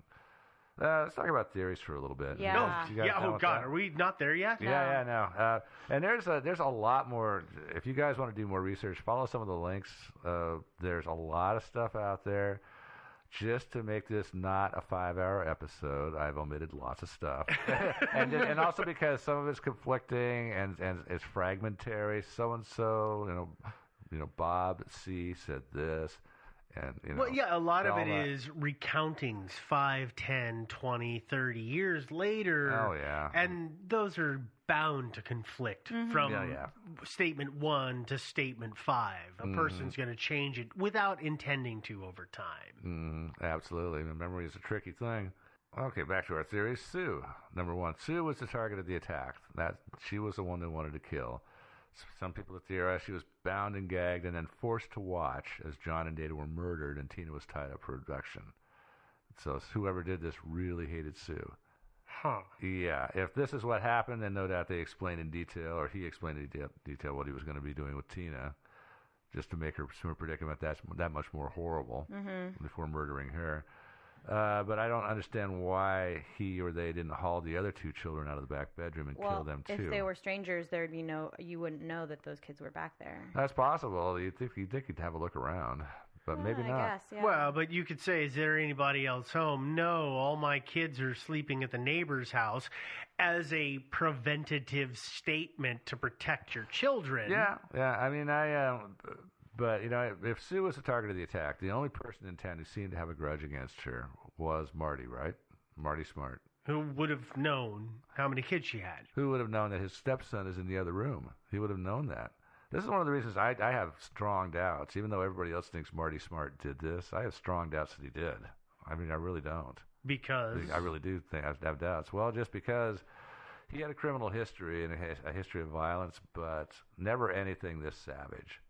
Never anything this savage. And he would have done it if he wanted to kill Sue. He would have found a way to maybe abduct her, take her out in the woods, and kill her out there. He wouldn't do it with his stepson in the next room. Do you think?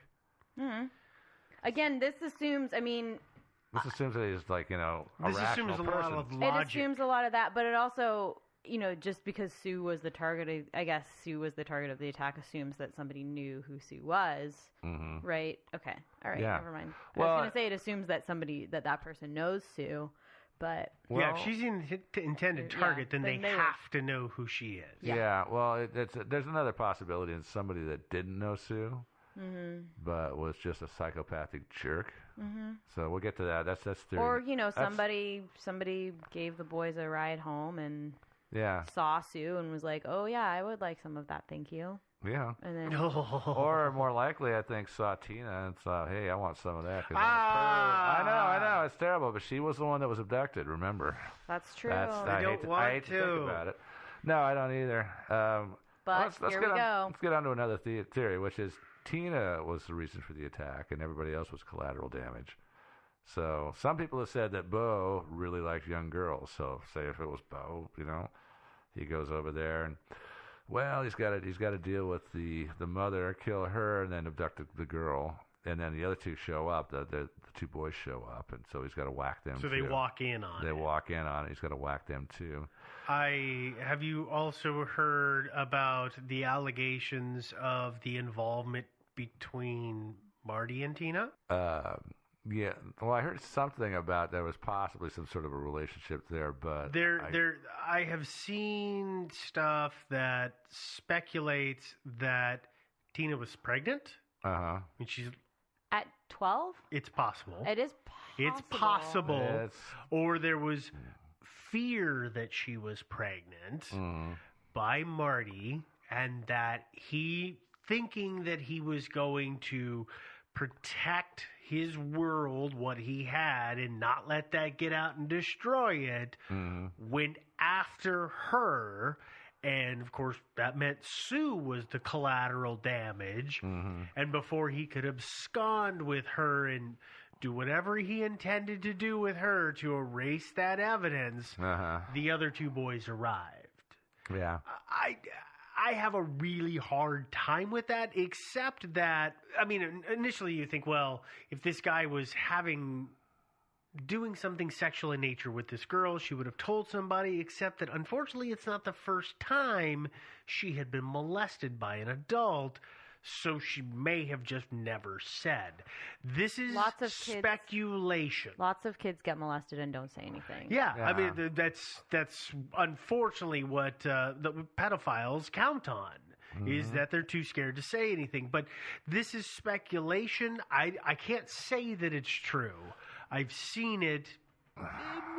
It a little bit jives, but a lot of it doesn't. Yeah, I've never seen any strong evidence that indicates to me that that's true. But the other thing about it is that if he needed to get rid of Tina and obviously get rid of the body, because an autopsy would have revealed that she was pregnant, right? So if he needed to do that, there were better ways to do it than killing a bunch of people. He could have easily just set up a meeting with her. Yeah, especially if he was sleeping with her, right? Yeah, he could have just sent her, called her and said, "Hey, let's get together," and then just take her out in the woods and murder her and bury her body. I'd like to introduce Exhibit 1. Yeah. Alcohol. Yeah. Get drunk. You make dumb decisions. Yeah, true. People make a lot of dumb decisions when they're, I'm just going to fix this now. And then they don't. I'm not accusing anything, but we've all seen that. Yeah. I don't buy this one, but if we're going to run down that avenue, I can see how it could have played out bad, whereas in his head it was very simple: walk in, knock out Sue, take Tina, and get out. Yeah. And instead, it turns into a bloodbath. Yeah. Well, I got to say, he lucked out, because usually when people commit really stupid, off-the-cuff crimes like that, especially multiple murders, they almost always get caught. Yeah. He's one of the few that got away with it, if that's what it was. I'm still not sure that Marty did this at all. What's next? Next theory: the three young boys in the bedroom did it. What? Yeah. Somebody I actually got this one off of Reddit. Somebody. Yeah. Oh, sometimes I love Reddit. Well, actually, the guy that put it out there said, this kind of makes sense, but really, come on, it doesn't make sense. They were too young. They had no motive. Well, I guess, okay, so young kids do dumb things sometimes thinking they're playing, right? No. They think it's fun, but in reality...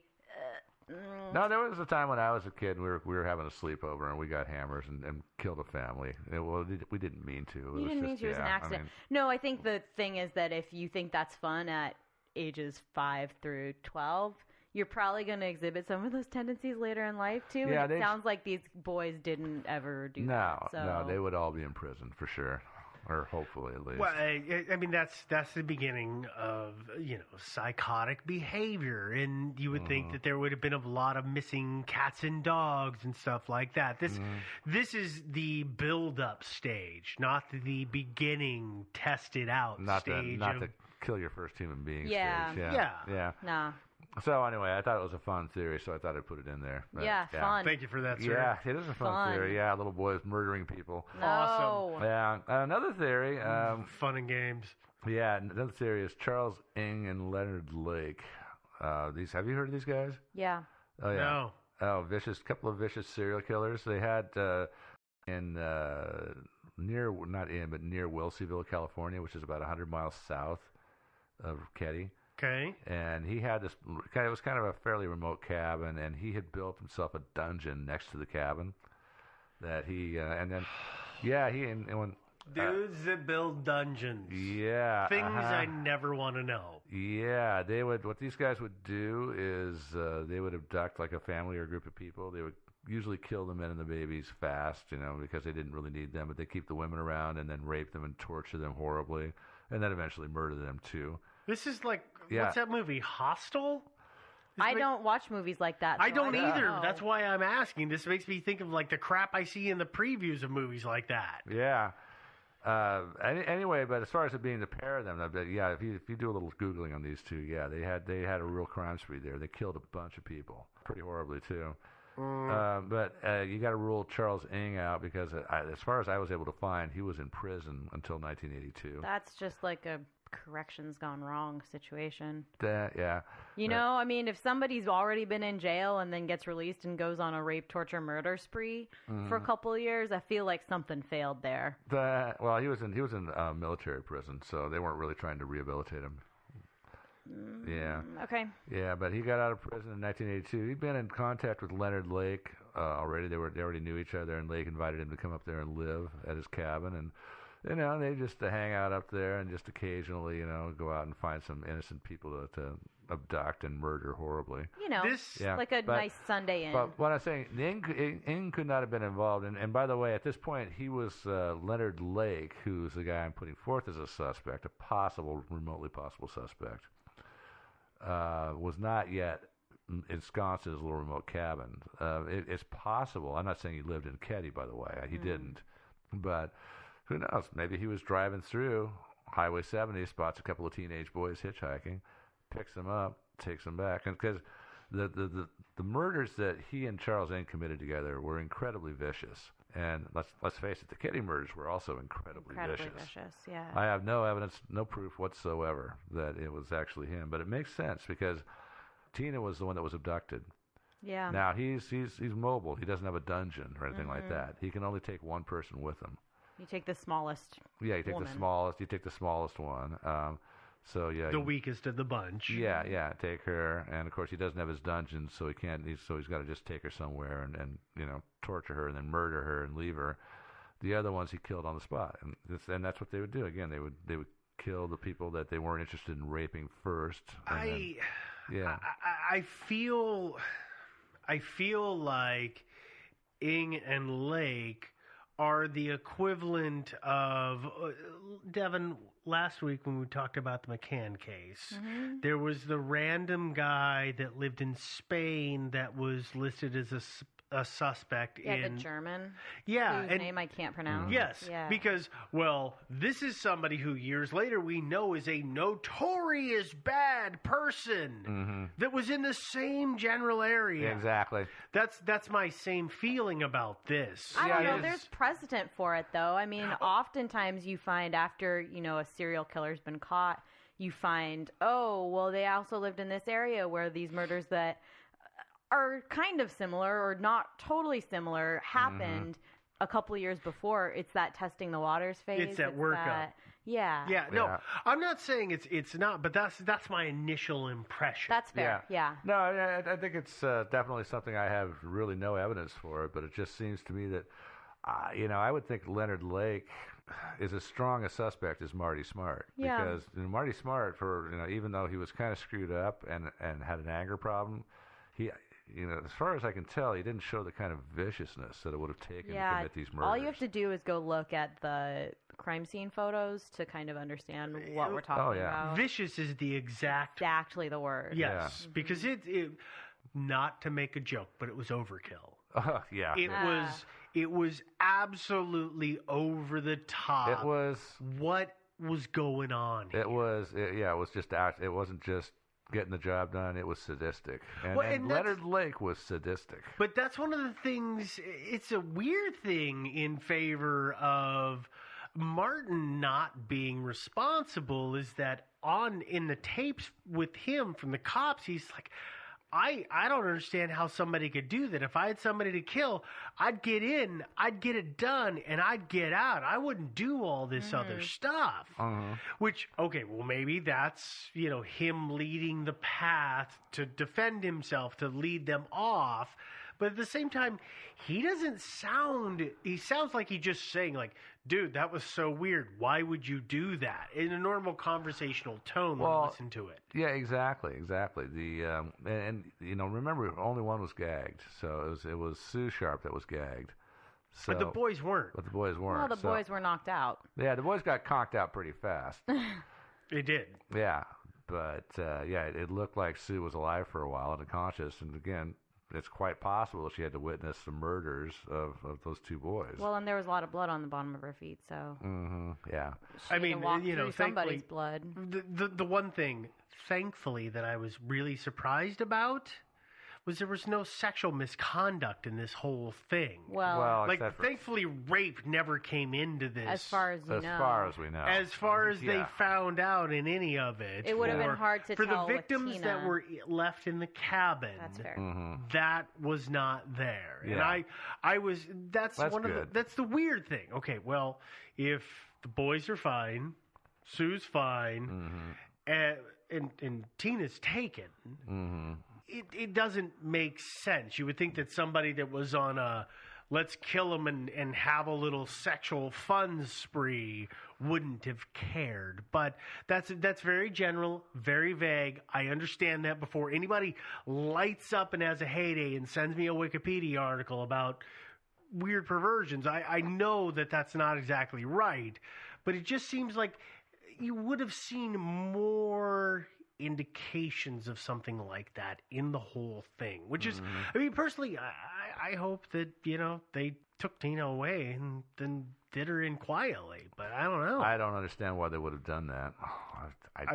I'm saying what I would like to hear, Joe. That's what I would like to believe too, but yeah, I can't conceivably think of a reason why. But anyway, do you guys have any more theories? No. Thankfully, no. Yeah, pretty ugly case.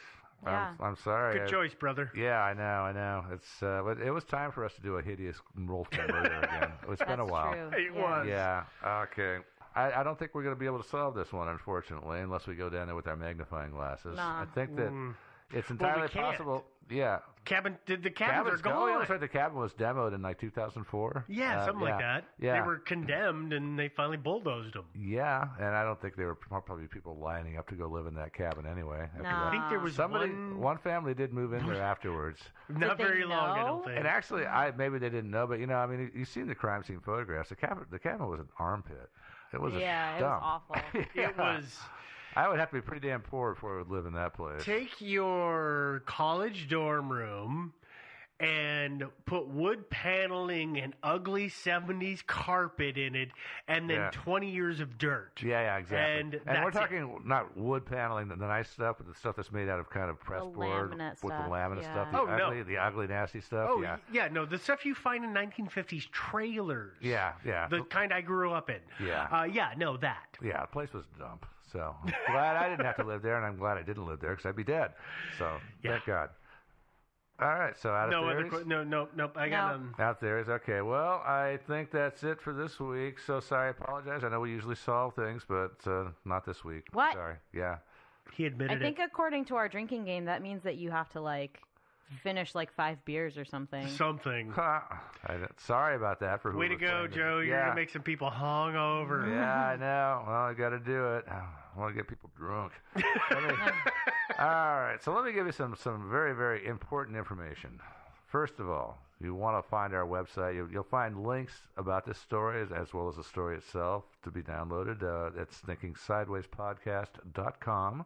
You can leave comments and, of course, listen to episodes.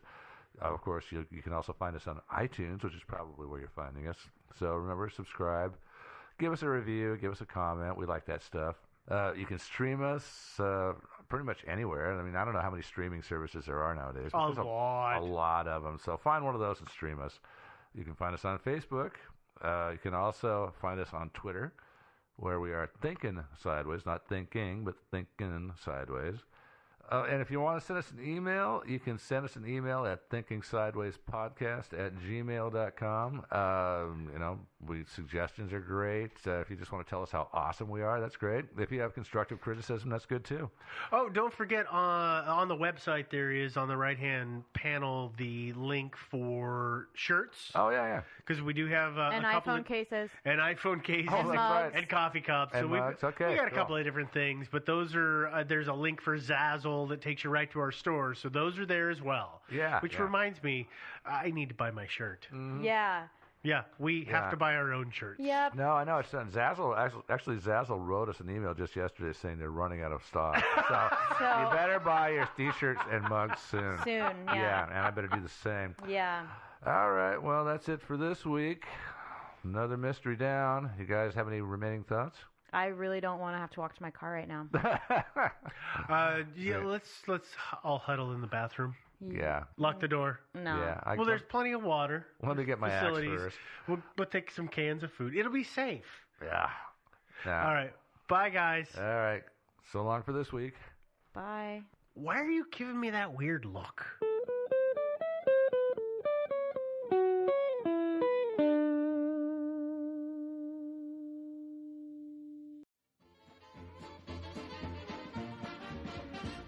Thinking Sideways. I don't understand. Does not compute. You never know. Insufficient data to formulate a reply. What? Stories of things we simply don't know the answer to. Well, hi there, everyone. Thanks for joining us. I'm not going to say for rejoining us. I'm just going to say joining us. Well. This is Thinking Sideways, the podcast. I'm Devin, and I'm joined by, Joe. And Steve, as always, we're going to, usually. as Joe would say, solve another mystery. Absolutely, we are. I'm not going to solve it. I don't No. know. Joe, I guess, probably will. Mm. So we're going to tackle the hum into the theories. No. So the hum is another, apparently I'm on the unexplained sounds bandwagon right now. I've been doing them a lot lately. I'm super sorry. it seems to be your thing. Yeah, right now. It was something else for a while. Mysterious middle-aged men dying. Yeah. You're going now through another it's- phase. I'm sorry. It's I'm okay. sorry, everyone. I'm It's sorry. all right. I hope this isn't boring.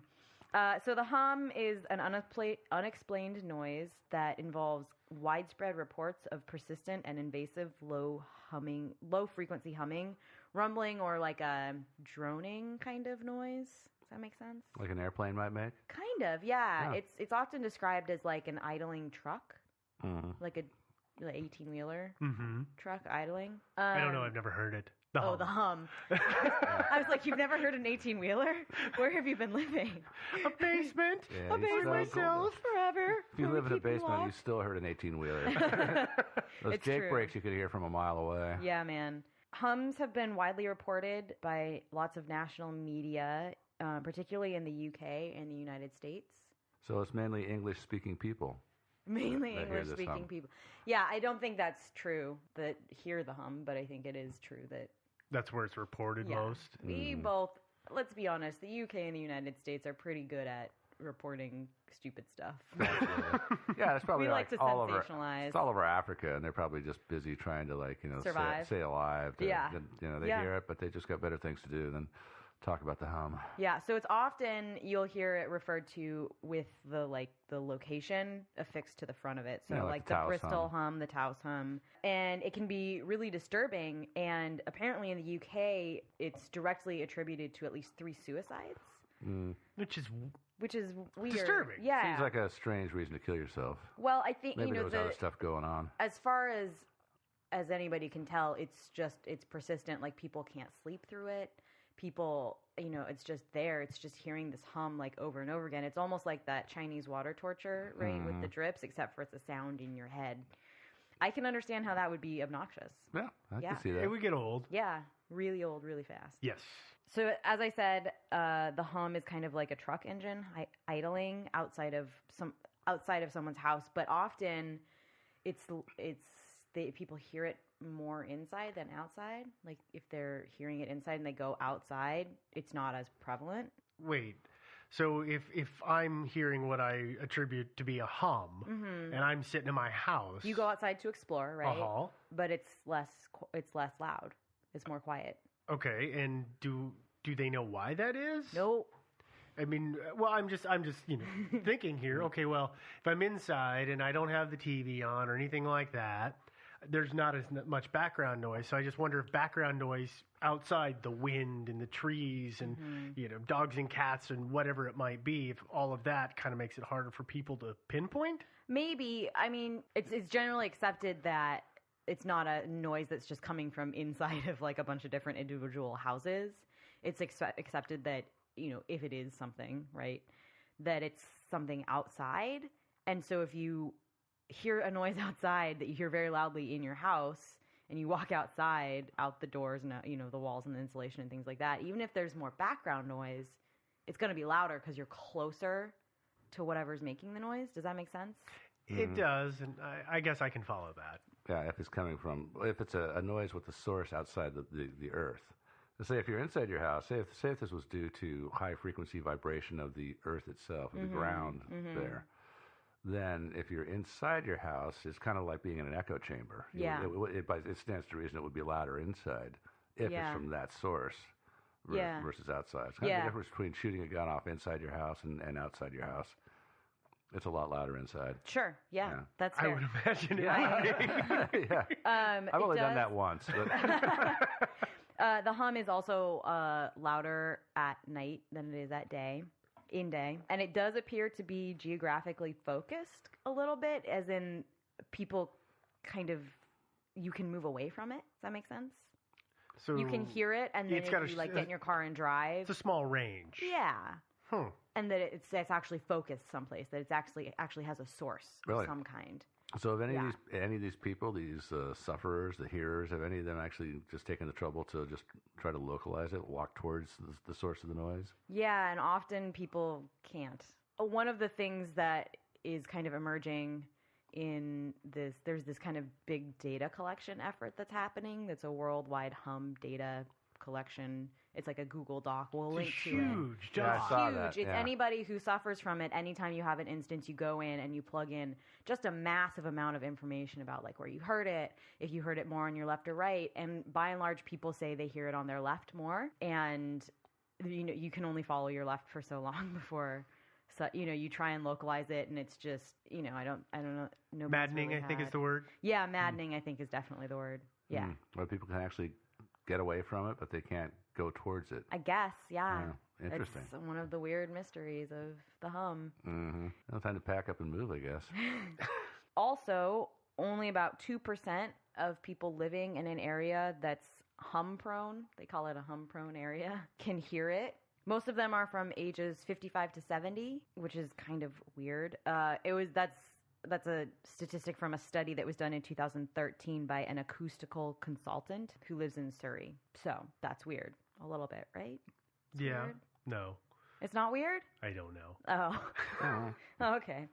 So I'm just going to do a little bit of a list of places when and where the hum has been reported. So in London and Southampton in the 1940s, Bristol, England in 1979, Largs, Scotland in the 1980s, Taos, New Mexico in 1992, Kokomo, Indiana in 1999, Vancouver, BC pre-2003, Calgary, Alberta in 2008, Windsor, Ontario in 2009, Woodland Country, Durham in England in 2011, County Kerry in Ireland in 2012, Seattle, Washington 2012, Wellington, New Zealand in 2012, the Italian National Research Council in Pisa, Italy in 2013, in Guadalajara in 2013, and Colima in 2013. So it seems to be getting more prevalent a little bit too, right? Mm-hmm. I don't know if it's more prevalent or just people know that there's a way to Report it. complain about it, They've heard, report it. yeah. Yeah. They've heard about it now. So now, did it just, like seeing Taos, I had thought that was an ongoing phenomenon. Did it just... It is. I think that was the first That's when report. it began. Okay. Yeah. I already mentioned that there's an age kind of range for this. There's also apparently only 1/3 of the sufferers are male to 2/3 female, which is a little interesting as well, I feel. And there's a very defined age curve that people under the age of 45 tend to like not hear the hum at all. Well, I could almost see some easy answers to those Yeah. numbers. Yeah, I could too. So only 1/3 of the hearers are men, correct? Yeah. And it's also people under 45 tend not to hear it. Mm-hmm. Well, that seems pretty easy to me because people who are above 45 are from the era when we didn't use a lot of safety precautions. So I'm talking large machinery all day long, and that was typically run by men in that day and age. Okay, so riddle me this then, that doesn't Batman. explain the proportion of males to females. No, so, well, riddle me this, Batman. Many of the hum sufferers are either partially or mostly deaf. Partially or totally deaf. So there's not a good explanation for that. There's just not. Okay. Well, there might be actually, but I do agree though that it's not surprising that people in the older age group would be more likely to have already sustained some sort of damage to their ears that could cause something like this to happen. It would make sense to me. I also mentioned the left side more than the right side, and apparently some people who are affected by the hum, not all, but some can get relief from actually physically closing off their left ear, just putting their hand over their ear. So Apparently that earplugs helps. would let you sleep. Maybe. I don't know. Maybe. It seems to be the physical act of putting the hand over the ear, but I could be. Might just be the pressure. It may just be, who Turns knows? out if I put my Beats by Dr. Dre on my head, I don't hear the hum. Weird. Because I don't hear anything. Exactly. This episode of Thinking Sideways brought to you by Beats by Dr. Dre. So, what do you? Are there any known recordings of this hum? Kind of. Yeah. There's a lot of YouTube videos of hums or hum-like phenomena, which is interesting and I think is actually a fairly solid argument against some of the theories we're going to talk about. But it's hard to tell. I mean, it's so easy to edit a video, especially the sound of video. I was going to say... There are a lot that I've watched and been like, well, that's like just out of GarageBand. Like, I know that effect really well. But there are others that I've listened to that I'm like... I've heard a lot of them where I was, okay, well, I want to hear this. This guy, wherever finds it. And you can tell that they have just gone in and cranked the volume. Because if you've ever listened to an audio track when it peaks out and it's just hitting the top and the wind is really loud and then things just keep hitting that upper range and getting cut off by the audio program, that's when I wonder how much these things are doctored to make it quote unquote hearable. Yeah. Yeah, I think that's definitely true, but I think that there are a couple, and I will make my best effort to find them so that we can include them. Often they get taken down or whatever. I'll try my best to find some good ones so that we can put them on the website. Yeah. Because I think there are a few out there, at least, that are really compelling and interesting. So is this hum, is it some mysterious creature humming a tune? Maybe. Yeah, or is it just might like be. The chupacabra? Yeah, the chupacabra. There you go. Finally, we figured it out. Yeah, okay. So I do want to talk about the two... She didn't buy that at all. Did you hear how enthusiastic she was about that theory?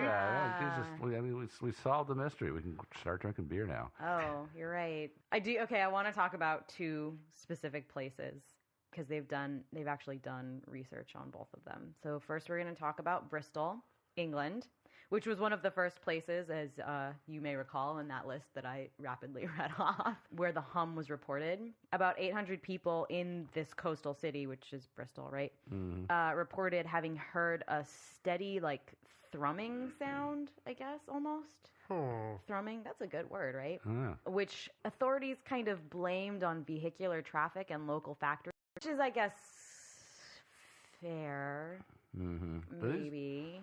Now, these people that hear this, they hear it all the time, right? Or they not intermittently, constantly? They hear it more at night than during the day, but I guess that seems fairly mundane if it is indeed a factory or something, because there's more outside noise kind of interfering with it, right, during the day. When you're trying to lay down to go to sleep, it's harder to... Yeah, that would be obnoxious. But it never, for these people that reported it, it never stopped. It just kept going 24/7.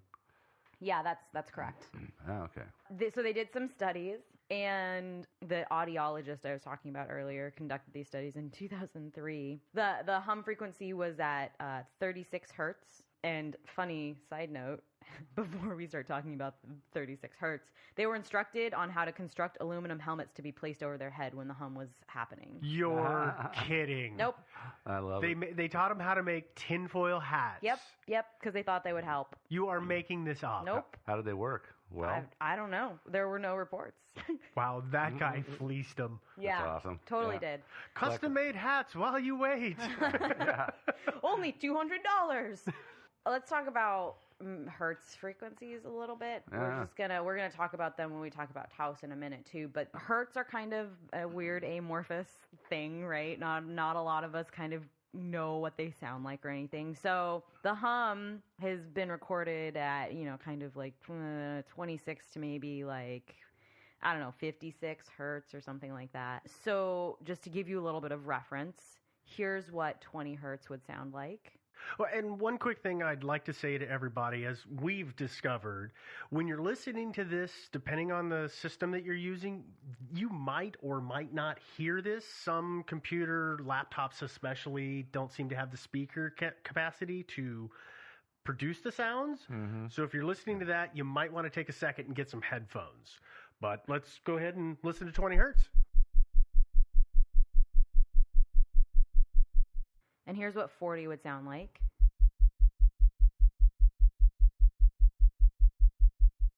And 60. And as Steve says, 80 is heinous, so we're not even going to go there. The Bristol hum is, as we said, the 36, which is pretty dang close to 40 hertz. Yeah, it's a good frame of reference. Yeah, so that's kind of what that sounded like. Put your aluminum hats on, everyone. In Taos, the hum kind of started being reported in 1991. Residents complained of a low-level rumbling noise, is what they called it. I think it may just be a little bit of semantics, right? Thrumming and rumbling. Yeah, they're very similar words kind of to things, describe that kind of yeah, sound. one's way more cool and British. And the other one sounds like it's from New Mexico. Rumbling. So a team of researchers decided, hey, let's go research, huh? Let's go research. They're researchers from Los Alamos National Laboratory, the University of New Mexico, and Sandia National Laboratories, and apparently other regional experts. They were unable to identify the source of the sound, but they were able to identify the range of the sound, which was 48 to 72 hertz. That seems really loud. Yeah, that's really what's reported. That's wavelength, though. That's not free. That's not like amplitude. Right, but it just seems like really painful to listen to. Yeah, I'm not sure what that frequency sounds hertz. like to listen to. But well, let's find out. What's 72 hertz? Yeah, here it is. Yeah. So no, but that's just like wavelength, So higher pitched sounds have a shorter wavelength. Lower pitched ones have a longer wavelength. Right. It's kind of like light. I mean, blue has got a shorter wavelength than red has. Mm-hmm. But that doesn't mean that blue is going to hurt your eyes more. That all depends on how bright the blue light that's shining in your eyes is. Right. So it can be dim. And so you know what I'm saying? Right. Yeah. Yeah. Same thing with sound. That's fair. Yeah. Just for listener reference, though, 72 hertz. Hurts a lot. According to Steve, one other one I'd like to mention is the Auckland hum, which is Auckland, New Zealand, and a Dr. Tom Moyer of the Massey University in Auckland recorded it, which is awesome. We'll put a link to that on the website if we can find it. Find it. And apparently its spectral density peaked at a frequency of 56 hertz. Right on. All right, so that's what we know about the hum. Yeah. Okay. Not a lot. It's a lot of great, super awesome information, huh? Yeah. It's I know we just listened to them. It's a lot of numbers and it's a lot of ranges, and it's hard to. And this is I'm gonna say this. I said this before, but it's hard for me to imagine what that's like with background noise. I mean, listening to it on its own, pure, that would drive me bonkers very quickly. But with so much background noise, it's just hard for me to kind of think what that would be like. Then again, I live near a kind of a big road, so I randomly hear, trucks jake braking. I think is the one example you made. I hear that, and I don't even really pay attention to it, just because I tune it out naturally. So to me, this is something I would just naturally tune out. Yeah, or like the light rail, or like the train, or anything like that. You know, when you live near things like that, you just tune them out. But for whatever reason, this seems to impact people differently than just like a mundane, whatever sound going past. Well, probably because it goes on all the time. Well, I would think you would just get used to it and stop hearing it. So we're going to jump into the theories. And one of the theories is tinnitus. And I want to say a little caveat about all of these theories first. But I would say that it's a lot like tinnitus in that, like, if you have tinnitus, you hear it all the time. You don't actually get used to it, and it can become more or less annoying, of course, depending on your kind of moods and things like that. And you never get used to it. You never tune it out. Yeah, you do. It's always there. Tinnitus? Yeah. You tune tinnitus out. I tune it out constantly. You tune it out if you've got other things going on, but when you're laying asleep in bed, I'm evidently better at tuning things out. Apparently you are, because I can't do it at all. So the caveat that I do want to say is that most researchers who are actively investigating the hum express a kind of utter confidence that the hum is a real thing. It's not like a psychological disorder. It's not something that's just like happening in people's heads, and it's not a hoax, which is, those are kind of three things that people bring up. They say, well, it's just something wrong with these people, or they're just lying, or whatever. But most researchers say, no, we do believe this is actually happening, and it's real, and it's something external, not internal. Fair? Fair. No tinnitus. All right. I want to jump into some fun theories first before we say things like, it's tinnitus. Is that cool with you guys? Yeah, that's fine. All right, my first favorite theory is that it's a leftover gift from Nikola Tesla. What? Yeah, that it's a result of a low-frequency electromagnetic radiation that is audible only to some people, right? And that there are apparently verified cases that individuals there is a certain percentage of the population that is extra sensitive to hearing noises like this. Which would be, I think, about 2%, which is the population that can hear hums. But radiation is not not noise, though. That's like radiation, like electromagnetic radiation. Yeah, which is like light, apparently radio waves, all that stuff. All that stuff is on the electromagnetic spectrum. Apparently, some people can actually translate radiation into noises. Yeah, apparently. They also get the local radio station on their fillings. Yeah. It's entirely possible. It's a range that's outside of normal human hearing, to be sure. But apparently, there's a certain percentage of the population who can actually hear these things. Well, people talk about going to see, but you can't hear like radio waves. I mean, I could see where maybe your brain somehow receives them and translates them into a perceived sound that your brain thinks is hearing, or something. But they're not actually hearing anything. Right. Right. Their brain thinks they're hearing something. Right. Well, and it's translating into something. And that's what your brain does. It translates what the ear bones are. Which would help to explain why deaf people can hear the hum, right? That it's not actually a sound, that it's a wave that hits people in a certain way. Now, explain to me again, this people who are deaf are reporting it, or is it people who are hard of hearing? Both. Okay, because what I think of is for people who can't hear, they're much more sensitive to pressure. If you've ever been to an event, I don't know if you guys have ever done this. I did it once, and it was a dance for a local organization that was a deaf organization. And the music was blaringly loud, and they had the bass cranked up. And if you've ever been near a speaker when the bass is thumping and you can feel that pressure wave. Yeah. And that's why I question if it's really a sound, if they're reporting it, because the way that they know to interpret these loud noises or these things like this is they know it's kind of a pressure wave. It's just kind of a learned response that I tell you that's what it is, so now okay, I get it. Yeah. So that's why I question that, because it seems more of a pressure issue than a sound issue. It may be. Joe, you had a theory about Elf? Actually, Is it one of the ones with the little green pointy yeah. shoes? Well, elves. A little. It's about the elves. Well, some people this is not a theory I came up with. Some people have speculated that it might be extremely low frequency radio waves that are kind of similar to this Tesla thing. Yeah. And the U.S. actually has, and the Soviets had, I think still have, these transmitters in the Midwest. Actually, they were in like Wisconsin and Michigan, and they were actually disbanded in 2004. But they were used for communicating with submarines. The extremely low frequency radio waves can penetrate seawater, much better than high frequency ones or just very low frequency ones. Because these wavelengths are so huge, I mean, we're talking enormous wavelengths, like miles long. That means that essentially you can beam very simple messages, like a little 2 or 4 letter code to a submarine, and they will receive them at a rate of about maybe 2 characters a minute. That's how long these radio waves are. And then that's just kind of a doorbell kind of thing. That's ringing a bell. They come up to a shallower depth where they can receive radio transmissions and get instructions from home. Interesting. So we had, and the people have hypothesized, and there's been some other conspiracy theories. There was even an episode of The X-Files that was done about ELF. Oh. Did you ever watch The X-Files? No. Yeah.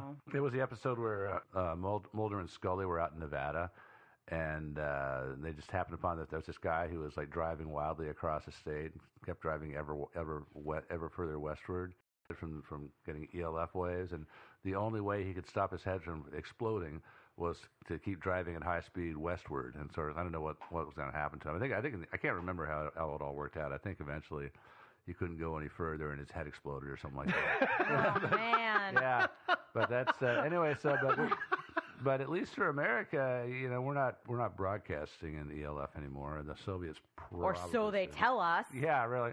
No, they've got better ways to do it now. But yeah, so to kind of piggyback on that, like America has these weird things going on. Theory is HARP. Yeah. Not the loan program.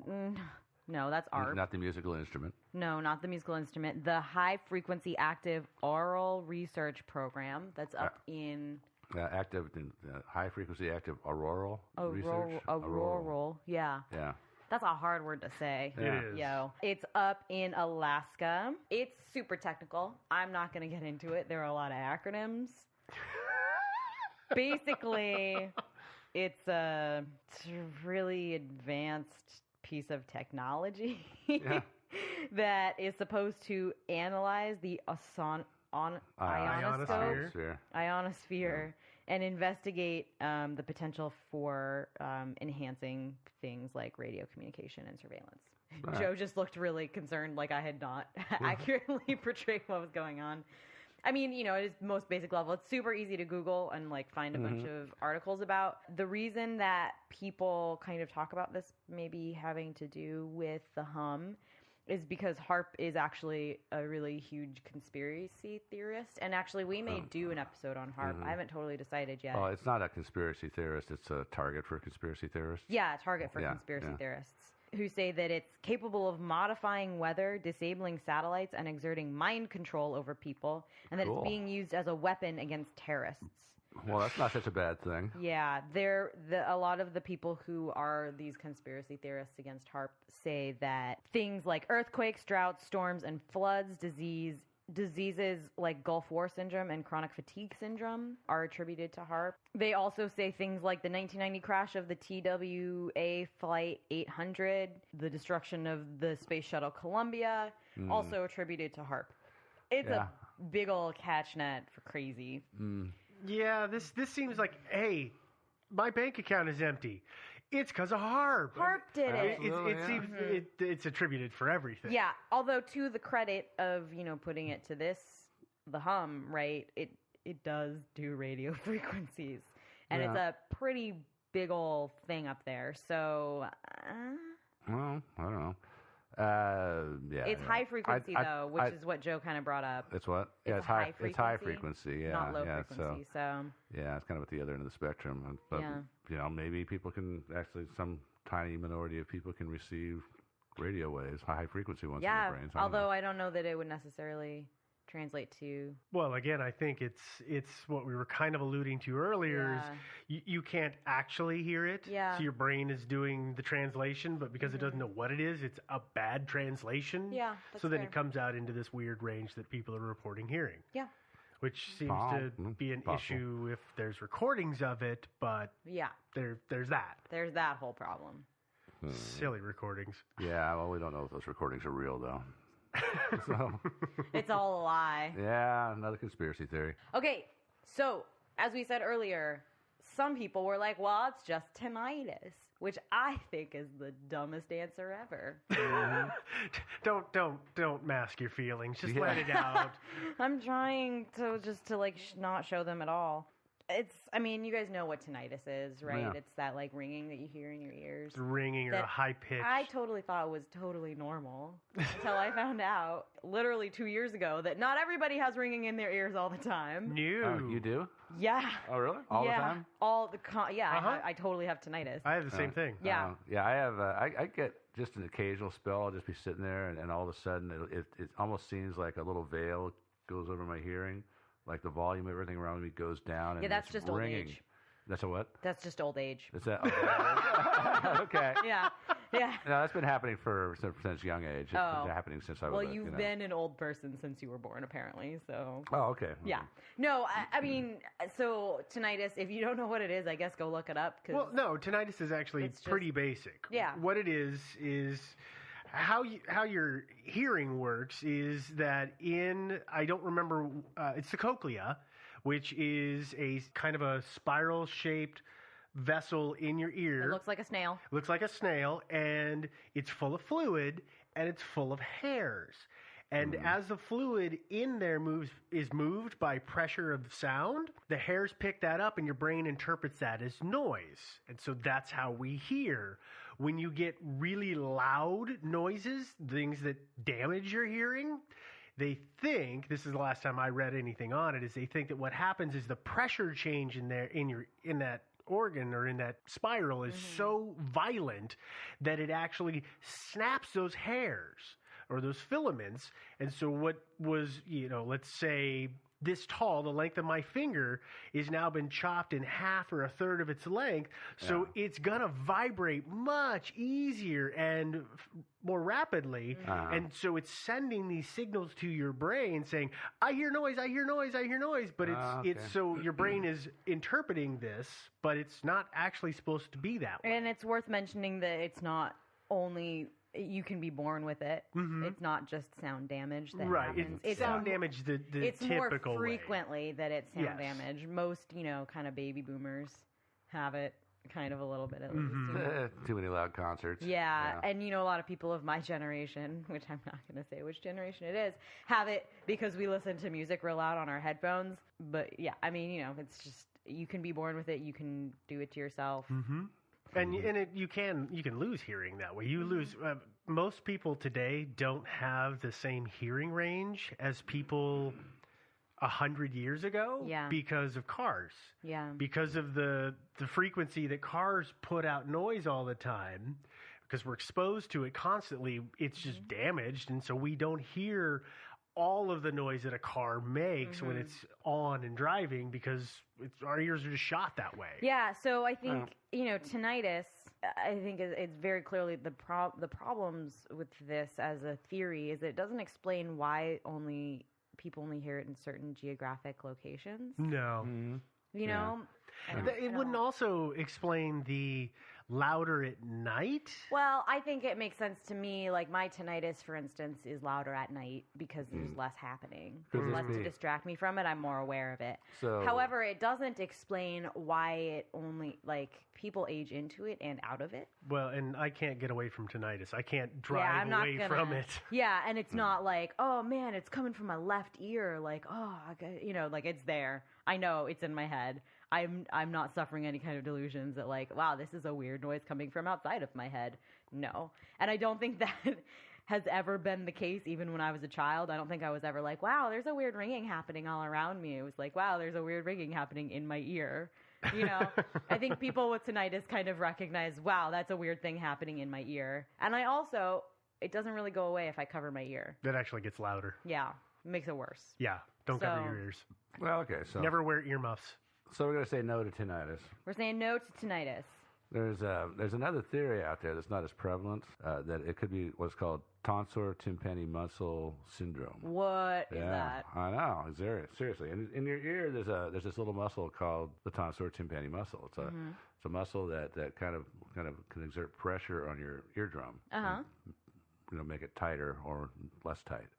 And when this muscle is activated, it can actually tighten to the point where it's vibrating, and you get a sort of sensation that's kind of like a rumbling. And you've experienced it. I experienced it a few minutes ago when I yawned.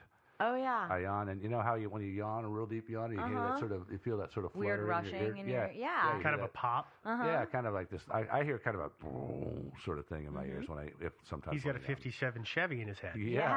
Yeah, so that's another possibility. Is maybe these people have something going on with their tonsor tympani muscle. I guess, and that I guess my problem with that is the same kind of with the tinnitus is that like why only in these certain geographic locations and why so prevalently in these geographic locations, right? It's not like a couple people in this one area are saying, "Oh, I hear this noise." It's like 2 to 11% of the population in any given kind of hub of the hum are hearing it. So, I mean, I don't know. Maybe there needs to be more research into this syndrome. Maybe there is something that could be affecting people in this area. But speaking of research, like say in Taos, how many people in Taos reported this as happening? Hundreds? Lots. Yeah. It was 800 in Bristol. I don't think I have a number in Taos, but I think it was almost 11% or something like that of the population, which is fairly substantial. And the fact that you can record it or that people could measure the hertz that it was, right? That to me means that it's external. I don't know how they did that. If they, I'd have to look into the research and find out if they actually went out and found the noise, recorded it, and measured its wavelength. Or if they just played sounds to people who claim to be hearing, basically, like you go to the eye doctor, and they just play sounds. Well, does this sound like it? Well, how about this? How about this? And then finally, when they get then they settle on that as a frequency. The articles that I've read about people trying to track it down is they've gone out with a mic and all of the audio equipment that it's portable, you're carrying it, and of course, as they're listening to it and with the headphones, and they're I think I found it. They're looking at the meter, and the meter is registering this stuff, and I think that's how they're doing it. Is actual real world walking around with a mic to try and pick it up and pinpoint where it's at. Yeah, and then after that, what would be interesting is to say Bristol, for example, if they could actually take a map of the city and plot out the occurrences of this all over the city and find out sort of if there's an epicenter of it. Is it uniform across a city, which doesn't really make sense to me. I think they have done that with the data collection that they're doing. They say you have to be pretty specific about where you are, and they have a map you can see. And I don't know, I haven't ever looked very closely at a city, so I can't remember it, or I don't know, I guess, if they do it within a city, but they do it within countries. Well, the map on one of the links where they were mapping it out. Yeah. I loaded that map. You went all the way down? I went all the way down. I zoomed into Portland just to see what it was like in the city, and it's all over the city. And when you hear the world, it's just those silly little little blips that mark your location on the Google Maps, just everywhere, wallpapered in them. And it wasn't until you got in pretty close that they started spreading out. So people are reporting them literally everywhere. Oh, so if this isn't geographic specific, then maybe it is some form of hearing problem. I think it's meant to. I mean, I think it is geographically. I don't know how specific the data collection that's happening with this Hum website is. I don't know if they're actually filtering any reports. I know on their website they do say, "Oh, if you're not sure if it's the Hum, don't report it." But this is the internet, and it's hard to kind of cull that down to what's legitimate and what's not. And anybody can just go into this document and then put this stuff in. So you got to figure there's at least a few pranksters that are putting stuff in. And I also, when I was going through it, you can tell the people who really care because they fill in it's a spreadsheet. They fill in every cell on that spreadsheet. And there's a lot of cells. And then there's it's like 15 questions or more per report, but a lot of them, it'll be the location, the date, and maybe one or two other little bits. A lot of people are just giving the minimal amount of information, which is, unfortunately, kind of corrupts the research and the data because you've got a bunch of red herrings. Yeah. So and it's worth mentioning, since we're talking about this little data collection thing happening, some of the questions they're asking are, how close are you to power line or to a power hub? How close are you to a gas line? How close are you to like these other theories that people have kind of thrown out? Like maybe it's, it's just a power station. Maybe it's because these communities are close to that. Maybe it's a gas line. Maybe this is the noise that gas lines make, things like that. They're saying, how close are you to this?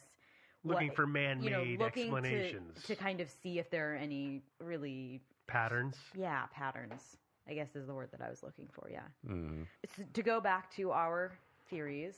Oh, we were doing theories? We were doing theories. Whoops. There's one other one that may be internal, and it's called spontaneous autoacoustic emissions, which I know sounds a little dirty. I'm sorry, everyone. Yeah.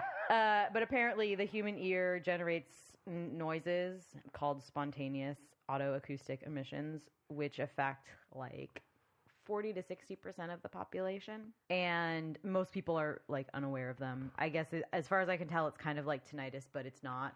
It's not forever. Oh, okay. I was going to say, because that sounds exactly like tinnitus when I was doing the reading.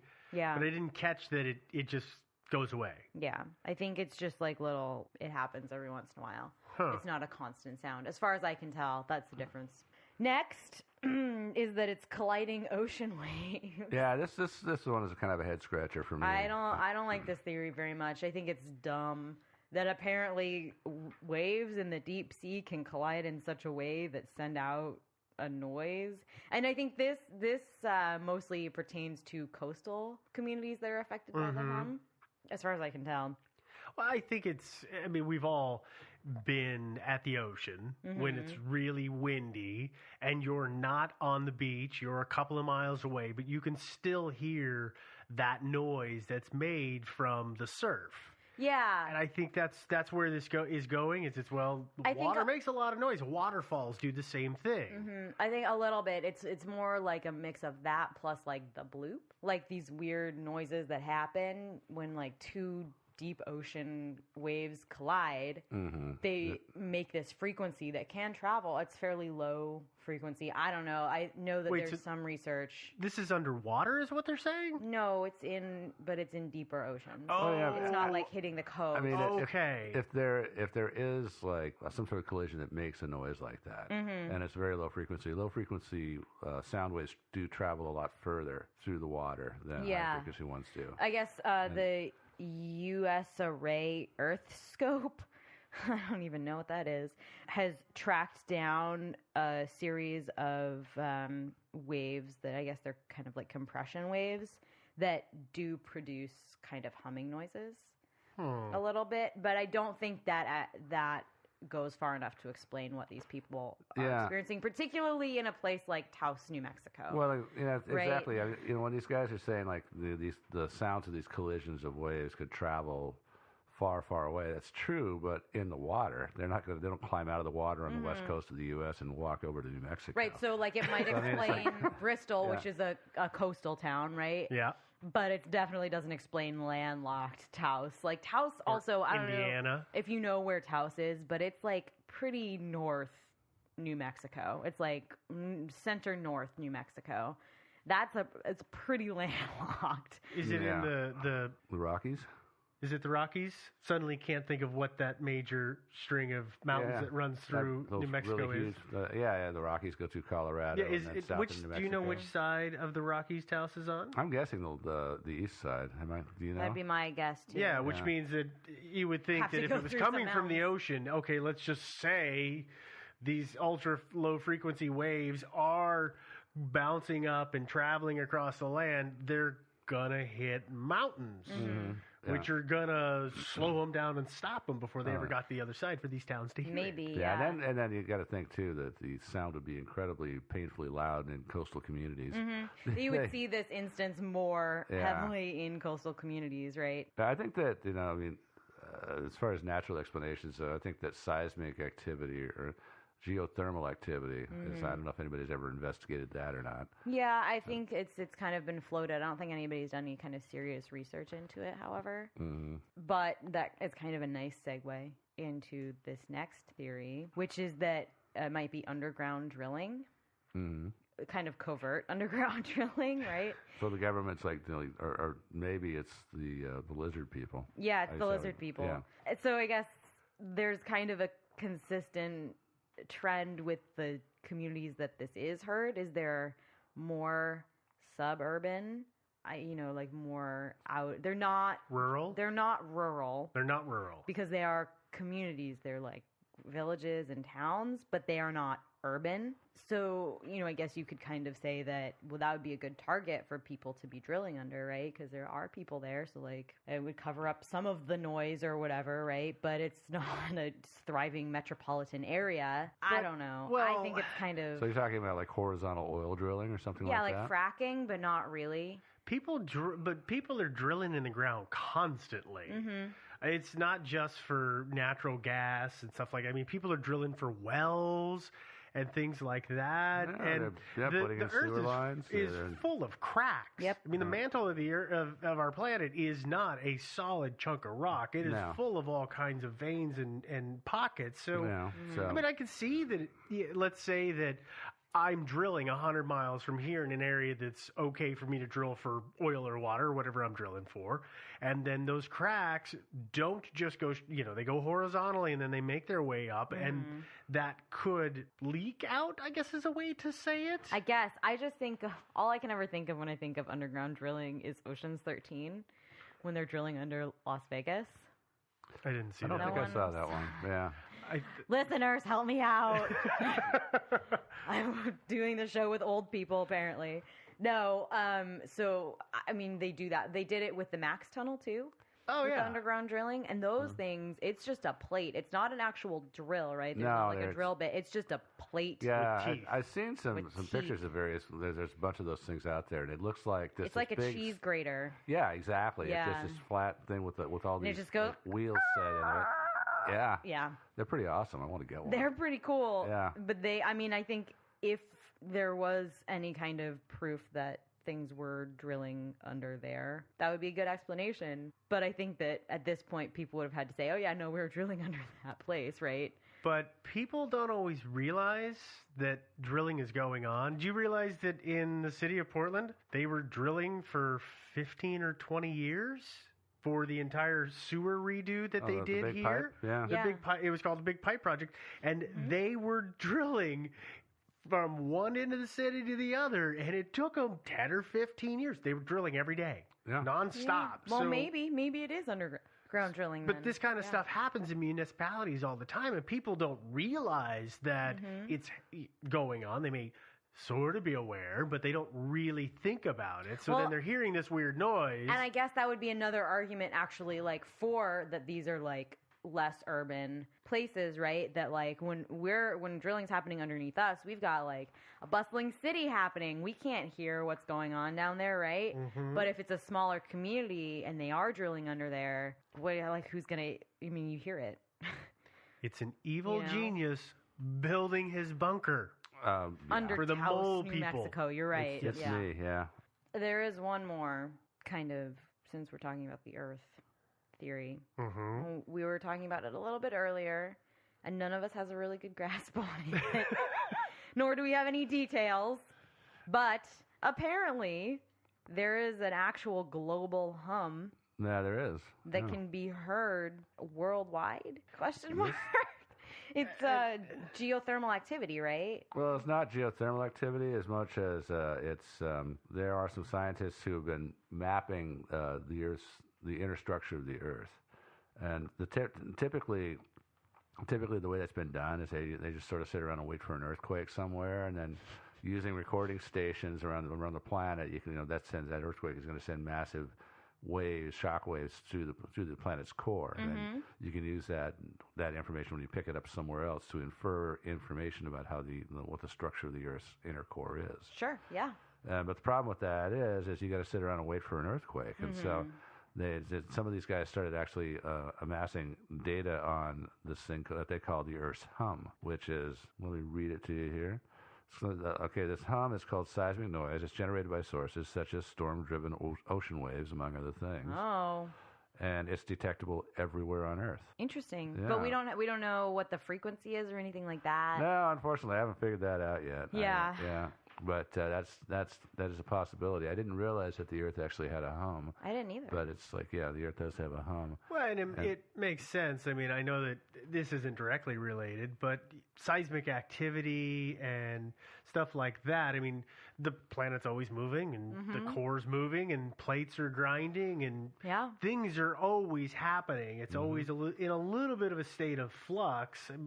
What is it? Isn't it on the San Andreas mini quakes constantly? Oh yeah. I mean, nobody feels them. Nobody knows they're happening. We just had 2 earthquakes this past week in Sherwood. Mm-hmm. I know. Yeah. Did you feel them? I didn't feel them. No, they were like 3-pointers. Itty bitty things. But these things happen constantly. We don't realize it, but that could be a culprit. Is that it's actually just products of natural seismic activity that we don't recognize as happening, but it's making a tone. Some people can hear it. Yeah. I guess that's fair, yeah. Yeah. It's, and it might be more geographically specific because the thickness of the Earth's crust differs in places and things like that, and the composition of it differs in places. Sure. Yeah, I think that's not a bad theory. I do want to talk about another kind of not bad theory, which is that it could just be like mechanical devices. If you will notice, right, it has definitely picked up in the last, really since 70, 80 years. Yeah. Yeah. Since the Industrial Revolution, if you will. Yes, goes to. So are you talking about drilling some more? Or are you talking about other things? No, like we're factories? talking about more like factories. So apparently in Kokomo, that's how you say that, right? Kokomo, Indiana. I believe so. It's a fairly industry heavy city. Apparently, some researchers went out and identified where the hum was coming from. There were 2 sources that they traced. One was a Chrysler casting plant that was emitting a 36 hertz tone, apparently, which would do it because it's 36 hertz. That'll do it. Totally, sure. The second one was an air compressor intake at the Haynes International plant that was emitting a 10 hertz tone. And do you remember we were listening to 20 hertz? Mm-hmm. That's hard to hear, right? Yeah. The low down ones are very hard to hear. So 10 hertz would be like super hard to hear. Furthermore, once these devices were corrected, stopped emitting these noises because they were malfunctioning. Yeah, the people who had been complaining about the hum didn't say that they stopped hearing it. Maybe they're just complainers. Maybe they are. Just whiners. Maybe they're just whiners. Yeah. Well, I do also remember, again, the guy who was talking about having walked around his city with the audio equipment trying to track it down himself. He was pretty sure he had pinpointed it to some chimney that was part of a factory, and it just happened to be next to an alley, so it was creating basically an echo chamber. Yeah, that was in China or something, wasn't it? No, I think it was Indiana. I think it was one of the Indiana ones, but I could be wrong. There was one in China where they said, it was this construction that was happening, so they corrected it, and people were like, no, it's still happening.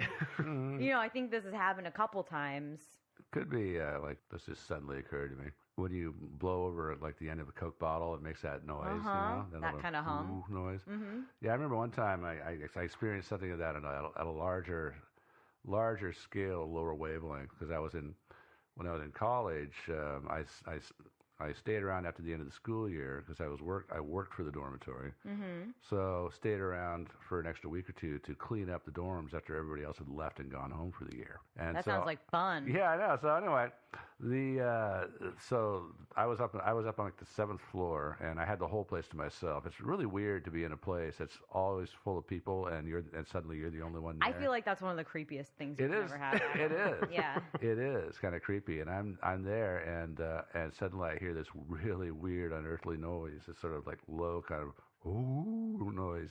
And it made the hair on the back of my neck stand up. Somehow I feel like we need to be around a campfire right now. Yeah, I know.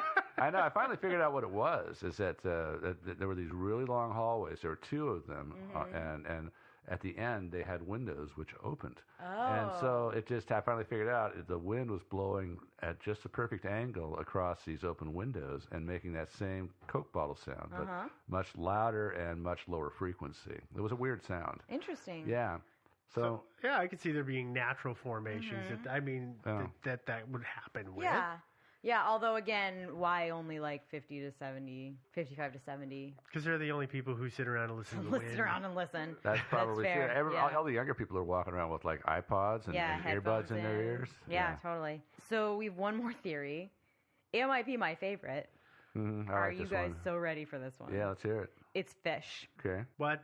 Yeah, this guy from the Scottish Association for Marine Science says that nocturnal humming from fish, male midshipman fish, it's their mating call, and that they were just doing it in the night. They were making this mating call at night because they're nocturnal, and that's what everybody was hearing in this one community in Hythe, Hampshire. Okay, so I tried to read up on this fish. Are they sort of like a mud puppy or a lungfish, something that crawls out of the water at night for a little bit of time before it goes back in? Do you know? I have no idea. Okay. I'm sorry. This is literally the extent of the research I've done.